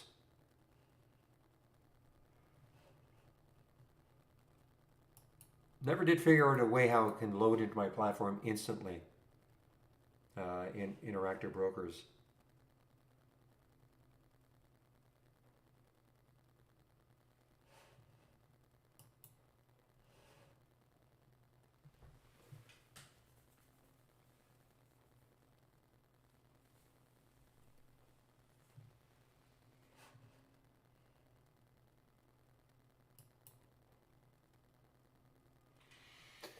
All right, SSR. Here's another. Is this another?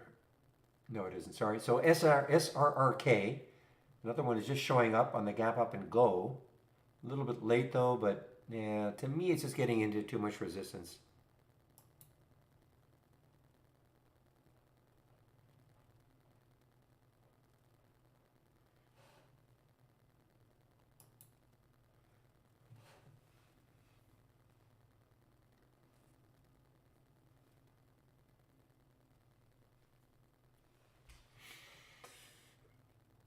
All right, guess on the right side. Okay, go. Not bad now. Let's see if we can take out 20.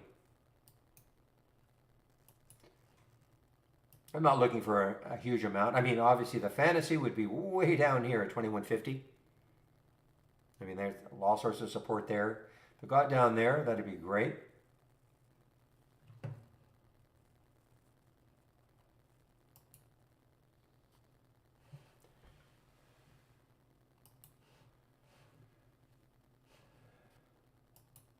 There's your yeah. This wow, what a move this has had over the last few days. CISO still has a ton of room. I mean, look at this. Can't remember. I sort of remember this one. Where are they out of? Yeah, I sort of remember this one when it got up to 50.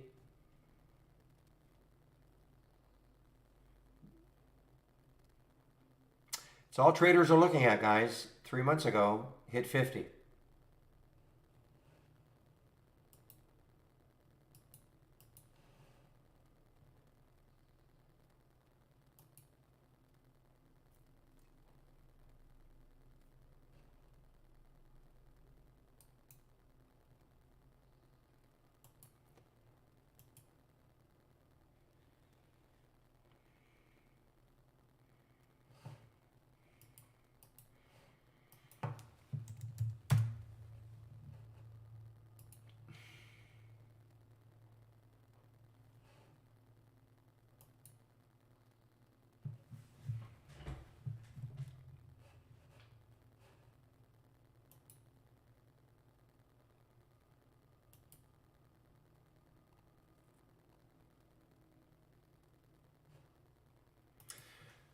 So, wow, look at my watch list now. I'm just looking at two of the four, obviously, were awesome. Well,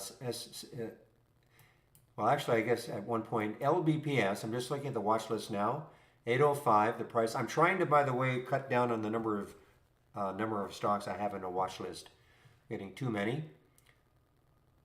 I don't want I don't want 10 triggering. I want about 5, 6 tops for the day. So the LBPS. All right, guess. Come on down. So the LBPS triggered at 8:05. There's the time. 9:49. 8:05. Now it looks terrible now, but remember at one point this got up to 886. So from 8:05, pretty good. Obviously the ALLG. Don't have to talk about that too much. 10:55 at 10:12. Got up to 24. The Posh 1412. Yeah, even the Posh is working 1467. And the CSIO 840. Wow. Watch list is on fire today, guys. On fire.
teasing around that 19 mark for ALLG. Maybe I'll induce it a little bit higher.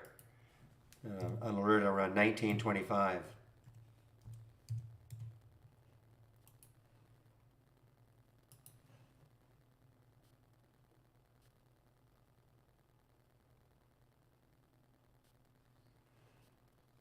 Oh, this is fun. Okay, let's induce it a little higher, 1950.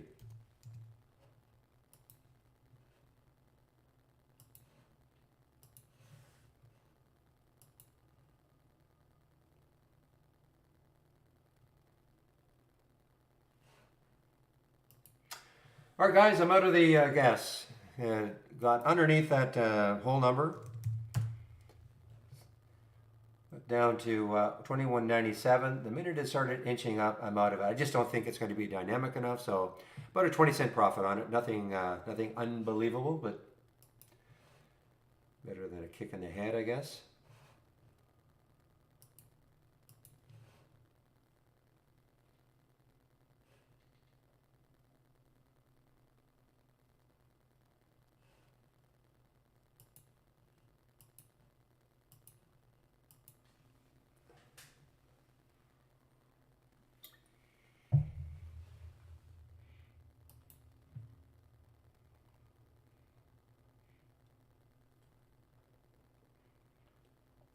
All right, now there's Kodak breaking underneath just a little bit of the 200 of the VWAP.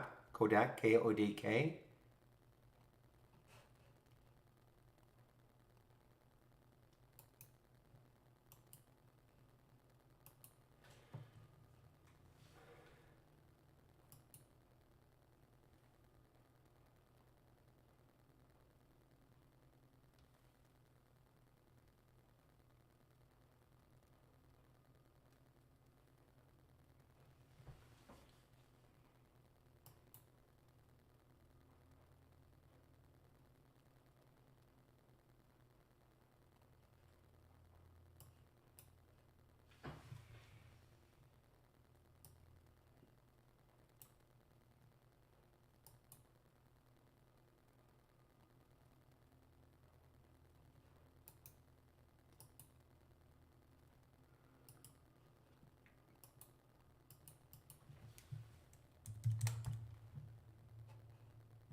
Yeah, with a skate.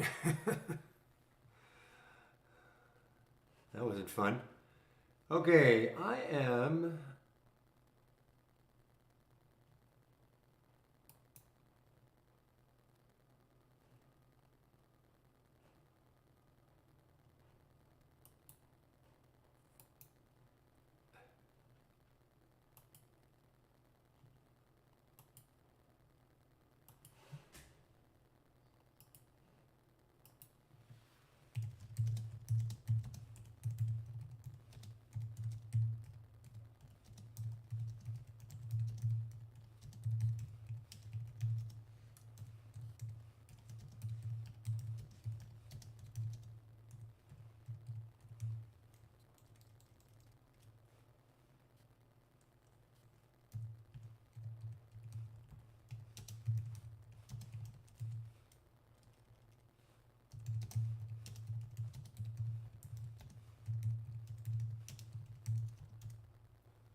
All right, Mr.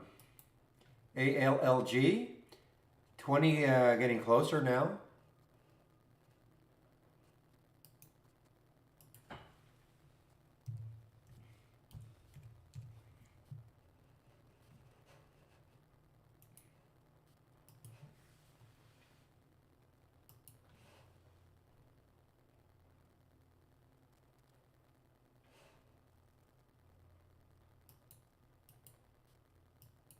Ah, guess went down below. Oh well, I'm not in it anymore.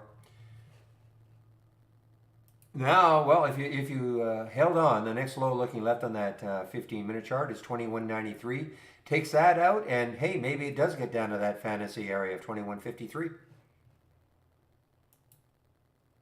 But I am not in it anymore.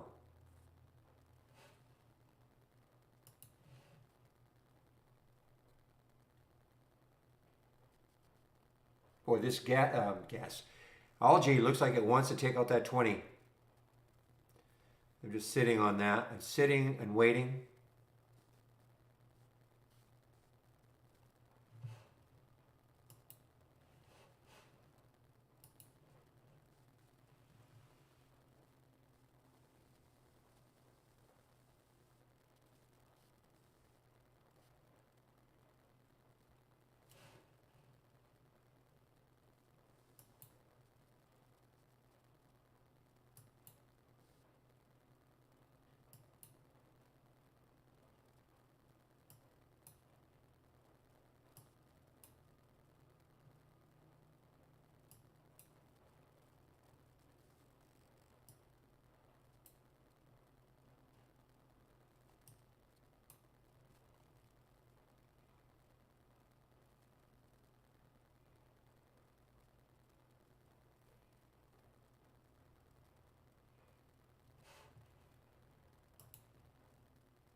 Okay, guys, K-Web is starting to drift down now. That did not hold, so your China stocks are more than likely doing something like this.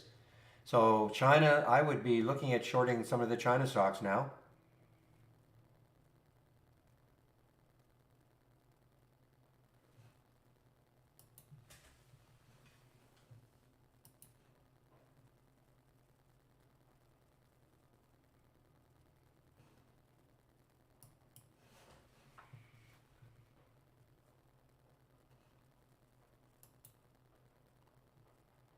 You guys were talking about Zach's favorite stock, Sava, before. Yeah. Hmm.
Probably not, Bill. I didn't create it. What new scan is it you're talking about? Um, that's Michael's baby. I don't really look at it too much, but what is the new one? Maybe I can just by the title, maybe I can tell. Closing range breakout, is that the one?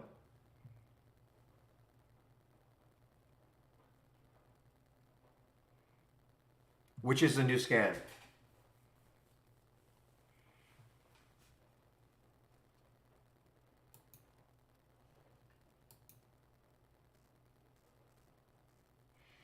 Yeah, I don't know. I don't know what it. I don't know really what it's supposed to do. Let me see if I can try to closing range breakout. Closing range breakout. I can ask. See what the boys say.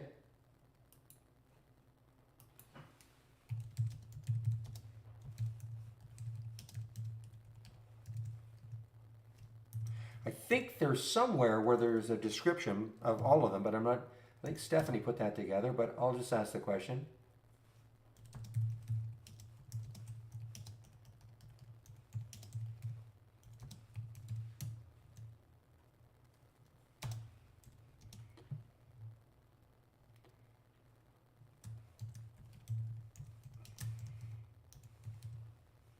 Most of these are not day trading type scans, so that's why I don't really look at them.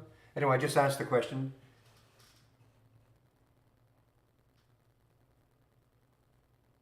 Yeah, guys, I mean, your China stocks, I mean, I'm sure they're all looking like this.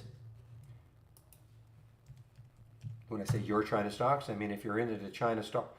This is not fallen that much yet, Billy, BILI. Excuse me.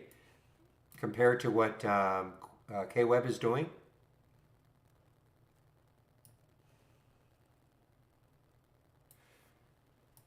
ZME. All right, well, ZME is actually, well, of course, education. I mean, some of these crazy little education stocks have been trading on their own.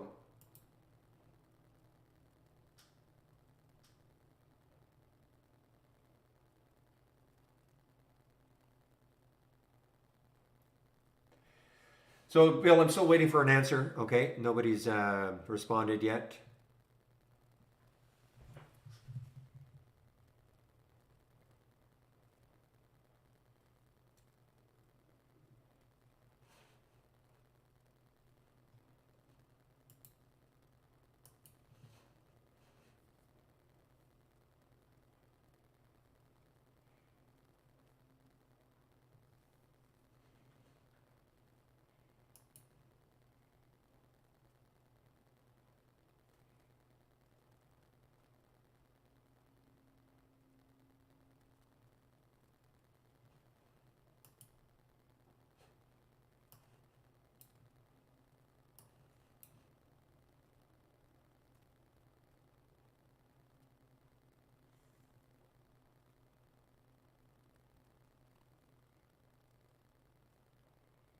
Maybe getting an answer here. Maybe.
Well, with this market just getting kicked right here, yeah, this guess could keep moving down now. GES. I'm not in it anymore.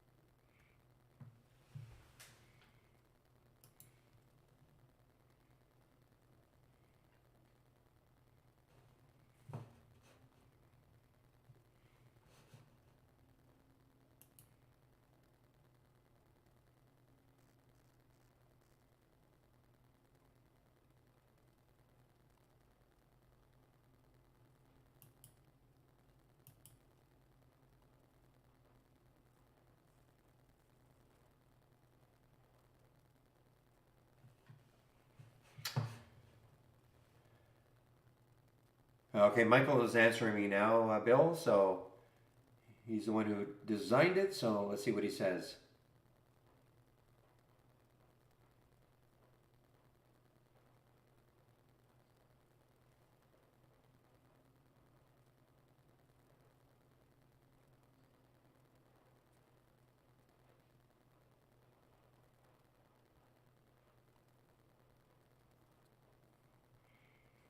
Okay, let me just see. He says it's the other ones anyway are in the guide, but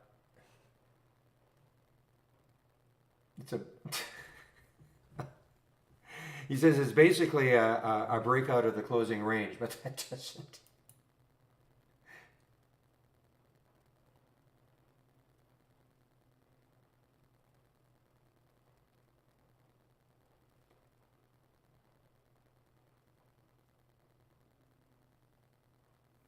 You know what, Bill?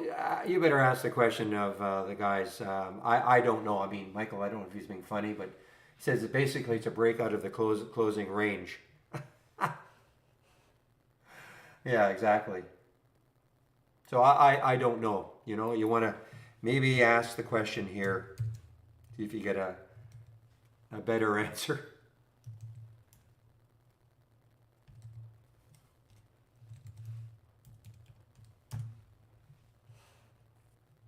I don't know what the closing range means. The closing, at the low, I really don't know what that means. Let me just check the guide though, because maybe Stephanie has put it in here, maybe with a little more.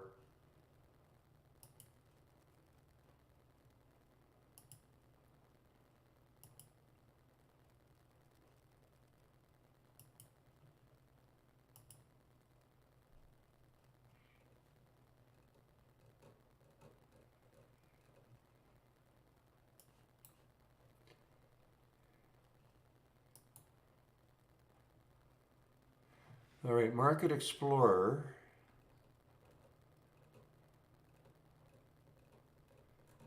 It may not be in here yet. Yeah, see, I don't think it's going to be in here yet. Let's see. Yeah, it's not in here yet. No, you didn't miss it.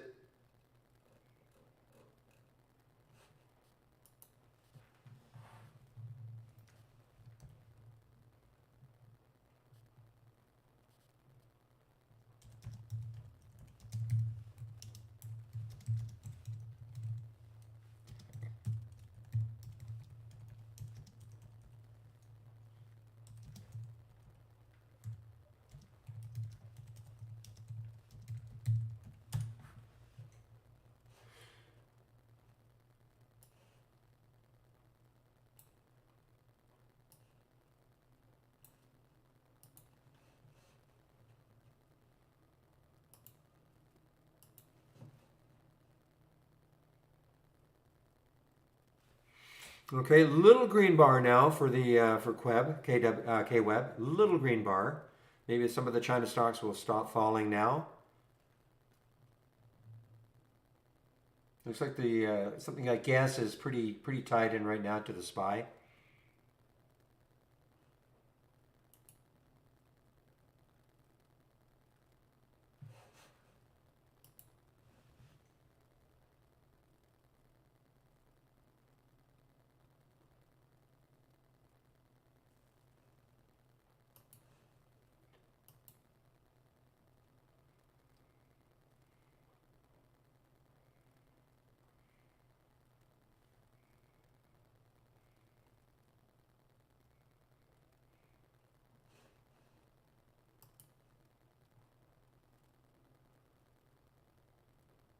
You know what I'll do though? I don't know how often this works. I mean, how many alerts you get from it, but let me, just for fun, I'll bring it up and maybe we can figure out if we get any alert from it.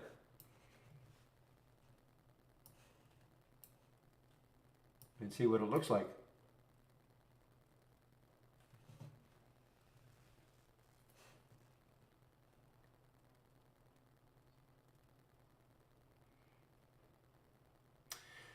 This one could be interesting going forward. Look at this SNPO, the earnings play, big gap down now.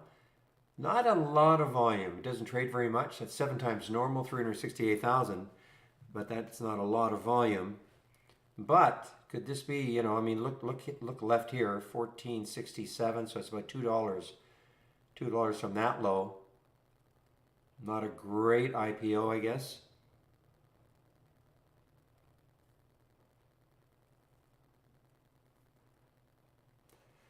Yeah, I see CELZ,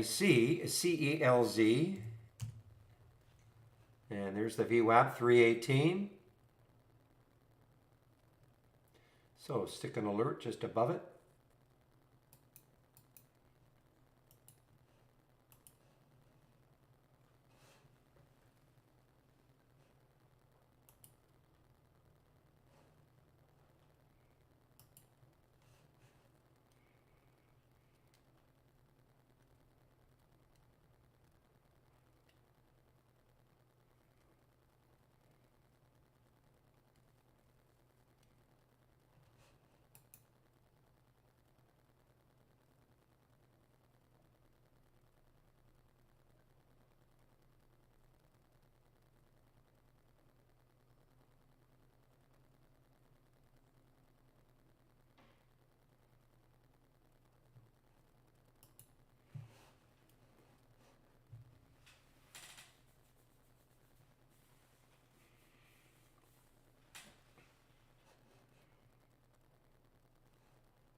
Tell you what, Bill, I don't, you know, you want to open this window and let me know if you want to open the window. If you have space, just want to close this down and let me know if you get an alert, and then we can maybe look at it to see what it looks like. Maybe we can figure it out from the alert you get. Okay, maybe.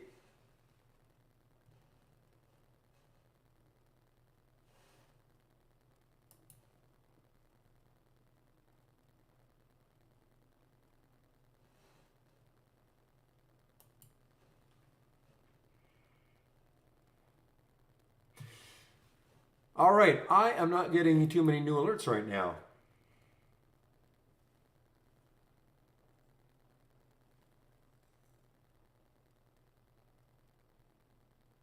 No, no, no, no. He's wondering about this specific strategy, Ronnie. What is it? What is it looking for? This specific one.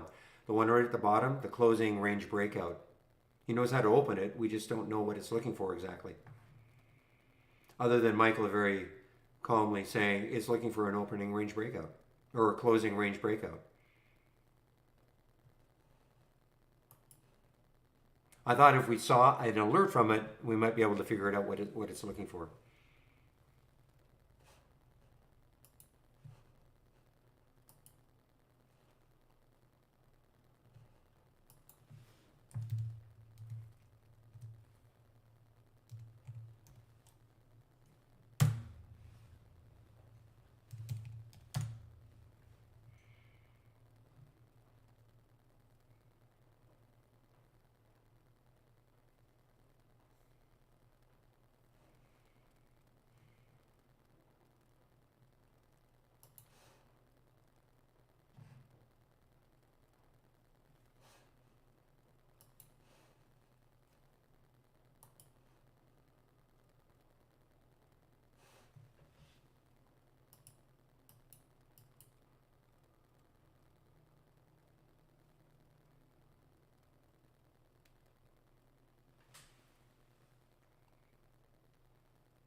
All right, guys, give me a moment. I'll be right back.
Well, I wandered away from my computer just briefly, and all I heard was CISO, CISO.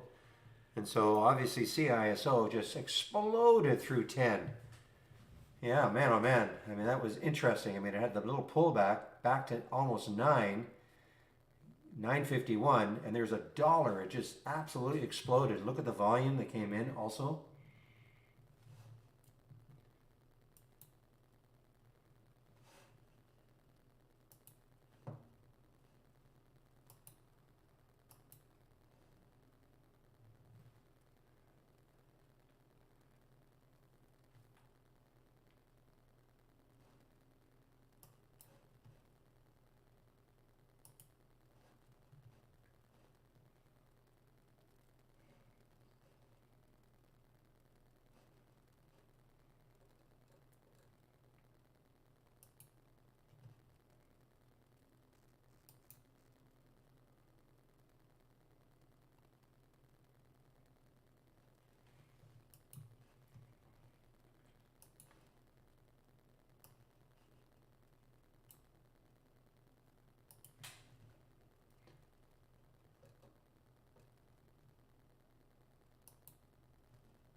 Yeah, sorry guys, I was just distracted emails and stuff, but man, oh man, yeah, that it just absolutely exploded.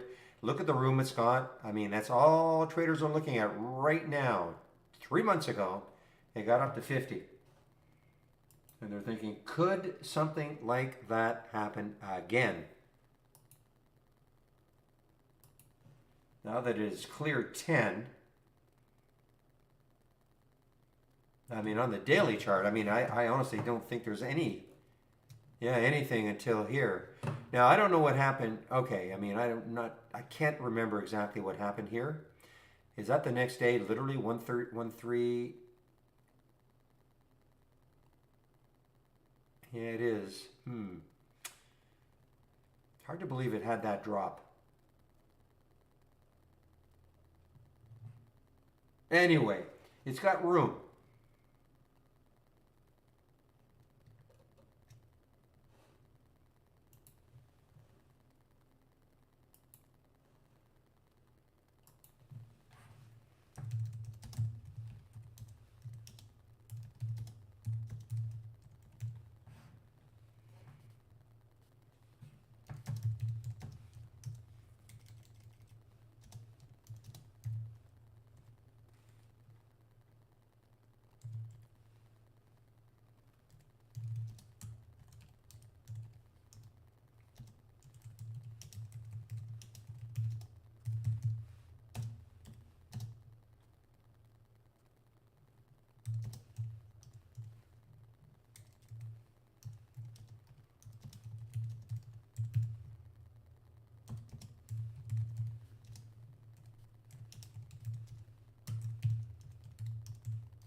Okay, guys, sorry about that. I am just, again, doing some internal stuff.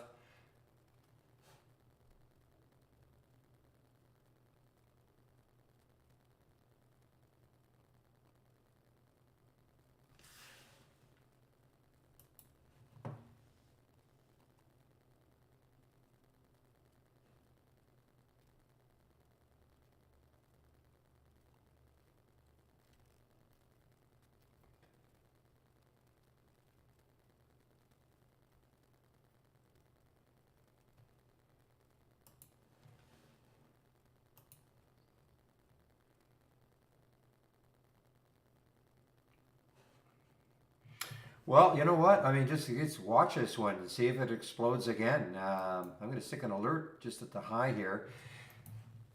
And Zach was saying, you know, the CYRN, same kind of sector. It hasn't run yet. Got to get through that 200-day moving average. 2.62 million in the float. What does the other one have? CISO has. So interesting. I mean, look at the run this has had. 43 million in the float. The other one has got way less. It still has to get through the 200-day moving average. at 919. This is an Israeli company. What's the other one? So a US company.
All right, guys. No new alerts for me for a while now. Just kind of biding my time right now.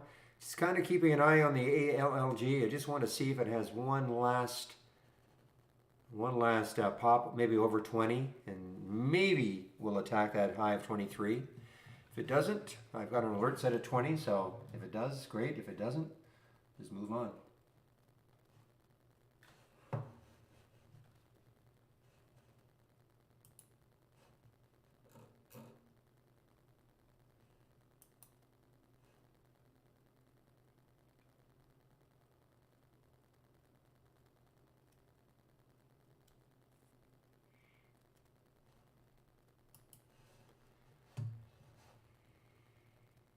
Has earnings tomorrow too? Okay.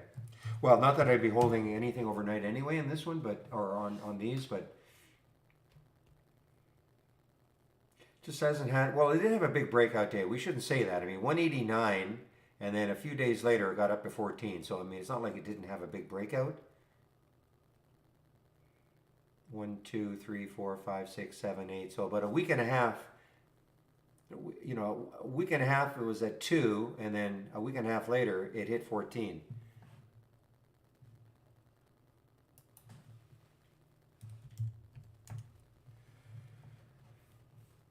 But then this one, not quite as dramatic. Quite frankly, not quite as dramatic. I mean, this was 5, it's 10:30, only a double. The other one, was a lot more, from 2 to 14 or 15. So.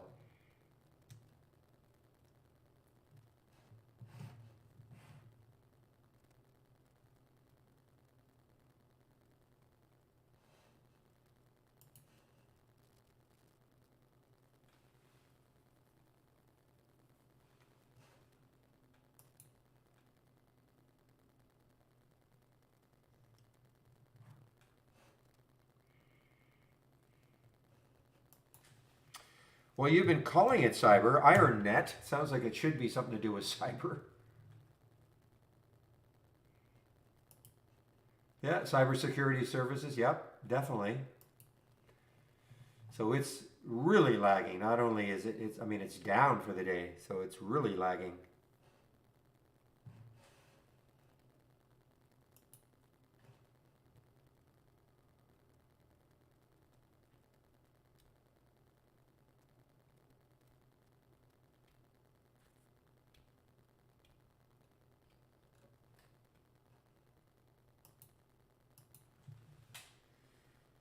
All right, some bounce plays now from Zach here. The beauty health company, Skin. Remember when I had, well, I think I had earnings back here, not until the 10th now, but Skin. Let's see if this wants to bounce.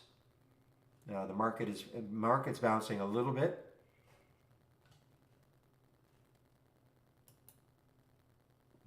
And the alert was at 1653, so it's hasn't quite bounced yet. The lows, well, the next low looking left is 1582. So I'm sorry, the next low was 1601. So let's see how close it gets there. What's the VWAP? Well, it's way below it.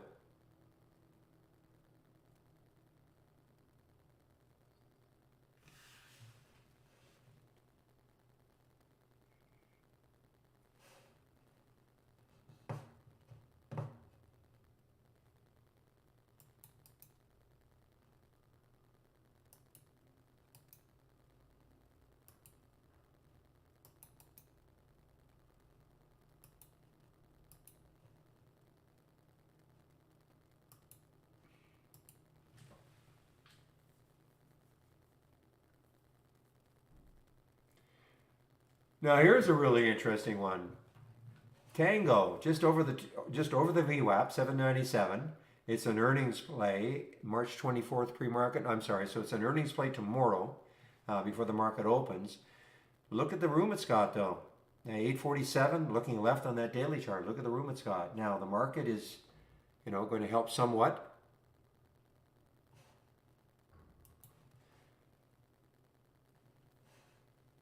Really? Mine does. I don't know why yours doesn't, because I don't think I've changed anything. In fact, I think I've just made it harder. What's your difference?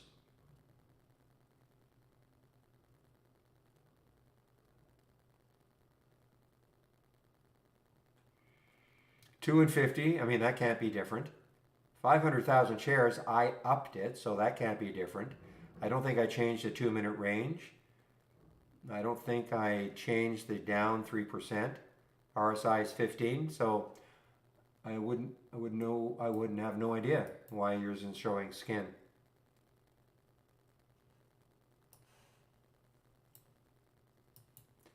Which sounds kind of funny when I say it like that.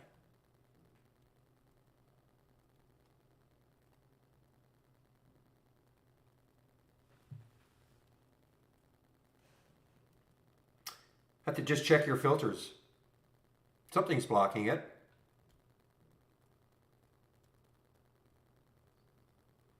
Here let's do a comparison again. I'll just show you what I've got.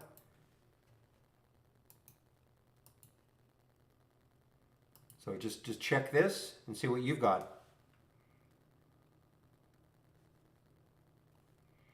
Oh, okay, this is just the bounce play.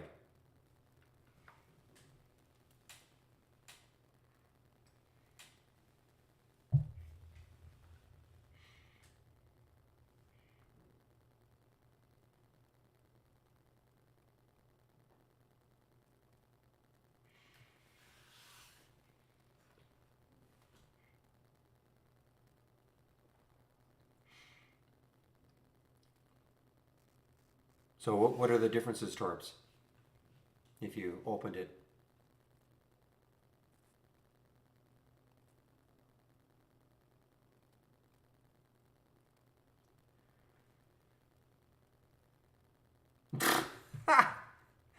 Well, that I can't help. You got disconnected. Okay. There you go.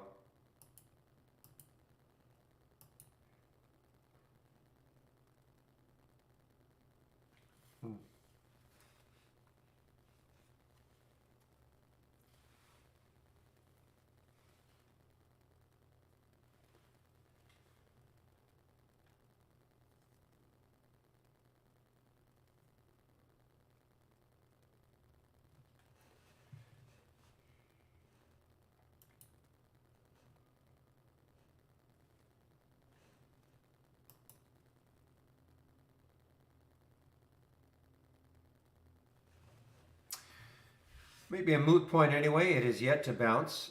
1525 is the next low on the weekly, and I think 1601 was the next low on the daily.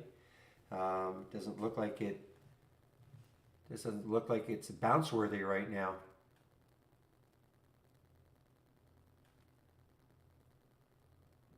Whoa, ALLG.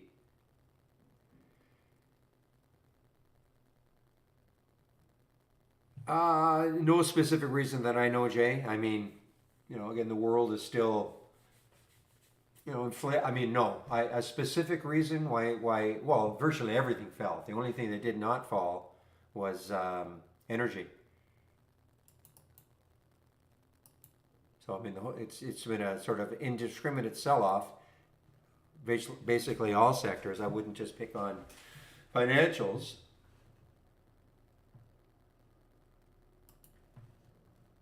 The only one up is energy, but virtually, they're all. I mean, I see what you're saying. Financials are here, but so is communication, so is technology, healthcare. Virtually everything is down.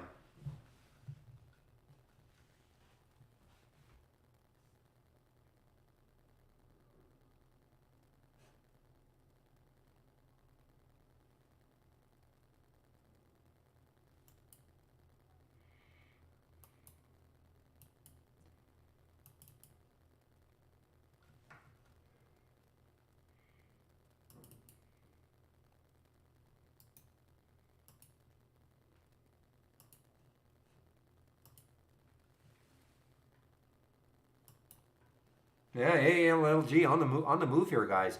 Telling you, if it takes out 20, you know, fasten your seatbelts maybe. I don't mean if it just pops right through 20 now, but it's on. And look at the volume is increasing. Certainly on the 2, on the 5. Love to see a big volume bar on the 15.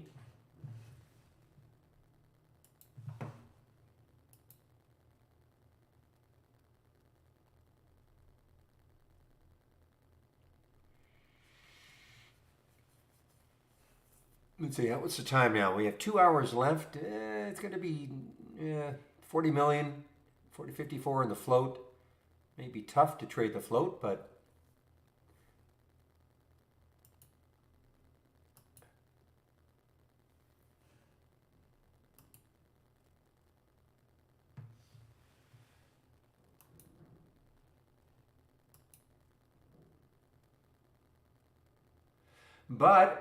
shoot, I missed this one. At 149, 159, it broke through the VWAP. I missed that.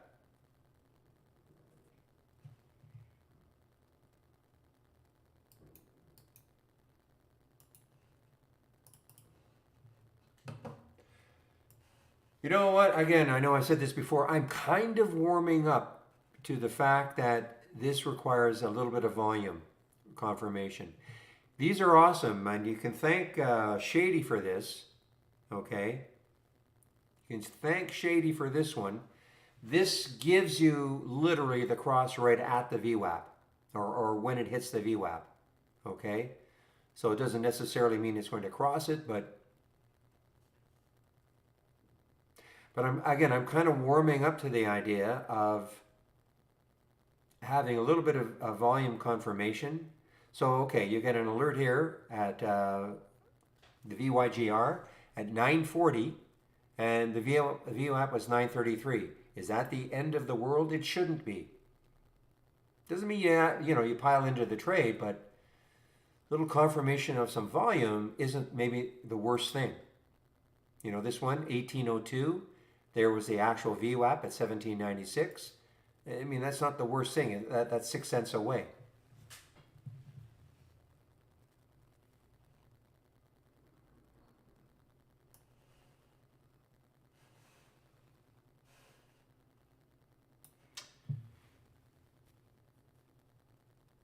An inside daily candle. Did he create one in the Market Explorer? I thought he might have done one in the Market Explorer. So here's an inside day right here. So just wait for the alerts. I don't know. So here they are.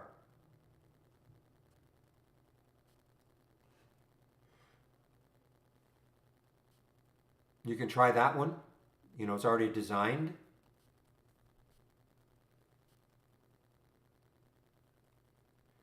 And I'm assuming what you mean by an inside daily candle, inside the previous day's daily candle, right?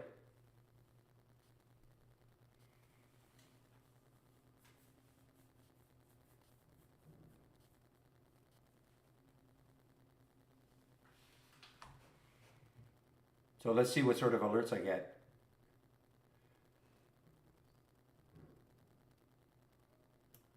You don't have Market Explorer. Are you using our app or the web-based version? If you're using a web-based version, I'm not sure how I can help you, but you're using our app because it's available. Oh, on your iPad. That's the web-based version. I don't think you can do it on the web-based version. Okay, sorry, because you're using our browser-based. Yeah, don't think you can do it.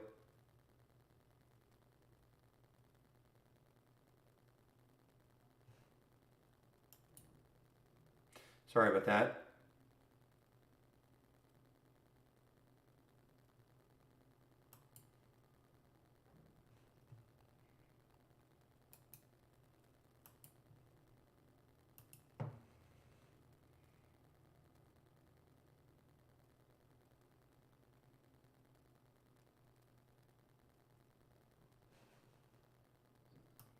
I mean, this is really, obviously it's a PC program, right? So it's designed not.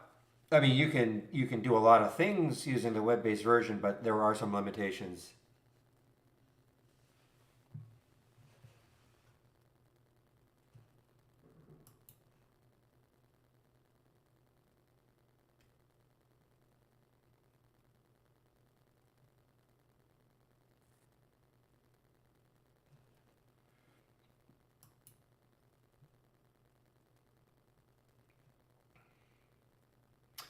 Oh, share what? I'm sorry, Intel Trader, please share. Please share what?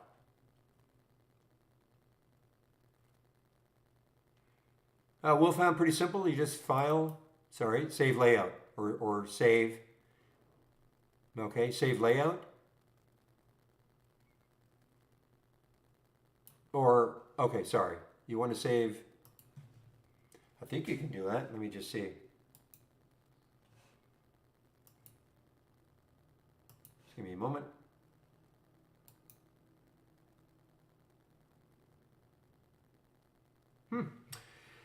Doesn't look like you can do that.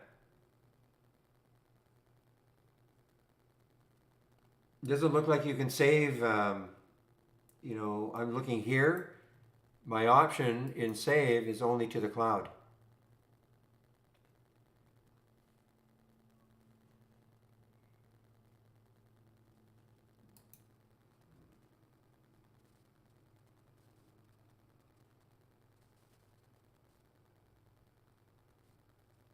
I mean, I guess I can click here and I can save this chart, to save as. That's the save as is saving to your computer. Let me just see what happens here. No, it's just the chart, yeah. So you can't save a docked window to your computer, if that makes sense.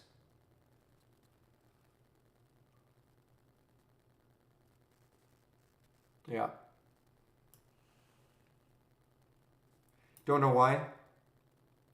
Never really thought to ask, because the reason why is that because I like to be able to load from cloud and then search my docs.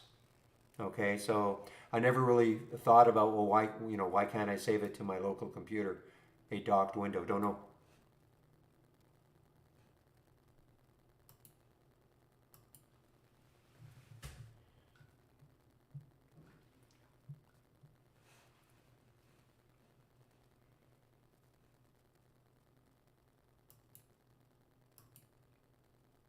Wow, yes, I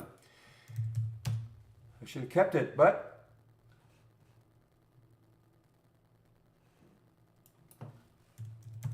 this DFFN, oh God, 37 cents.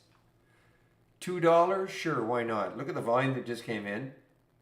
Look at this, 101 million in the float for a a 37-cent stock.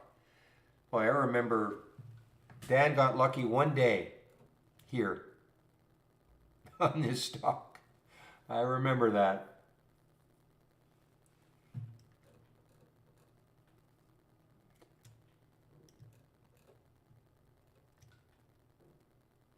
Look at KWeb now, guys. This is still in a downtrend. China stock still in a downtrend. With that little pause there, drop, a little pause here, drop.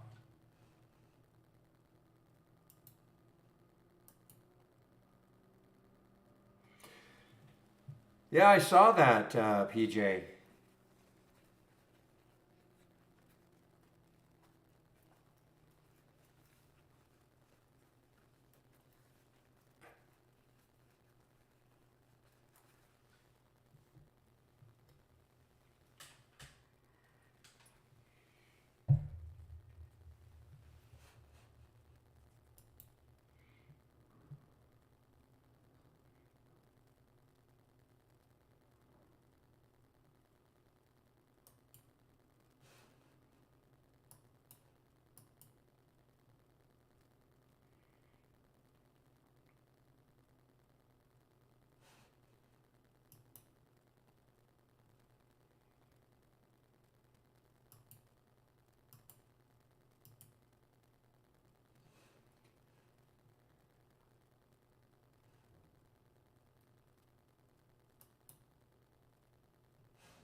Well, let's see if the C-Web continues down here, guys. I mean, C-Web, it's the K-Web, just two times, so it's a little more jumpy. But there's a green bar, kind of a green bar ignored here.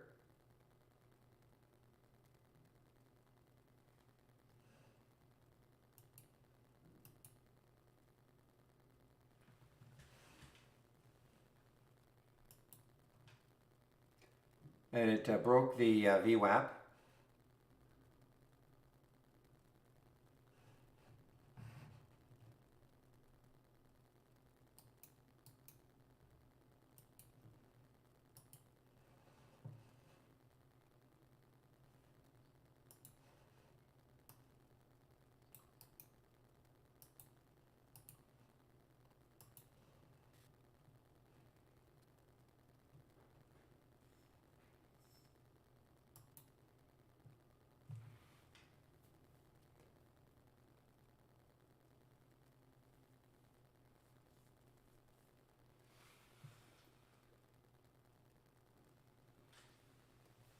It's not on my scan list now.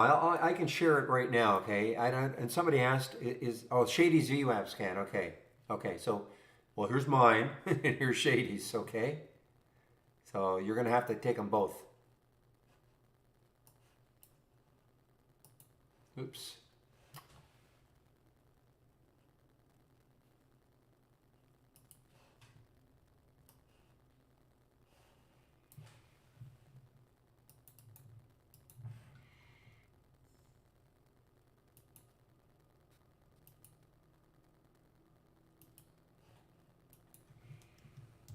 Okay, so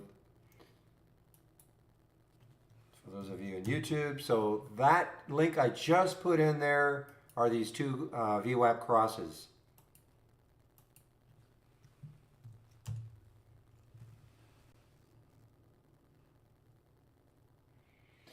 It needs an adjustment, okay.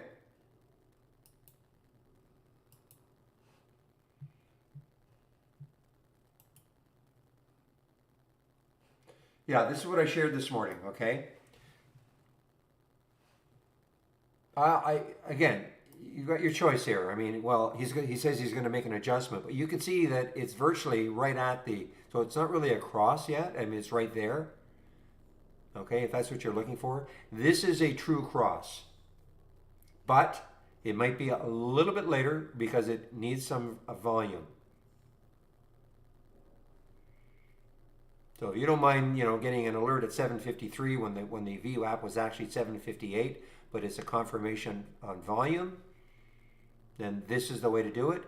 Shady's will probably be right at the VWAP. So it's up to you. I'm actually, again, warming up to this idea here. But I've got them both. I'm just loaded it today, so both of them today. So I'm just kind of seeing, seeing what's happening.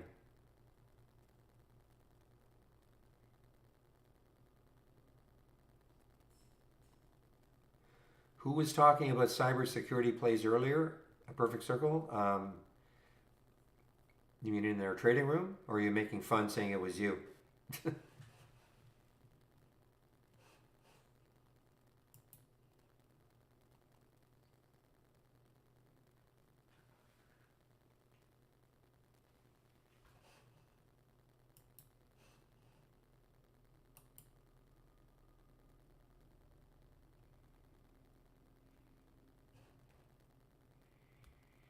And as always, guys, you can make your adjustments. If you don't like the price range, you don't like the price range or something or something else. See, I'm still wondering, when you get a VWAP cross, how many times? Well, let's see. Let me see a positive one. So let's take a look at Yang. Okay. What I don't know, for instance, is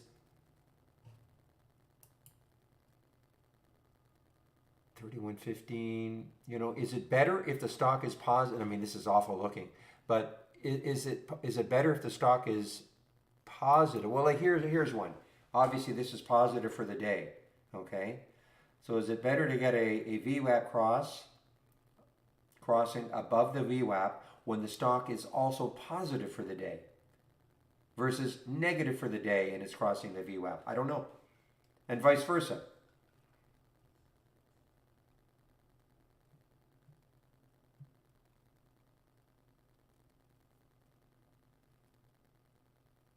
Well, relative volume, I've got it here. I mean, I've got the relative volume is here, at least two. I didn't put, the reason I didn't put having to be up or down for the day is because I saw some of them were basically flat and maybe now they're going to move. I don't know. Maybe a change from the open. I don't know. But this is, guys, experiment. There's no right or wrong in any of these things.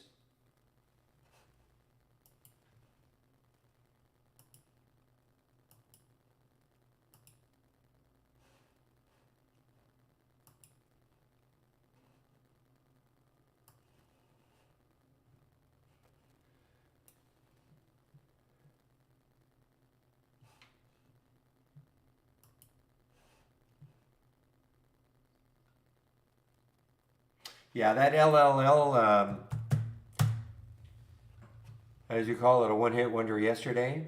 Maybe resting today, who knows? But I mean, it had a big sell-off. Remember, it got up to 717. It closed not quite $3 under. And it's drifting down now. But yeah, these things, I mean, just have a life of their own sometimes.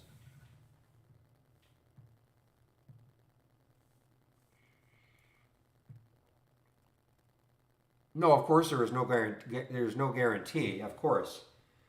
But what makes a VWAP cross better? Should the price also be above the yesterday's close? Things like that. Just to make it better. I don't know. I just don't know.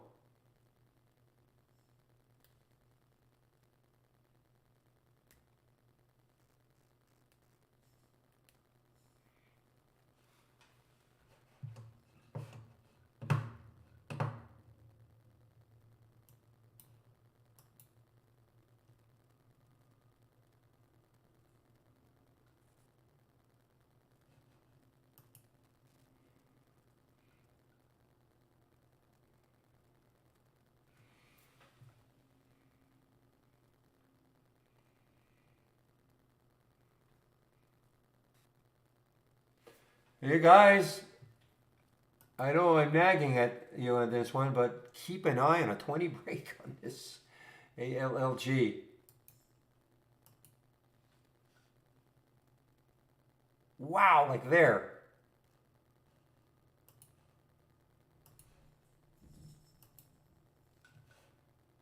Briefly.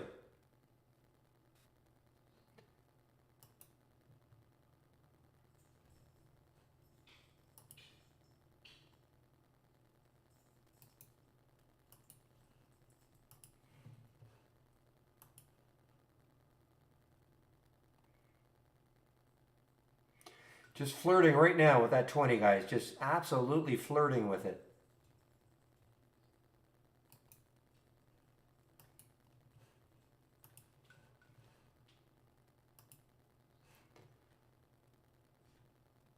Oh man, this could go crazy. Just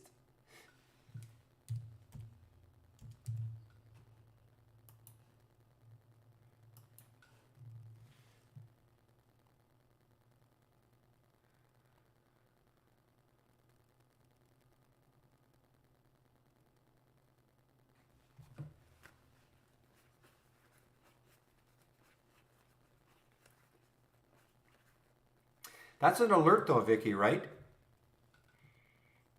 Above the A period. Yeah, so I don't like having two alerts in a scan. No, no, no, no, no. Okay.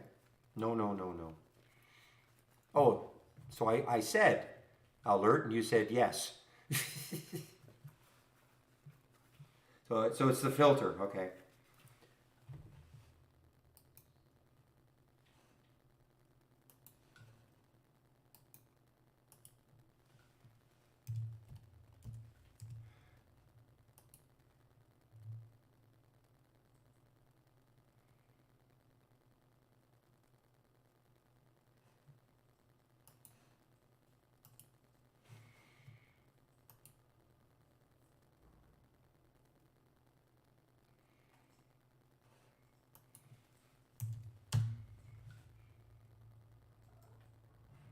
The Facebook. Drop the. That's a great line in that movie. I thought anyway.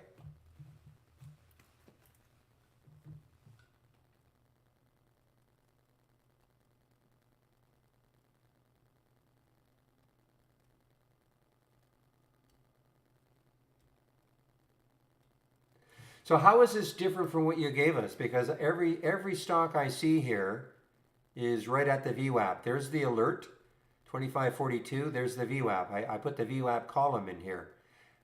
How is it different when you say anytime a stock touches the VWAP? So it looks like this is doing it right now.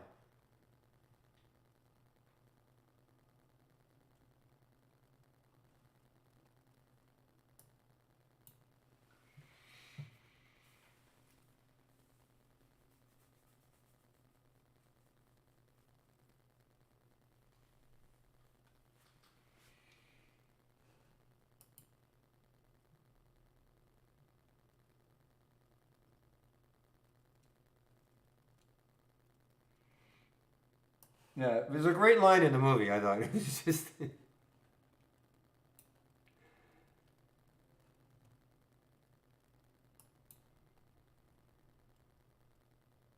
I have a horseshoe. Why do I have a horseshoe?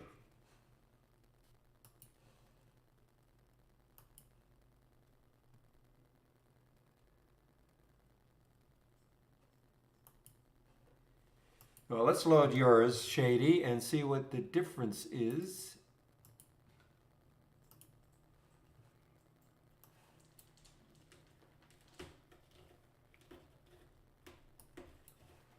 All right. I mean, this is what you gave me before. Are you sure you didn't give me the same thing? But we'll see.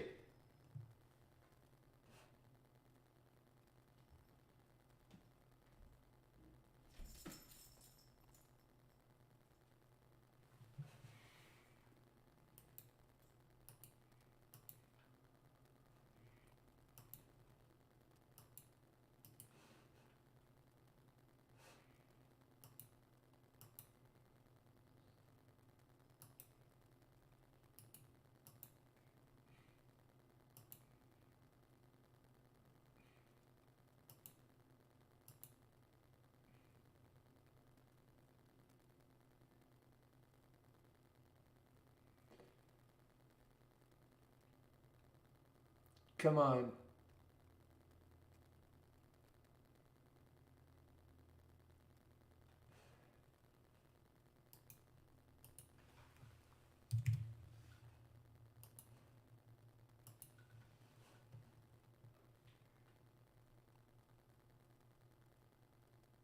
Oh, I see. Okay, so we didn't get these two. So whatever filter you got in here prevented PSTG and SM. Let's take a look at it.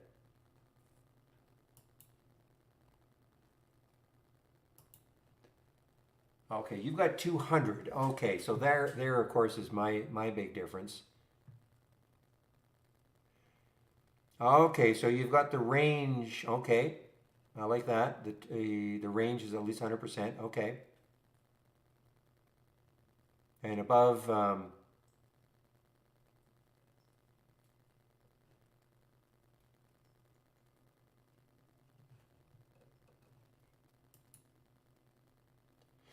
Okay, so now you've got the previous day's range. Okay, that's cool. I can work with that and adjust it over here. Yeah, here it is, Rev. This should be it. Oh, that well, okay. That's the one he just gave us. If you want both of these ones, so you have your choice.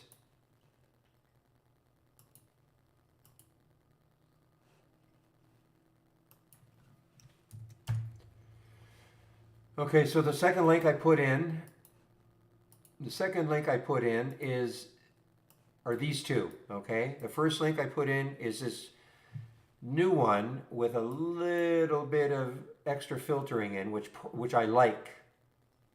The only thing I'm going to do in this one, in fact, I'm going to make the change right up in here. I'm going to change the price range. All right, guys, there we go. There we flipping go. If that's what you're talking about, Vicky.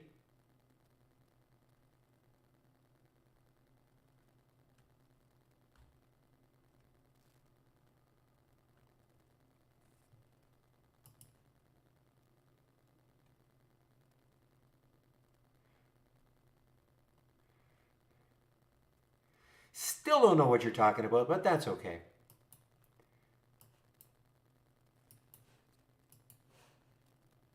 Well, I know what horseshoes. I know horseshoes.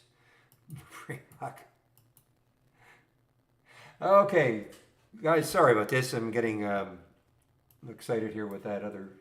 Am I posting the new? Well, he just posted the new link. Okay, he just did. So you can take that one. Just look above. Okay, this is his. He put it in off topic.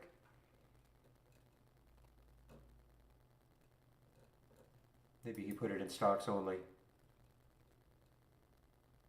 So this is the one. Okay, this is his new link. The view app scan set to his preferences.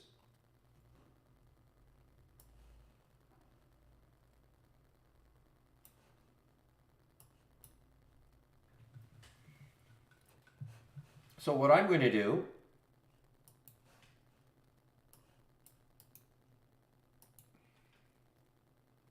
yeah, I can't open two at the same time, unfortunately. So,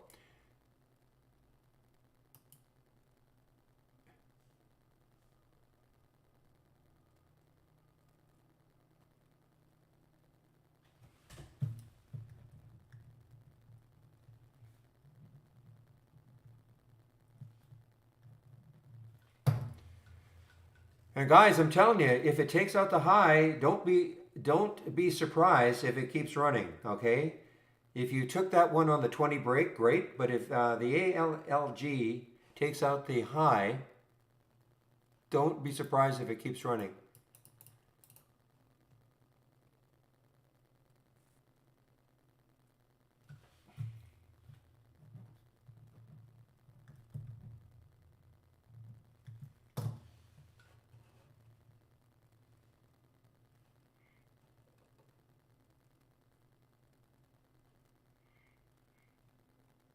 Okay, I think I got it. So I'll make some changes here.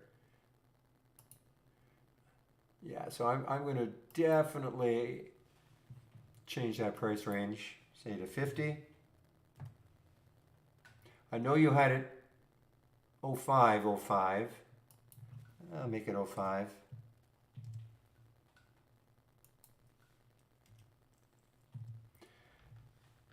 And then the ATR. Oops.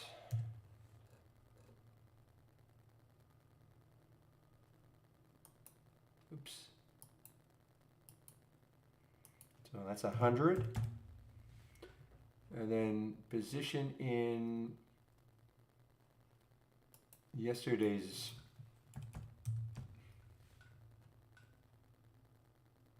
previous day's range. So I'm assuming 100 and 0.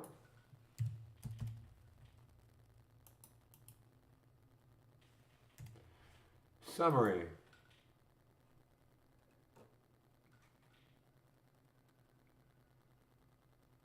Okay, and the current volume being 1. Okay, so it's trading at least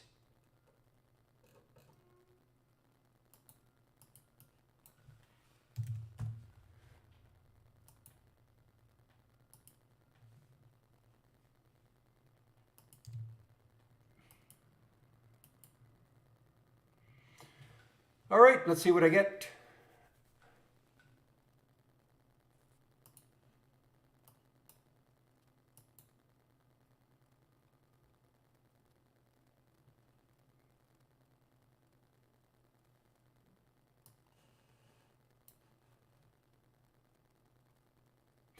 Okay, guys, so back to the ALLG. I mean, you know, you heard me talking about it enough. The 20 break was pretty critical. I mean, it you know, it hopped around that 20 area for a bit, and then finally it really broke through.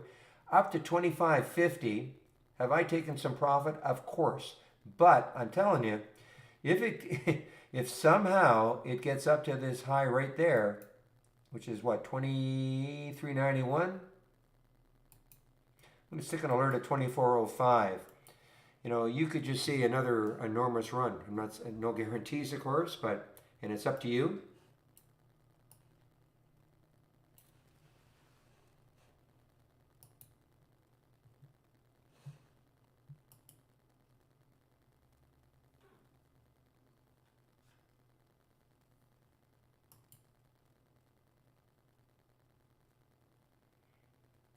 Of course not, and that's as Shady is saying. There's nothing significant about. It's an idea, obviously. You know, okay. I want to know where now. As I always say, look left, look left, look left. What's the pattern it's coming from? I mean, is it 15 straight 15-minute candles straight up? You know, and then it breaks the VWAP. Probably not that interested, right? But if it's a decent looking pattern, maybe a little consolidation, maybe some volume coming in. More importantly for me, looking left to see what sort of room it's got, if it wants to keep running, what's the market doing. So yeah, I mean, there's more to it than just great, cross the VWAP. Let's hop into it.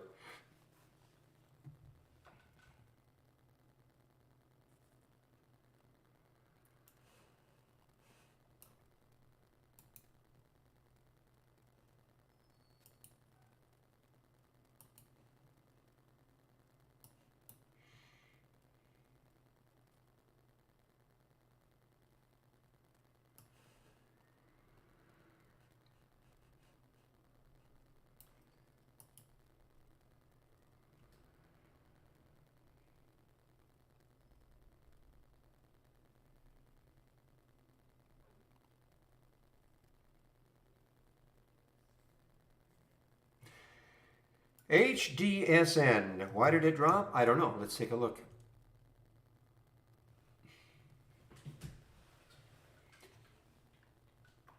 Nope. No news that I can see.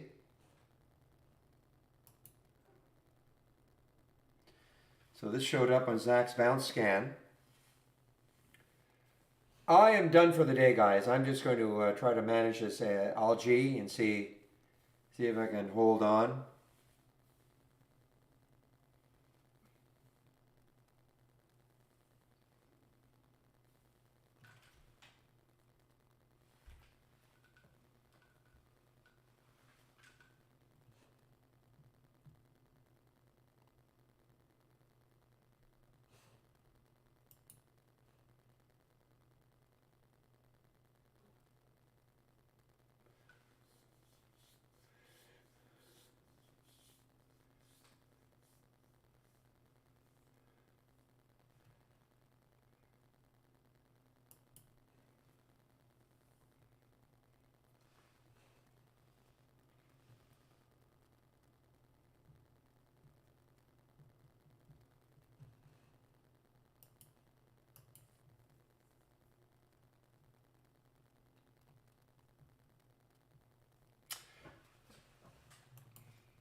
All right, let's do my induction game again.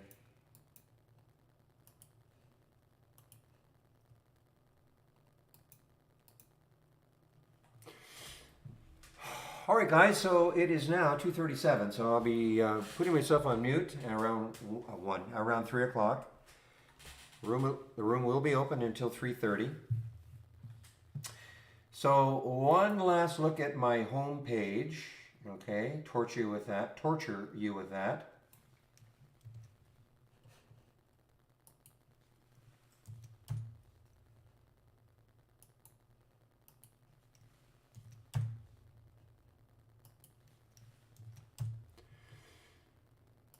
Okay, I'm going to X out some of these.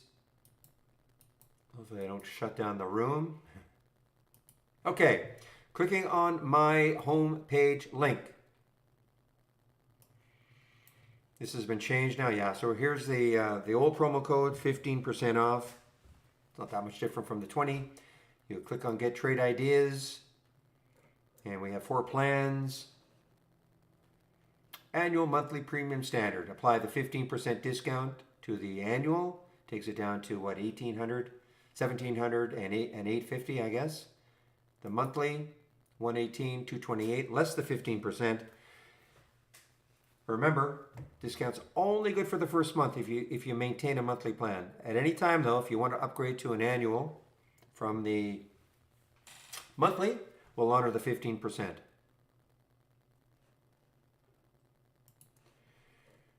Now, big section, new section right here. If you're starting out with trade ideas, and I think it doesn't even matter if you don't have trade ideas, you can kind of get an idea about, some of the basic features here. But if you're just starting out with trade ideas, let's get started. Okay? Episode 1 of 10, download and installation, okay? Do yourself a favor, spend 30 minutes and look at this, okay?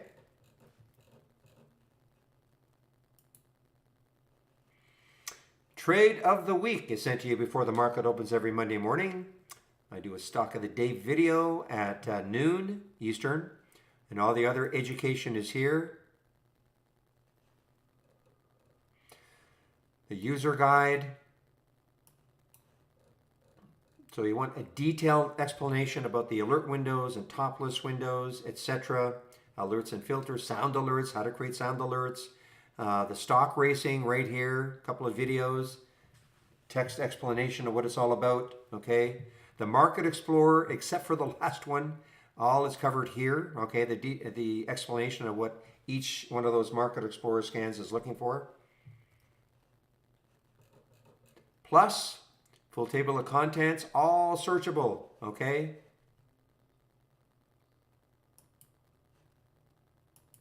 Come on, baby.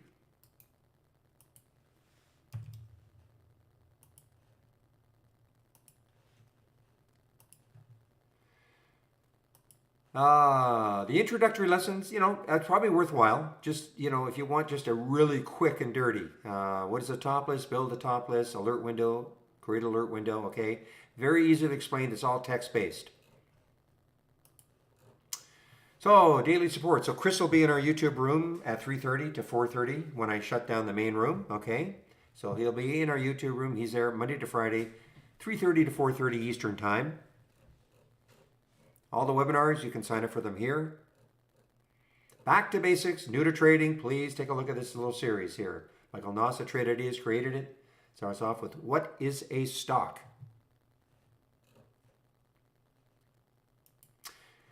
And last but not least, here are my scans. Okay, so maybe on the weekend I may add the VWAP scan. But here are my scans that I'm sharing right now. The gap up, gap down, pre-market actors up and down. This is what I use in the pre-market to try to figure out, okay, what stocks could keep going once the market opens. Now, does that mean every single stock? Of course not. But, that's where we found the ALLG. That's where it was in the pre-market. Couldn't miss it. And here's Zach's bouncers and toppers.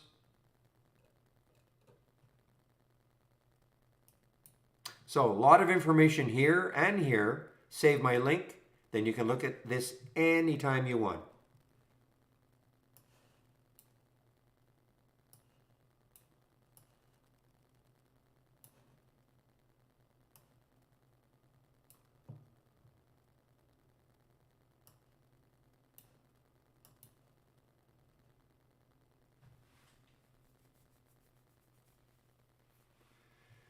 So Siren is now going. So this is an earnings play, as somebody said. So this is certainly nothing I would hold. But CYRN, little bit super choppy. Man, oh man, that's an ugly. I know you agree with me. I hope you agree with me, Zach. This is an ugly 15-minute chart.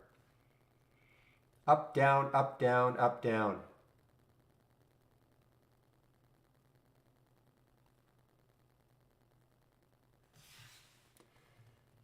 How did the CISO hold at 1050 level? Yeah, not bad. The big difference. I mean, this sort of based and then it popped. I mean, it's not beautiful, but it's a lot better looking than the other one.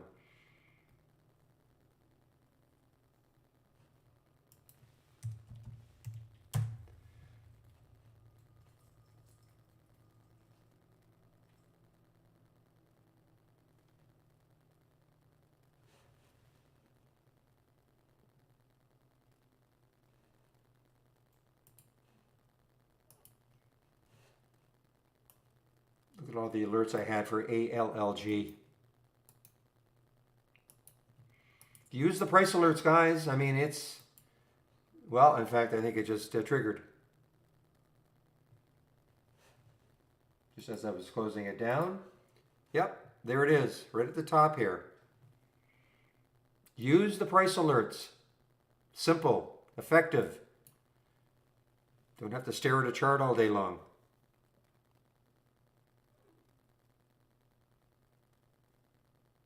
How? Click on New, Price Alerts window. This is the window that will pop up. Obviously, if you've never done it before, it'll be completely blank. What I do is I minimize it. There, just minimize the window. So in order to set a price alert, very simple. You go to the chart, see the dotted line moving around. Set, if you can eyeball it, you can just set it where you want it. So right 2167. So let's set it for 22 or just, 21. I want it to alert 2206. Now, I can make the change right here if I want to say 22. I don't have to put any notes in if I don't want to. I typically don't. I save it. Then I minimize the window. So you don't have to, screen, even though I do have screen space, there's no point in, I don't have to stare at the price alerts window all day long. And by minimizing the window, when I do get an alert, that's why it pops up on my screen. I'll put an alert underneath, well, there you go. I'll put an alert underneath.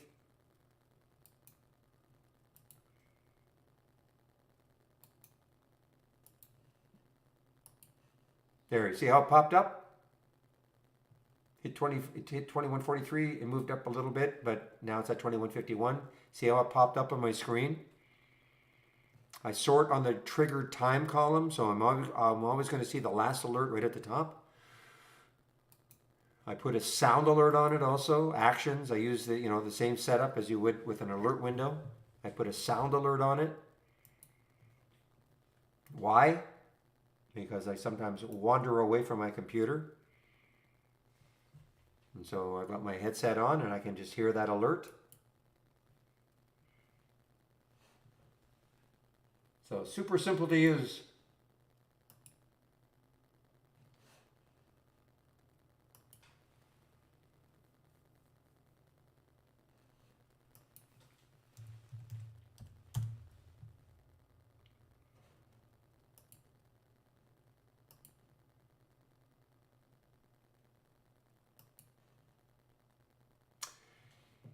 Yeah, I don't know if it was an IPO or just a symbol name change. I know what you're saying. It looks like it's just trading today for the first time. Oh, I know what it was. I think it was an uplisting to Nasdaq from the pinks. Yeah, I just got my notes here. Yeah, made it from the pinks. Made it from the pinks. So it's a Canadian stocks. Probably trades. I shouldn't say. I don't know for sure, but more than likely trades on Toronto. Maybe the smaller exchange was trading on the pinks, and now they now qualify to be trading on Nasdaq. Okay.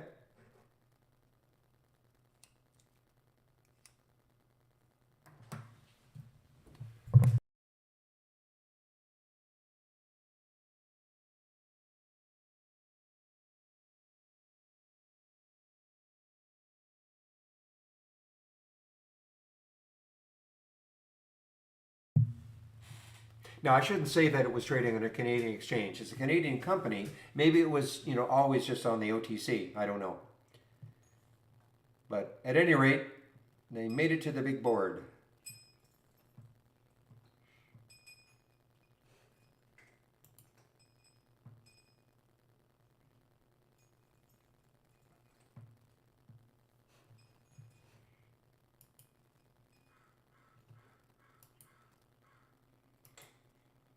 It is trading. Thank you, KJ. Okay, so it does trade. It does trade on the Canadian exchange as Zen. Okay.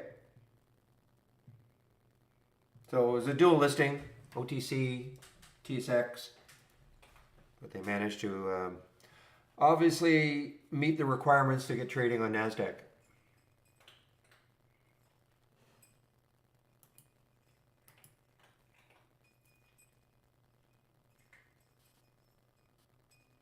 All right, guys, I'm out of everything. The ALLG, completely out of it now. I am waiting though to see if later on it does take out that high.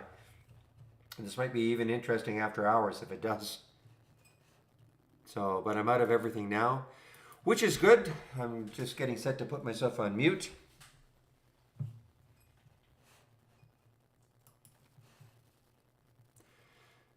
I have to look at AMC. Yeah, I guess I do. Wow. I mean, I knew it was moving. Okay, what is the next high looking left is 28.13 on the monthly chart. So it's up 21%. What is GME? GME is up 17%. So AMC is slightly better now.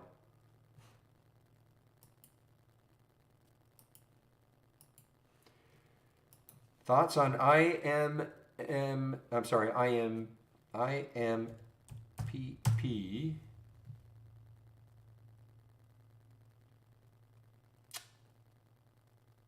Must be the wrong symbol.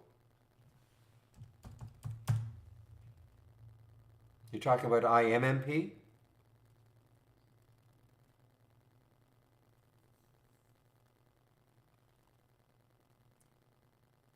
Oh, you're talking, yeah, I thought you were right, but nothing was showing up. Okay, now it's showing up. Okay. Well, I don't know. I mean, yeah, some volume, big volume is coming into it, no question. Big volume is coming into it right now. But look at it on the daily chart. I mean, look at this. I mean, I just don't know if it's got any, 279 is the next high looking left, so I suppose it does have some room. For whatever reason, some volume is showing up. So they are okay. So that was the reason for the drop. So they've closed their financing, $60 million upsize, $60 million. So they've raised $60 million. So that's kind of in the past now. It's been absorbed. I guess the shock of it has been absorbed by the market. Maybe now.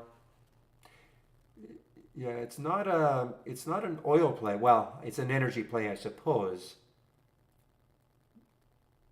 in terms of transportation, but it's not an oil company. It is not Imperial Oil.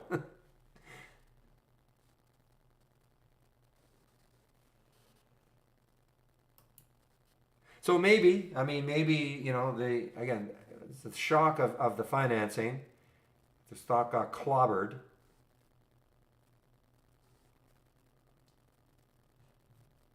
But maybe, it's trying to recover somewhat.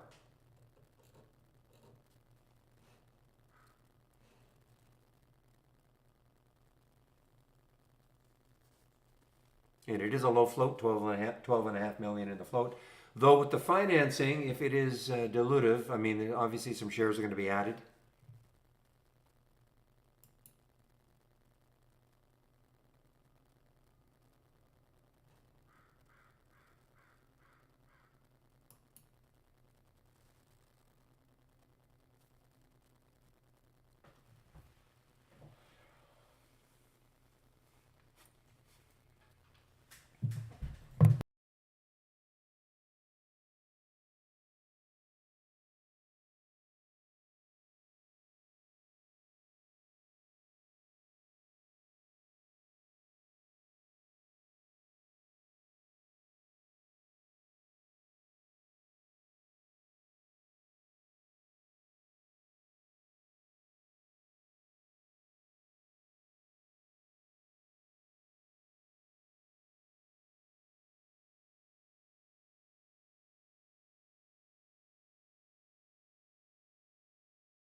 All right, guys. I'm just looking at some of my thumbnail charts. Not seeing anything spectacular there. BTU, B body is moving higher a little bit,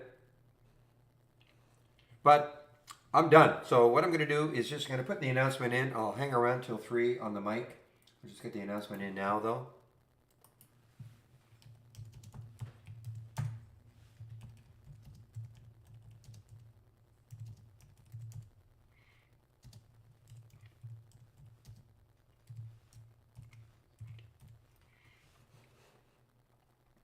Actually, I'll put myself on mute now.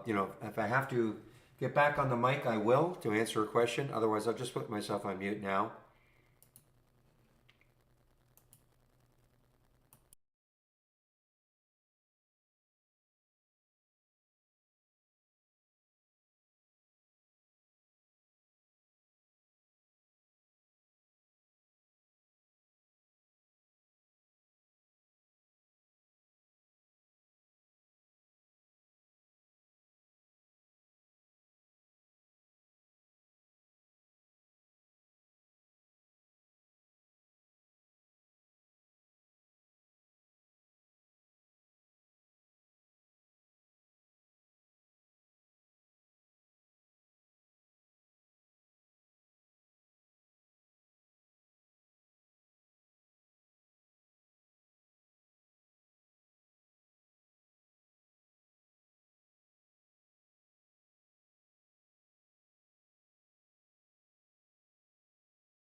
All right, guys, I'm back. I put the YouTube link in.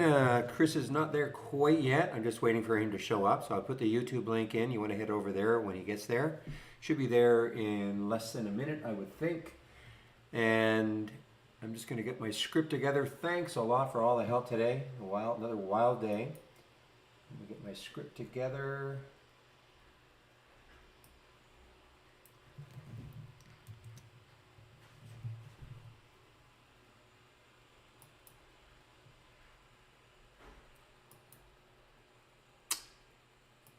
Okay, guys. All right, I'll open the room tomorrow at 8 o'clock Eastern Time. Have a great evening, everybody, and we'll see you then. I'm shutting down the main room. Just waiting for Chris to show up in the YouTube room. Bye-bye.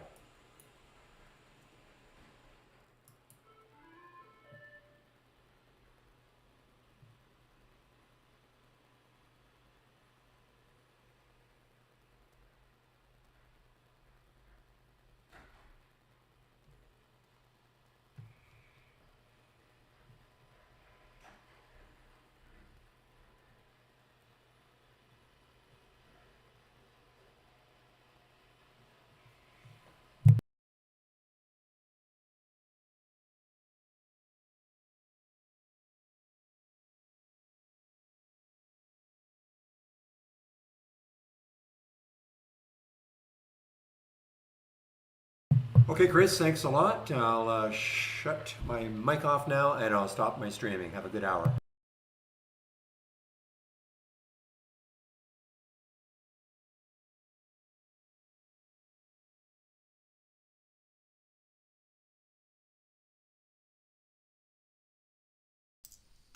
Alrighty, we got the video looks good. Checking my audio here. We got the video looks good. Checking my alright, and audio's good too. Happy Wednesday, everybody. Hump day. Riding the backs of those camels here. Trying to get through the week. Looks like we got an alright crowd for me to start with. Let's see if I can keep everybody around. So, open forum here today.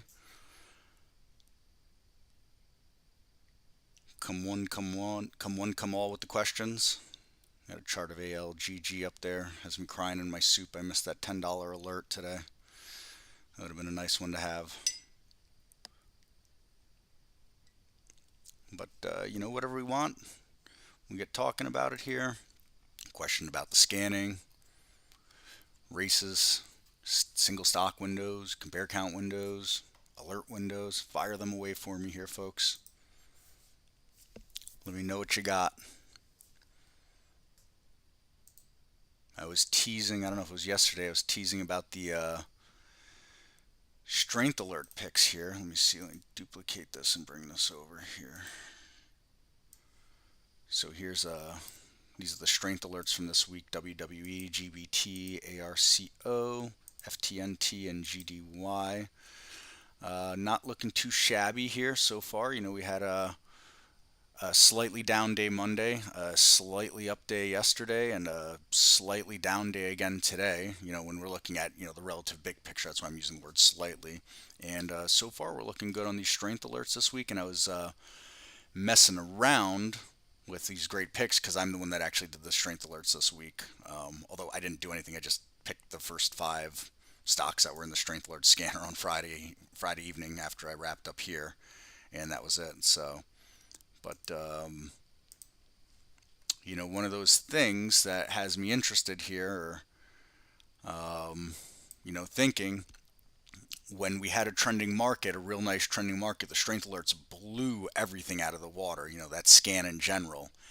And, as we move forward and SPY's back above 440 and we can hold that, we're still kind of in that no man's land right now, but if we can get back, we can get that 450 level on the SPY, you're going to have the bears and the shorts really getting pushed back out of the market again.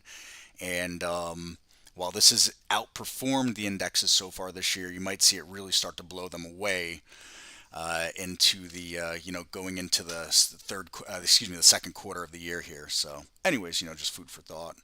But some nice charts there on this here. The WWE chart is really strong.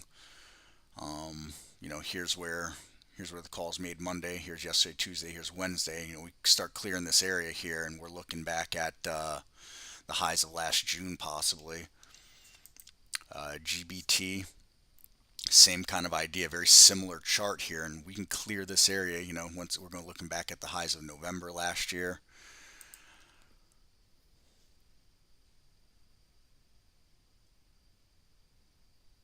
What's going to be nice?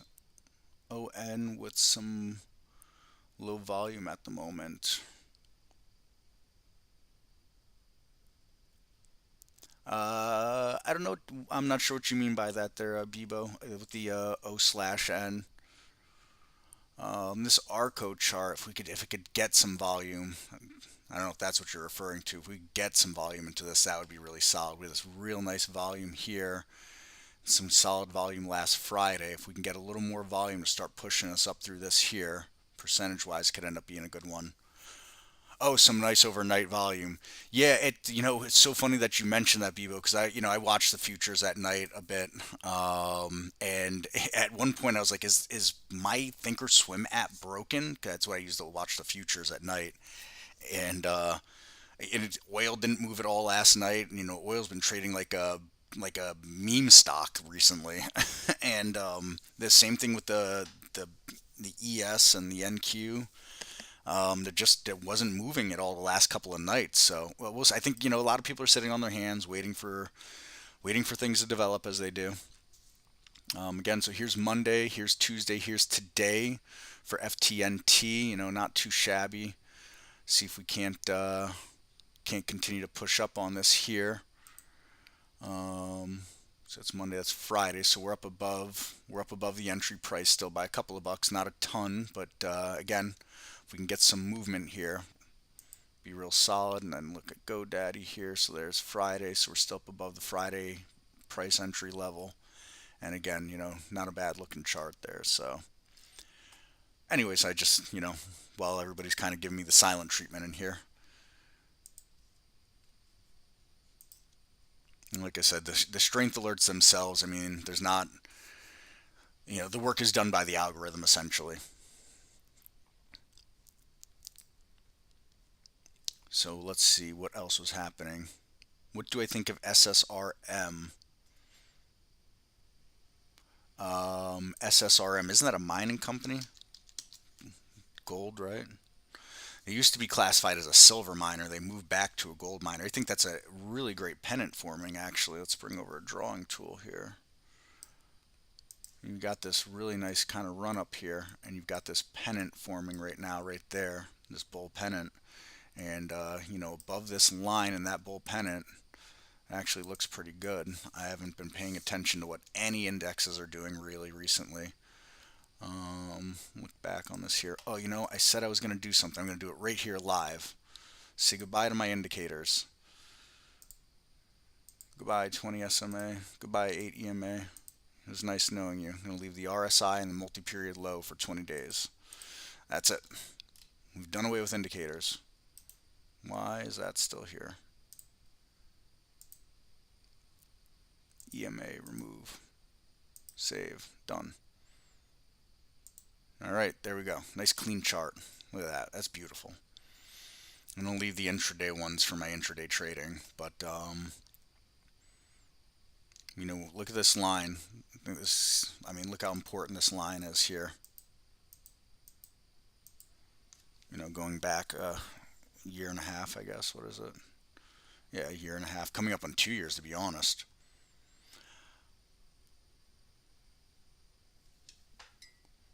Mike C. All right, fair enough. Your company works. Your company works good enough for me. I know you and Perfect Circle are always here keeping me engaged. I appreciate that. Yeah, I know I've said it in the live stream a whole bunch. I was thinking about getting rid of them, and we did an early spaces today. There's a whole bunch of shakeup that's going on right now. And so we went with an earlier space today so that we could do that. And I said in it, I'm going clean charts. I believe next month I'm going to be going to a symposium in DC for the CMT to represent trade ideas. and I had been discussing. I said I'm going no indicators on my charts from now on. I said I declared it in the spaces, and Sean or Michael said I dare you to walk into that symposium and tell everybody you don't use indicators on your charts. I said I will. I have no problem with that. So, but yeah, back to looking at this here, clearing this level, we start to get some, some nice movement up this way. So, well, we'll see. It's a pretty hefty move that it's made, but again, I think it's a nice pennant that's formed there, a nice bull pennant. So let's see. Hour look wild. 2 mil float, 12% short float was almost double price 2 days ago with no reason for drop. Take a look at hour.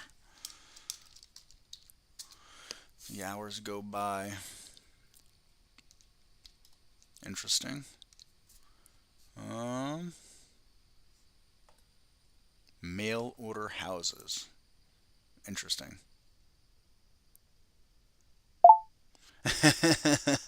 Yeah, we'll see if I get kicked out of the CMT for that.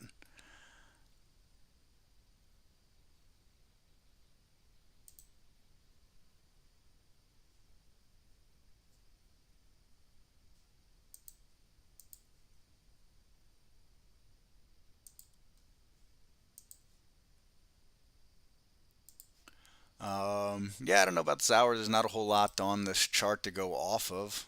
Um, were they a SPAC, or they only just went public? Back here, I guess, maybe. I'm not sure. If it was a SPAC, that's why I don't really have much data on it. But, yeah, almost 2 mil in the float. There's a heavy short, but look at this short growth right here. So you got a lot of people betting on this price to stay right where it is or go lower. So, um, did I kill my volume? Did I do that too? I do want volume as an indicator. That's what I killed, volume. You knucklehead.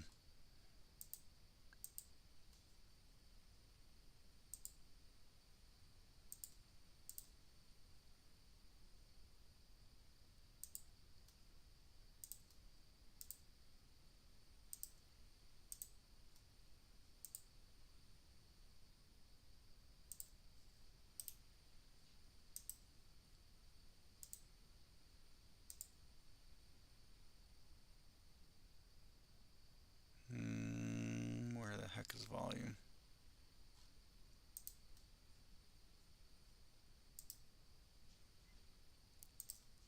So yeah, I'm not sure about that hours. You got a plan, just stick to it. That's what I always like to say.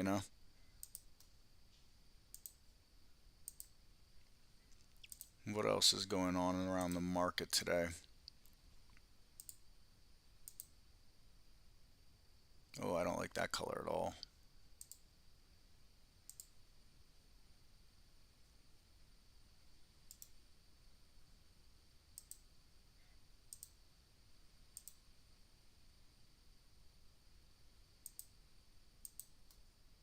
Is this better? What does that look like? Nope. I don't look any better. I'll play with it later.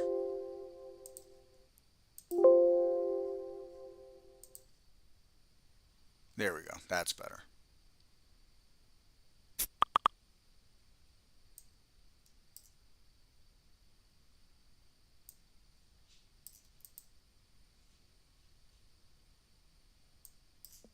There we go. Much nicer. When you draw the pennant on this, are you disregarding March 16th wick as... So generally speaking, as per CMT text, yes, we disregard the shadows. We can use them at our convenience is what we're kind of told. But generally speaking, with candlesticks, you're going to look at just the real body. So, looking at these bodies here, we got that there, and we got this here, and this run up there. We could even attach it back to this body, part of that body back there. And if we wanted to take it further for something even closer, we could use this here as the pole, and then go with the pennant moving across there like this. So when you have a symmetrical triangle like this on the pennant or on the pole, that's where we'll call it a pennant. And if it had just been moving like this, that's when we would call it a flag instead. But you have this body down below it, so we can't exclude that body. I mean, we can, but we're not supposed to.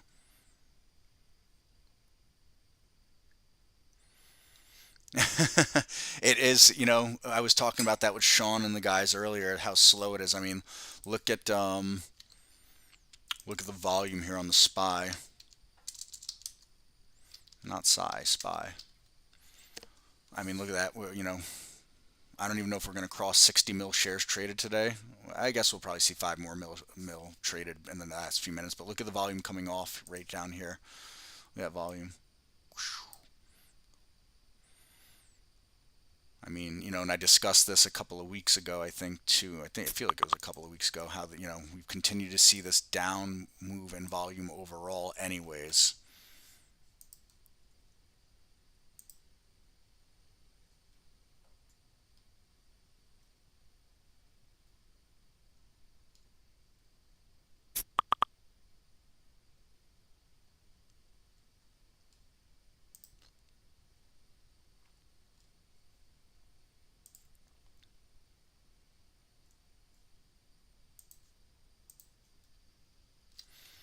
Um,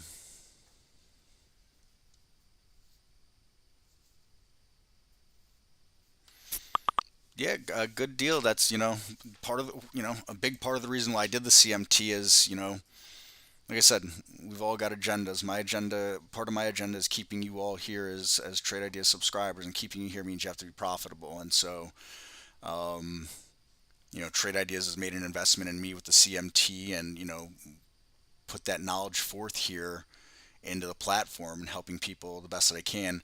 The thing about any CMTs, a lot more long-term looking in general, that kind of this kind of thing, as far as looking at charts. Um,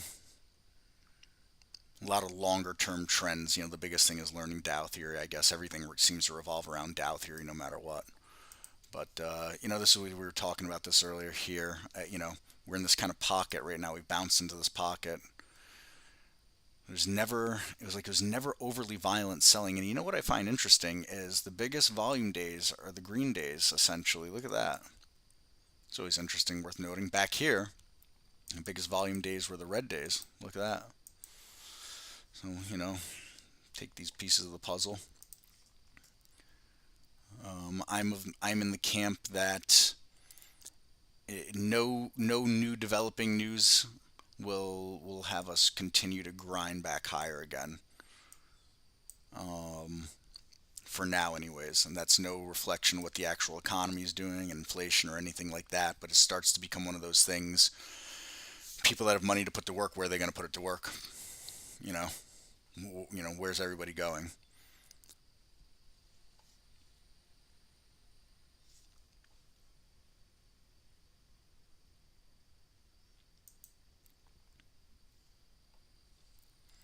I would say, yeah, if anybody's ever interested to go the CMT route, just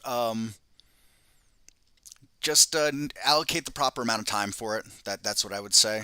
Um, it's it's a lot of work. It's a lot of studying, and it's some of it, if you have some general indicator knowledge and things like that, those parts will be easy.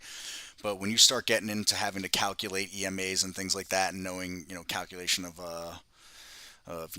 weighted averages and geometrical weighted averages and stuff like that, memorizing all these calculations, if you're not a math whiz and you haven't been doing it for a long time, that stuff is hard. That's all there is to it. That's where I'm getting tripped up. The rest is just memorizing. They just want you to memorize all this stuff. Memorize all these different indicators. So, all right, what else is happening for me today? Let's bring over my price alerts. I didn't really get the trade today. I made one trade, and I'm hanging on to it for a moment here, but I might close it. I was gonna swing it, kind of a risky swing, and I see that you're asking about KALU. Let me bring this window over, and then we'll look at KALU together. So let me get that over here real quick. Let's see, KALU. So I only care about more volume when the market is choppy like this, because volume and direction equals strength. When you have some direction but no volume, there's no conviction, there's no strength in it. 65,000. Oh, that's like really no volume though. You're in a heavy downtrend right now. You're in a very long downtrend. You can draw this channel right here too. Pretty easy channel, more or less. I know my lines aren't the straightest, but I think you see the picture. And every time it tried to break this channel, I got pushed right back underneath it again. So you're right at the top of this channel right now. So if you can break this channel and you can hold it, then you're looking good. Otherwise, that's where you're headed. You're going to need to break that channel. That's what I'd say right there. I don't know. You're kind of in one of the right sectors because materials are strong, aren't they? Let me look up the sectors here. Materials. I mean, metal and mining. Here you go. You're looking at aluminum, so metal and mining looks good overall. Your steel plays look great. Overall the ETF looks good. That's utilities. Where's materials? That's what I wanted. Yeah, so you're probably tagged along a little bit more with this materials, or you're pegged a little closer to this one, and so we're in a big inflection point here with that too. So if materials can really get going, then possibly you're going to catch some wind on that chart, is what I would say. Just to be careful when you're talking stocks that are traded under 100,000 shares. I mean, that thing can open anywhere, literally.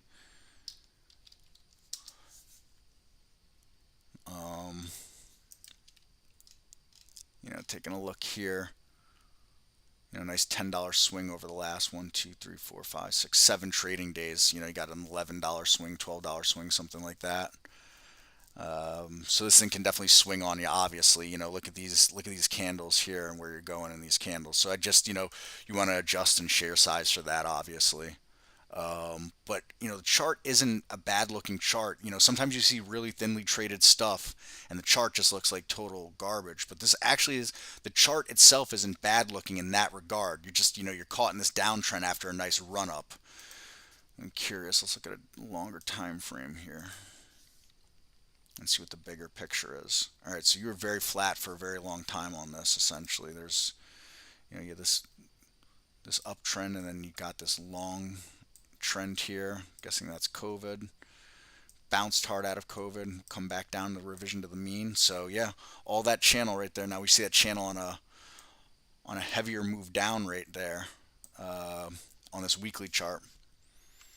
So yeah, if you can break that channel, whether you're looking at it on a weekly chart or a daily chart, I think you might have something moving there. But you got to break that channel. You got to break the downtrend for sure on that. Whoop. Got to decide, am I taking this? So I took a shot here on this today, and then of course it reversed on me almost right away after I took a shot on it. Kind of just the way that it works here. Also, I put the order in wrong, and I got filled at the top instead of the bottom of the spread by accident. I tried to put an order in for 635, and I got filled at the top of that. So yeah, you're welcome, Al. Take that for what it's worth. If whatever plan you've got, if you've got a plan that works and all that, make sure you're trading that plan, obviously. But you've got a downtrend that you got to break. That's what I'm seeing there, a fairly long downtrend. Back to time frame here. So yeah, I took a shot on this. I wanted to be filled. I wanted to get filled down here, and I got filled up here because I was not paying attention to the order that I was putting in at the time. But I liked the way it's holding in here these last couple of days. But now I got to decide: am I taking it home? Or am I not taking it home? I'm kind of feeling not taking it home right now. Time and sales. Whoa! And that's why I want to look at time and sales. What are we going to do there? We're going to bust through. Also, tick charts are so close. They're going to be coming out for probably us on our side any day now, I'm told. And we'll see. We'll see what happens with that. It'll be nice to have those tick charts, and that'll also affect the single stock window and this price alerts window too. But so, what I wanted to do with the price alerts window here, what I was going to go over is this. These were all stocks. I had no price alerts in here today. These were all stocks that had that were on my races, and I decided I might take a shot in some of them. And I set all these alerts here, and things just never developed. I was looking at the overall market, the compare counts, and it just didn't look like it was going to happen for me. And I'm looking here. BLPD, opened real strong, nice gap up, tried to move, and boom, right down right away. And we can see even that first 5-minute candle. That's why it's so important not to go chasing those first few candles. Yes, you're always going to miss stuff. There's no question about it. And, it came down here, and, again, we look at price levels. This is where it comes down, and, finding some support. Sorry, that's not where I wanted to go. This level from yesterday is what I wanted to look at, and it moved up and it bounced off of this level yesterday. It bounced off of this again today to make that move up. So it looks like it's one of these stocks that's grinding up higher, BLPD. So I'd keep that on watch, because you've got this zone right here to kind of get through, and if you can pop through that zone, it's not a bad move to get up to 14. Had a few hundred shares of it. So I'm going to continue to keep it on watch, and that's exactly how it goes.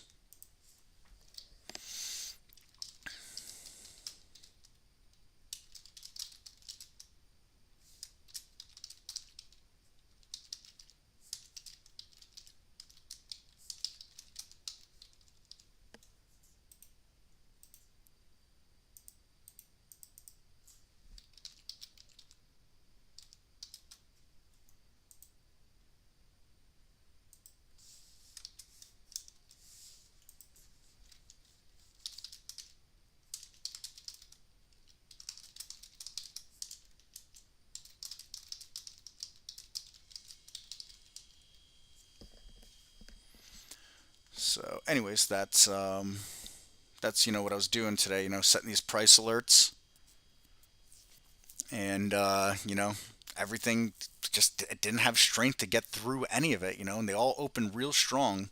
And what's really interesting about all these is, all of them gapping up. Kodak continued for a while. That was tradable for sure. What's interesting is you had all those gap ups, and you had to gap down today, and we're selling off here into the close, of course. But interesting stuff here. Will I explain the compare count ones? Yeah, of course. So here's the ones that I use. And essentially what they're doing is showing new highs versus new lows. Red line's new lows, green line's new highs. All right, and there's just a little bit of volume that's involved in them. So they're set up exactly like an alert window, but display the data like this. And so these red tickers all come across are making new lows. The green one, like you see there, is making a new high on the day. And that's essentially the core of it. Sorry, I just want to... I'm hemming and hawing whether or not I want to sell this or not. This kind of spikes here, and oil's trying to make a move back up again. All right, what's the rule?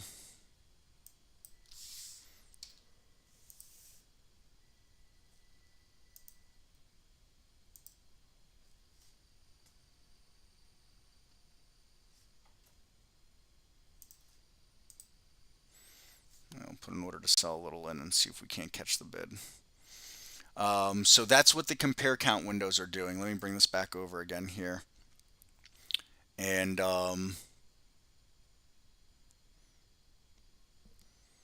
so if we look at a compare count window, if I come into the configure, all right, the first part we have to do is green data versus red data, all right? So the green data configure, and we've got our selected alerts, so new high is what we're using, all right? And then the window specific filter, so you can see it's set up exactly like an alert window.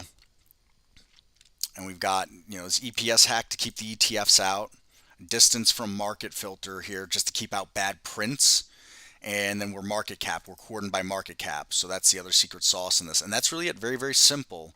And so that's how we get that going like that. And then if you come to the red data, exactly mirror image of itself, just instead of we have a new low here. And then the same stuff in here. We got the market cap and the 1 minute volume here. Order filled. and that's how we're doing it. Um, And if we go through each one of these individual windows, because there's 1, 2, 3, 4 compare count windows, they're all cordoned off by market cap. So everything else is the same in these. So again, I come to configure on this one, configure the green data. Again, we're looking at a new high as the catalyst. And then we're looking, there's the market caps change, but the 1 minute volumes change. So, we're just trying to find stuff that's alive and moving and affecting the overall market, essentially, affecting the life of the overall market. And so that is, that's that. If there's you got specific questions, that's the general synopsis of the compare count windows. If there's another general question you have, fire those away for me on that there, Pamela. Oh, also, Pamela, it was yesterday you were doing the docking. That all ended up all right for you. I know we were in that chat yesterday, and then I couldn't. I forgot to ask you in the live stream yesterday.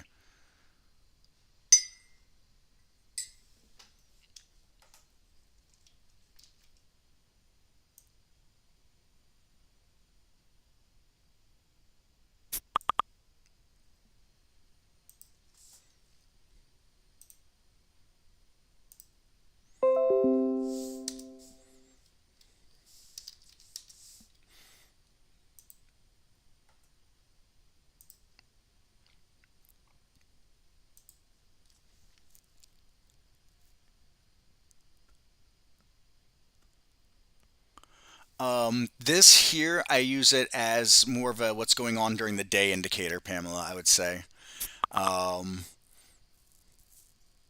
you've got this here. You see these moves up with all those red new high or new lows, and you can see the market sold off here at the end of the day like that. So, um, yeah, that's what I'm looking at.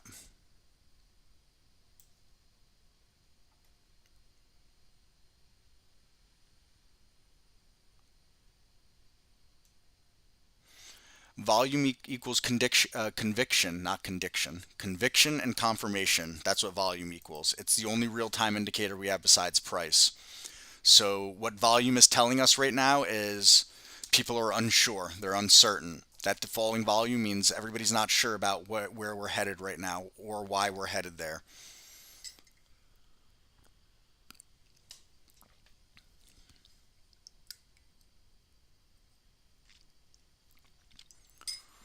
So, that's what that means right now. As it stands right now, people are unsure. What I'd say is people are fairly confident. The market is fairly confident. This is where we want our bottom to be right now. Look at that green volume that came in on that. We gapped way down and brought that right back up. And as we made these lows again, we did not test the prior low, all right? And we were doing that on less volume than what we were doing back here, all right? And as we moved up, we had actually some volume come up and into this here. Now, Fed Day and all those. Um, and now we have the volume declining again. So overall declining volume means less conviction, less confidence, and less confirmation. So for now, what we can say is that we've had this range for a long time between here and here essentially, or here and here on those. And that lower volume I'd say would confirm we're staying in this range for now. If we start to head back down and we see volume picking up, I'd be looking real carefully at that 420 level and then busting this 408 level, give or take, wherever that line is technically. So that's how I think about it and use it.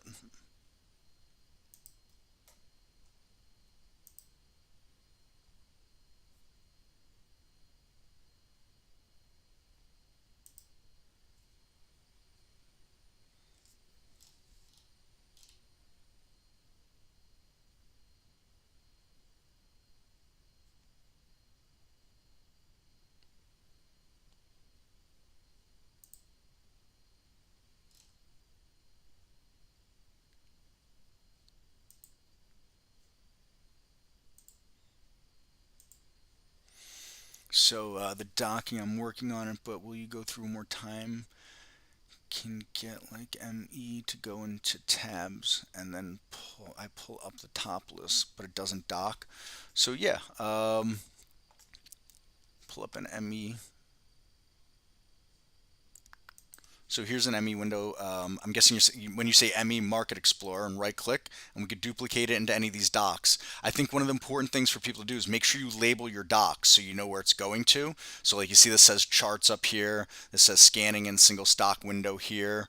Those are things that you're going to want to do. So you can right click, change title, and then you can change the name of that.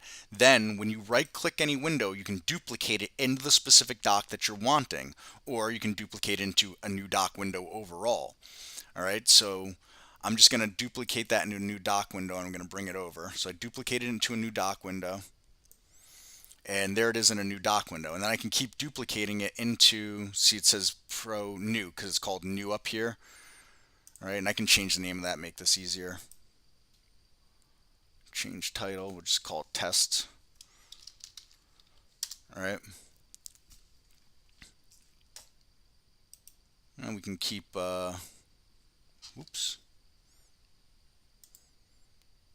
Now, also something to remember, the single stock window is a doc actually. It's a doc on its own. Whoa. Whoa.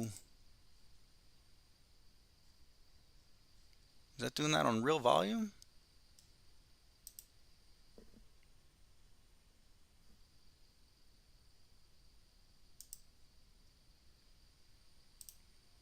No. Okay.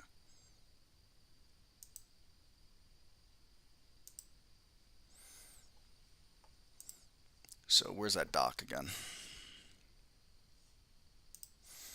All right. And now when we pull it, all right, it'll look like it's free floating, but it's still technically part of this doc. And you have all these tools. So I can tab it back like this, right? So I can go back and forth between the two of them. All right. Or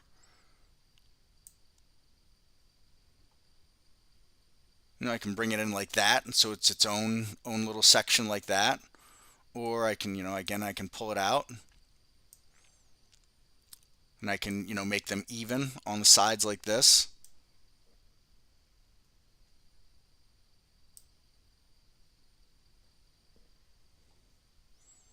And remember, the single stock window is a docked window on itself. So if I want to duplicate this into a free floating window.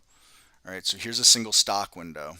All right, now watch this with the single stock window. All right, see, I can pull the tabs that are inside the single stock window and do that too. And then I could duplicate this into the test doc. So there it is right there. And see how it's, all like this. And then again, I can put it all back together.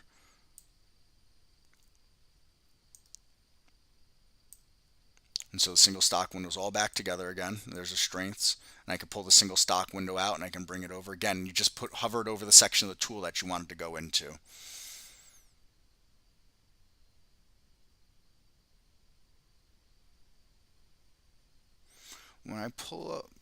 When I save my alpha predator window, which I alter every time I open, it's completely arranged in the cloud sometimes. It's not.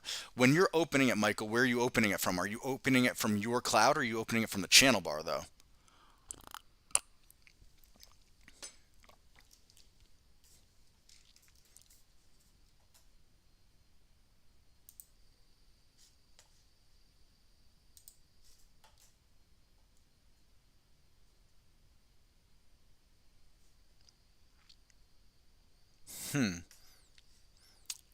So, Pamela, with what I just went over, let me know if any of that helped or made sense or something didn't make sense. You need me to go over something again.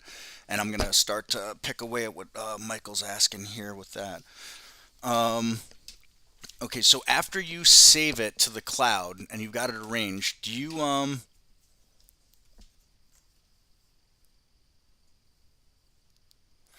So there's a couple of things you can do, Pamela, also. You can right click and you could save or share the entire doc to the cloud, and then you can open the whole doc. So let's say you have a bunch of doc windows together and you want to get them open sometimes when you have another layout.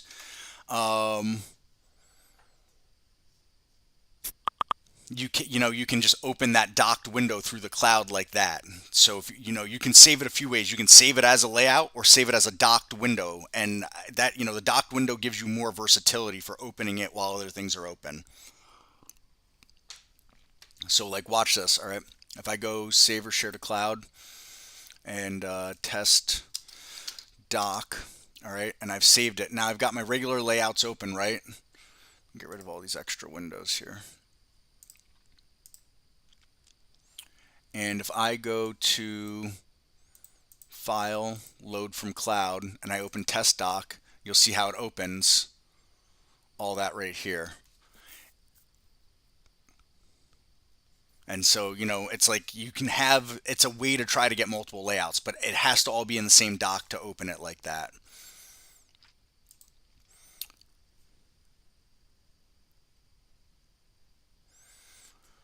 All right, I don't know if I should start with a new docked window.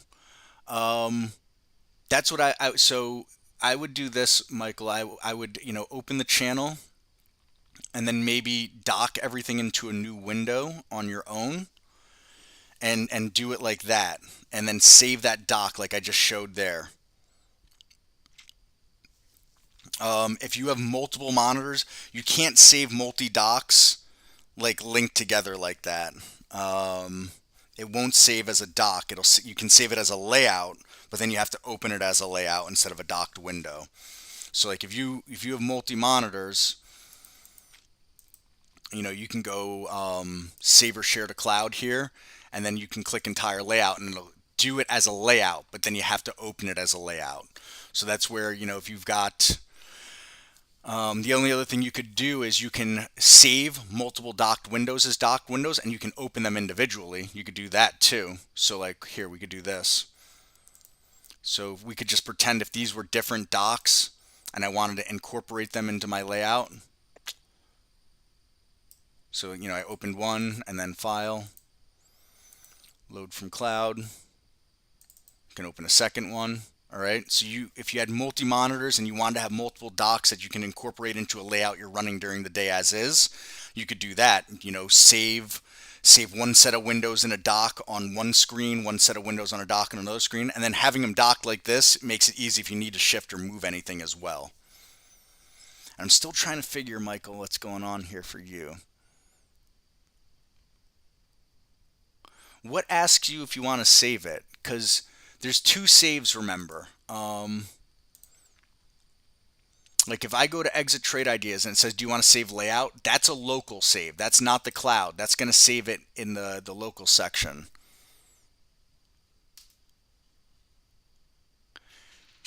They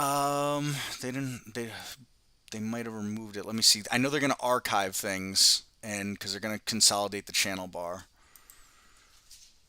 Alpha Predator.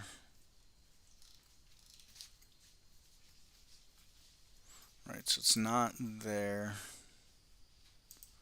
New channel bar. So yeah, what I would say to do is this. Open the Alpha Predator channel bar and then start docking everything together. And then save it as a dock like I just showed. No, it doesn't need to say layout.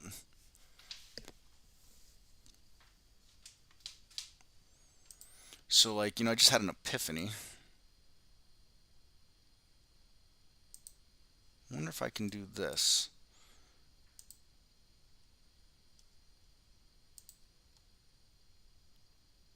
And what happens?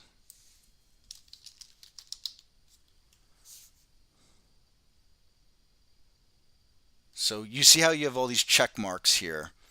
You might be able to save multiple windows together like this, and then it won't be a layout. So save, File, Load from Cloud,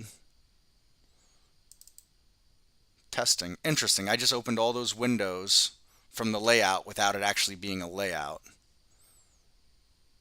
and left my regular layout there. So there we go. There's a workaround I just thought of off the top of my head.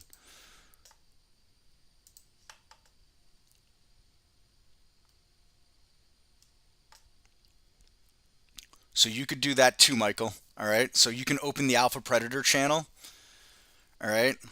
And then you could go File, Save or Share to Cloud, and start putting checks in the boxes of the things that you want saved. Don't save it as a layout though, and name it, and know that it's going to be multiple windows that are open. So there's another one for anybody that wants to have multiple windows open into a layout that exists already.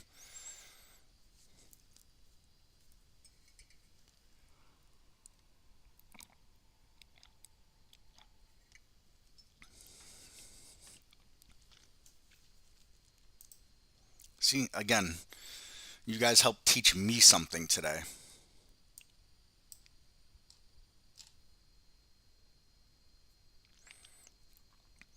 And then, when it's in the cloud, you're going to load it obviously from there. Load from cloud. So I get rid of this stuff here.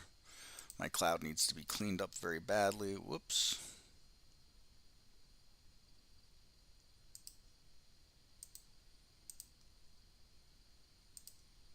Delete.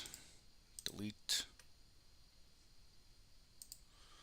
I ran a test today with a race, and here are the results. AMC won 85-minute races today. So to give you an idea of what I did today, I'm trying to come up with something because I'm going to be filling in for Michael on Trader TV in a couple of weeks. So I created this top list today, and this is the top list here. I'm just looking at stocks between $4 and $200 relative volume 3. Traded 275,000 shares today, and then I'm sorting on options contracts today, not average contracts, just the actual contracts traded, and then I raced on call volume.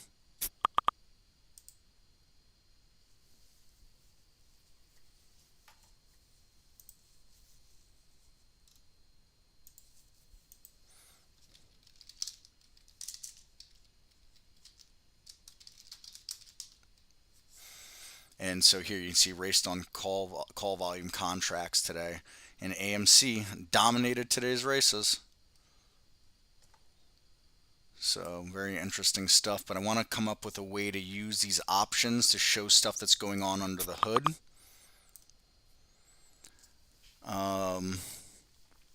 For some swing trades, because I've seen some good swing trades come out of these option scanners so far. So this is, I made a really nice move over the last, since it showed up last Friday on it.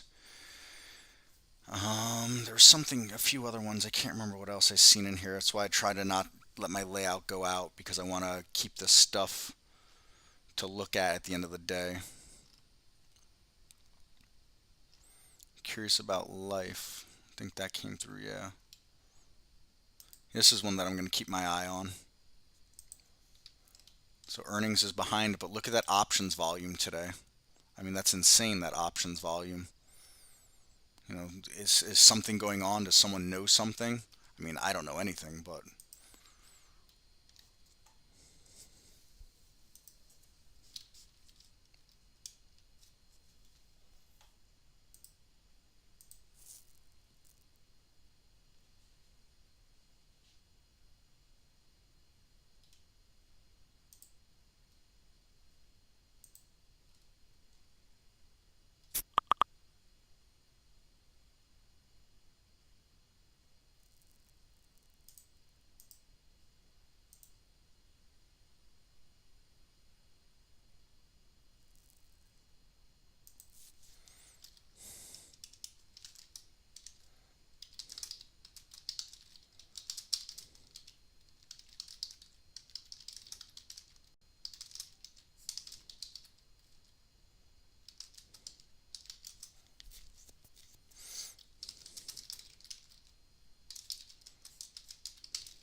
where am I seeing the options volume? Right here in my single stock window. So look at options volume in percent today. 23,000% of what it's normally doing in options volume. I mean, I'm going with that. Our data provider is correct in that, or not really our data provider necessarily. It's a combination, I guess. But you better believe I'm going to be watching this. As a matter of fact, let's do that real quick. Life, same thing. I'm going to do the same thing, 1,700% right there. That means it's doing 17 times what it's normally doing for options volume.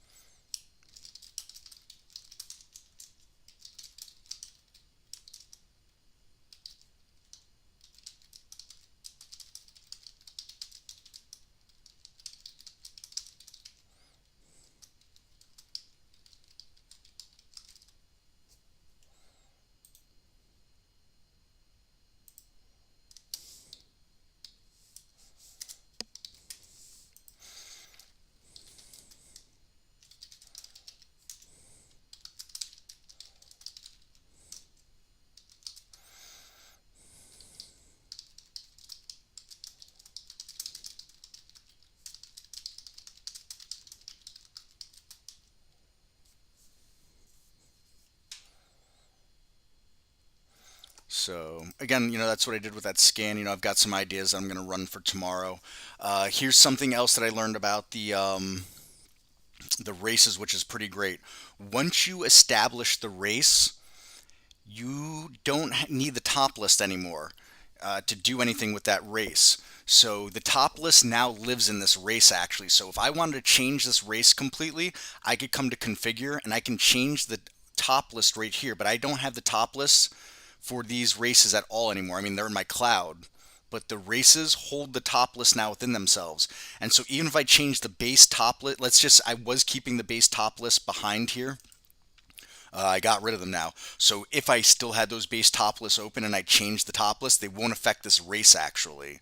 So some other neat stuff here that I learned. So I could cut down on the amount of windows that I'm using because I'm using quite a few windows.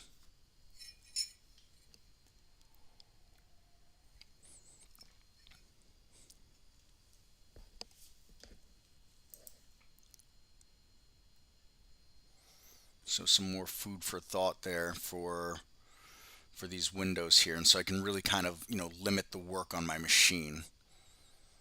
Let's see what else. Was anything else coming through here that's going to be worth looking at?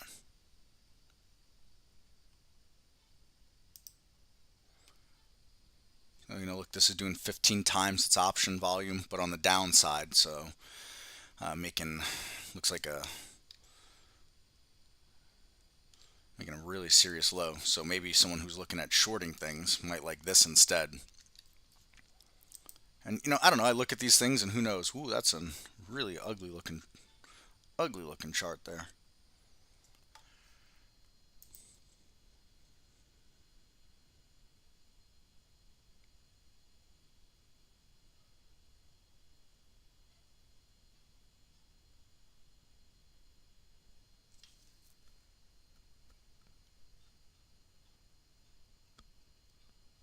When I save special layout items is unchecked.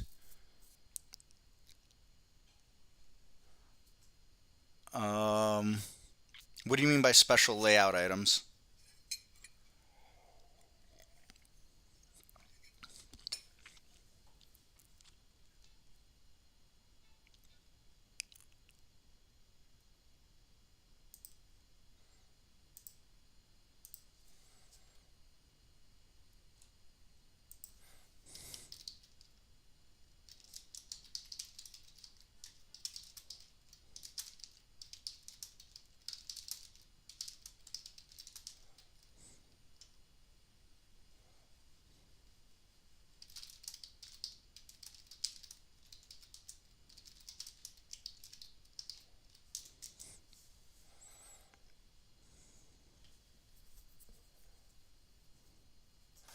Let me see here. Let me pull that up and see if I can follow along with you there. Oops, not load from cloud. We're going save. There we go. So they'll all have icons next to them indicating what it is. All right. So you just each individual thing that you want there.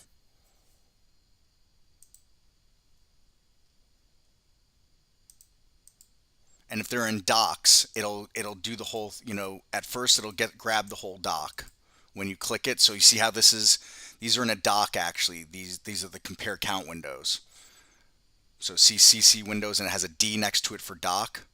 All right, so by clicking the one, it gets the whole dock.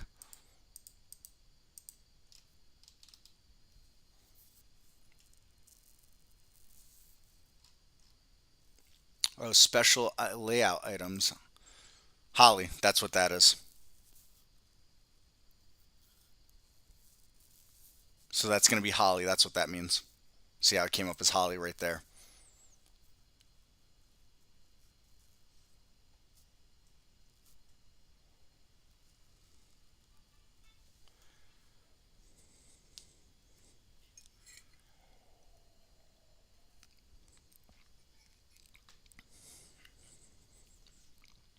So I think hopefully Michael, that's got you going in that sense. And then remember this too for loading things. We go to tools, options.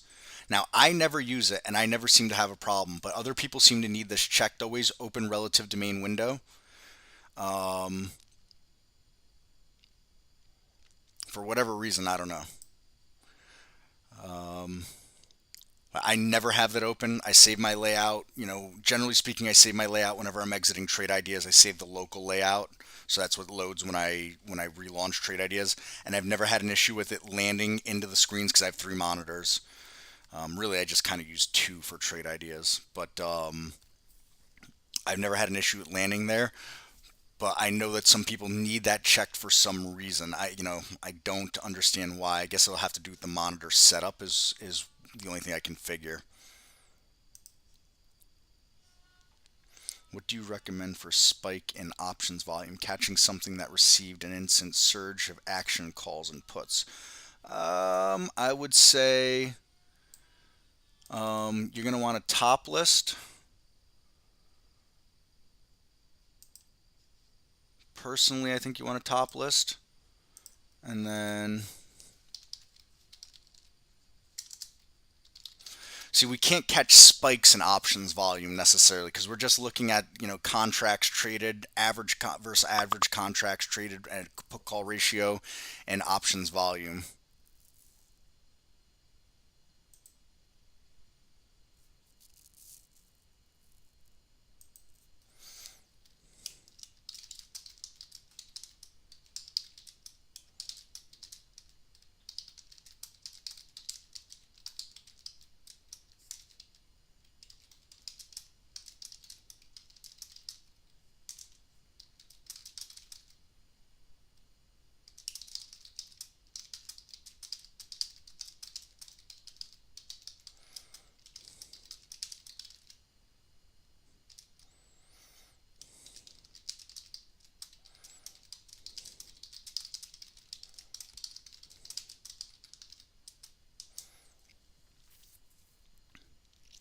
So, finding actual spike in options volume, that's going to be tough. But you can monitor options volume, like this. So we can go, um, let's see, actual options volume and contracts today. We can show that column. Um, we can show this here, show this column. Then we can sort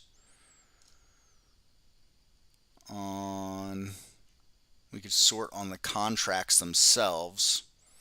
And we can define the rest of the scanner. Put a $4 minimum and throw a 3 for that in there, and let's say 250,000 on volume traded at least today. And then it's no way to really look at a spike, like I said, but we can see these items over here. Let's expand this out. So we can see the contracts that were traded today, and we're sorting on this data too. So it's going to bring us, look how many options, AMC was dominating the options market today.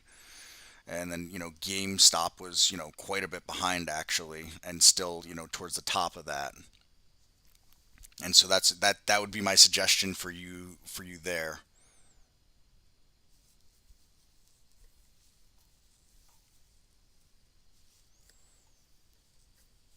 And you can see where all the options action was through this right here. But again, we don't have a way to show a spike in it like we do with like a 1 minute volume or anything like that. I mean, and the only other thing you could do is you could turn it into a race, launch a race, and then run it on contracts traded today, for example. So here, contracts traded today on a delta value, and so anything that's trading the most contracts over the race is what's going to win the race. So that'd be I guess the best way to see a spike in it, or see what's strongest surging in that options volume.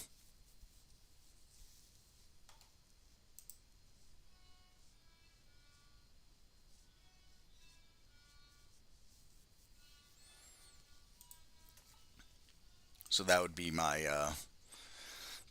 2 cents there. So all right, everybody, 4:30. I'm gonna wrap up for the day here. Um, Tomorrow, we have started tentatively this starter webinar tomorrow. For anybody that's in the regular stream with Barry, what I'll probably do is pop in and drop a link to that webinar if anybody wants to join that. Like I said, Tuesdays and Wednesdays formats kind of changing around here. Monday Monday, Wednesday, Friday will stay the same. So I'll pop in tomorrow and drop a link for anybody that wants to migrate over that. You'll have an option for joining it via Zoom, or you can stay on YouTube. It's just going to be a different cast on YouTube, even though it'll be on our YouTube channel, it'll be a different broadcast from what Barry's got going on. So, but like I said, I'll pop in tomorrow before that all goes down and give everybody their options. Okay, did not know it wouldn't alert you on option spike. Yeah, so alerts, are a different function than the filters. The alerts are boom, hey, this happened, and we don't have an alert for options, just filters for options. That's how that works for our scanning. And any good option play, I don't know. I don't play the options market. I just use options volume to try to find the underlying equities that might be interesting to me via charts. I don't have a necessary options play that I'm looking at. This might be something interesting to look at here. Doing this kind of options volume today. I'm not sure what the contracts were in it. But no, I don't have like an options play for you. No. So, all right, everybody, that's gonna, I will, I will probably drop that in. I'll probably drop it early and I'll probably drop it late. Um, like I said, it'll be on our YouTube channel as it is, but you'll see for a moment there'll be probably two live broadcasts on our YouTube channel at the same time. One will be me, one will be Barry, or while Barry finishes up. Or, I'm not even sure how Barry will do that. I have to coordinate with that tomorrow.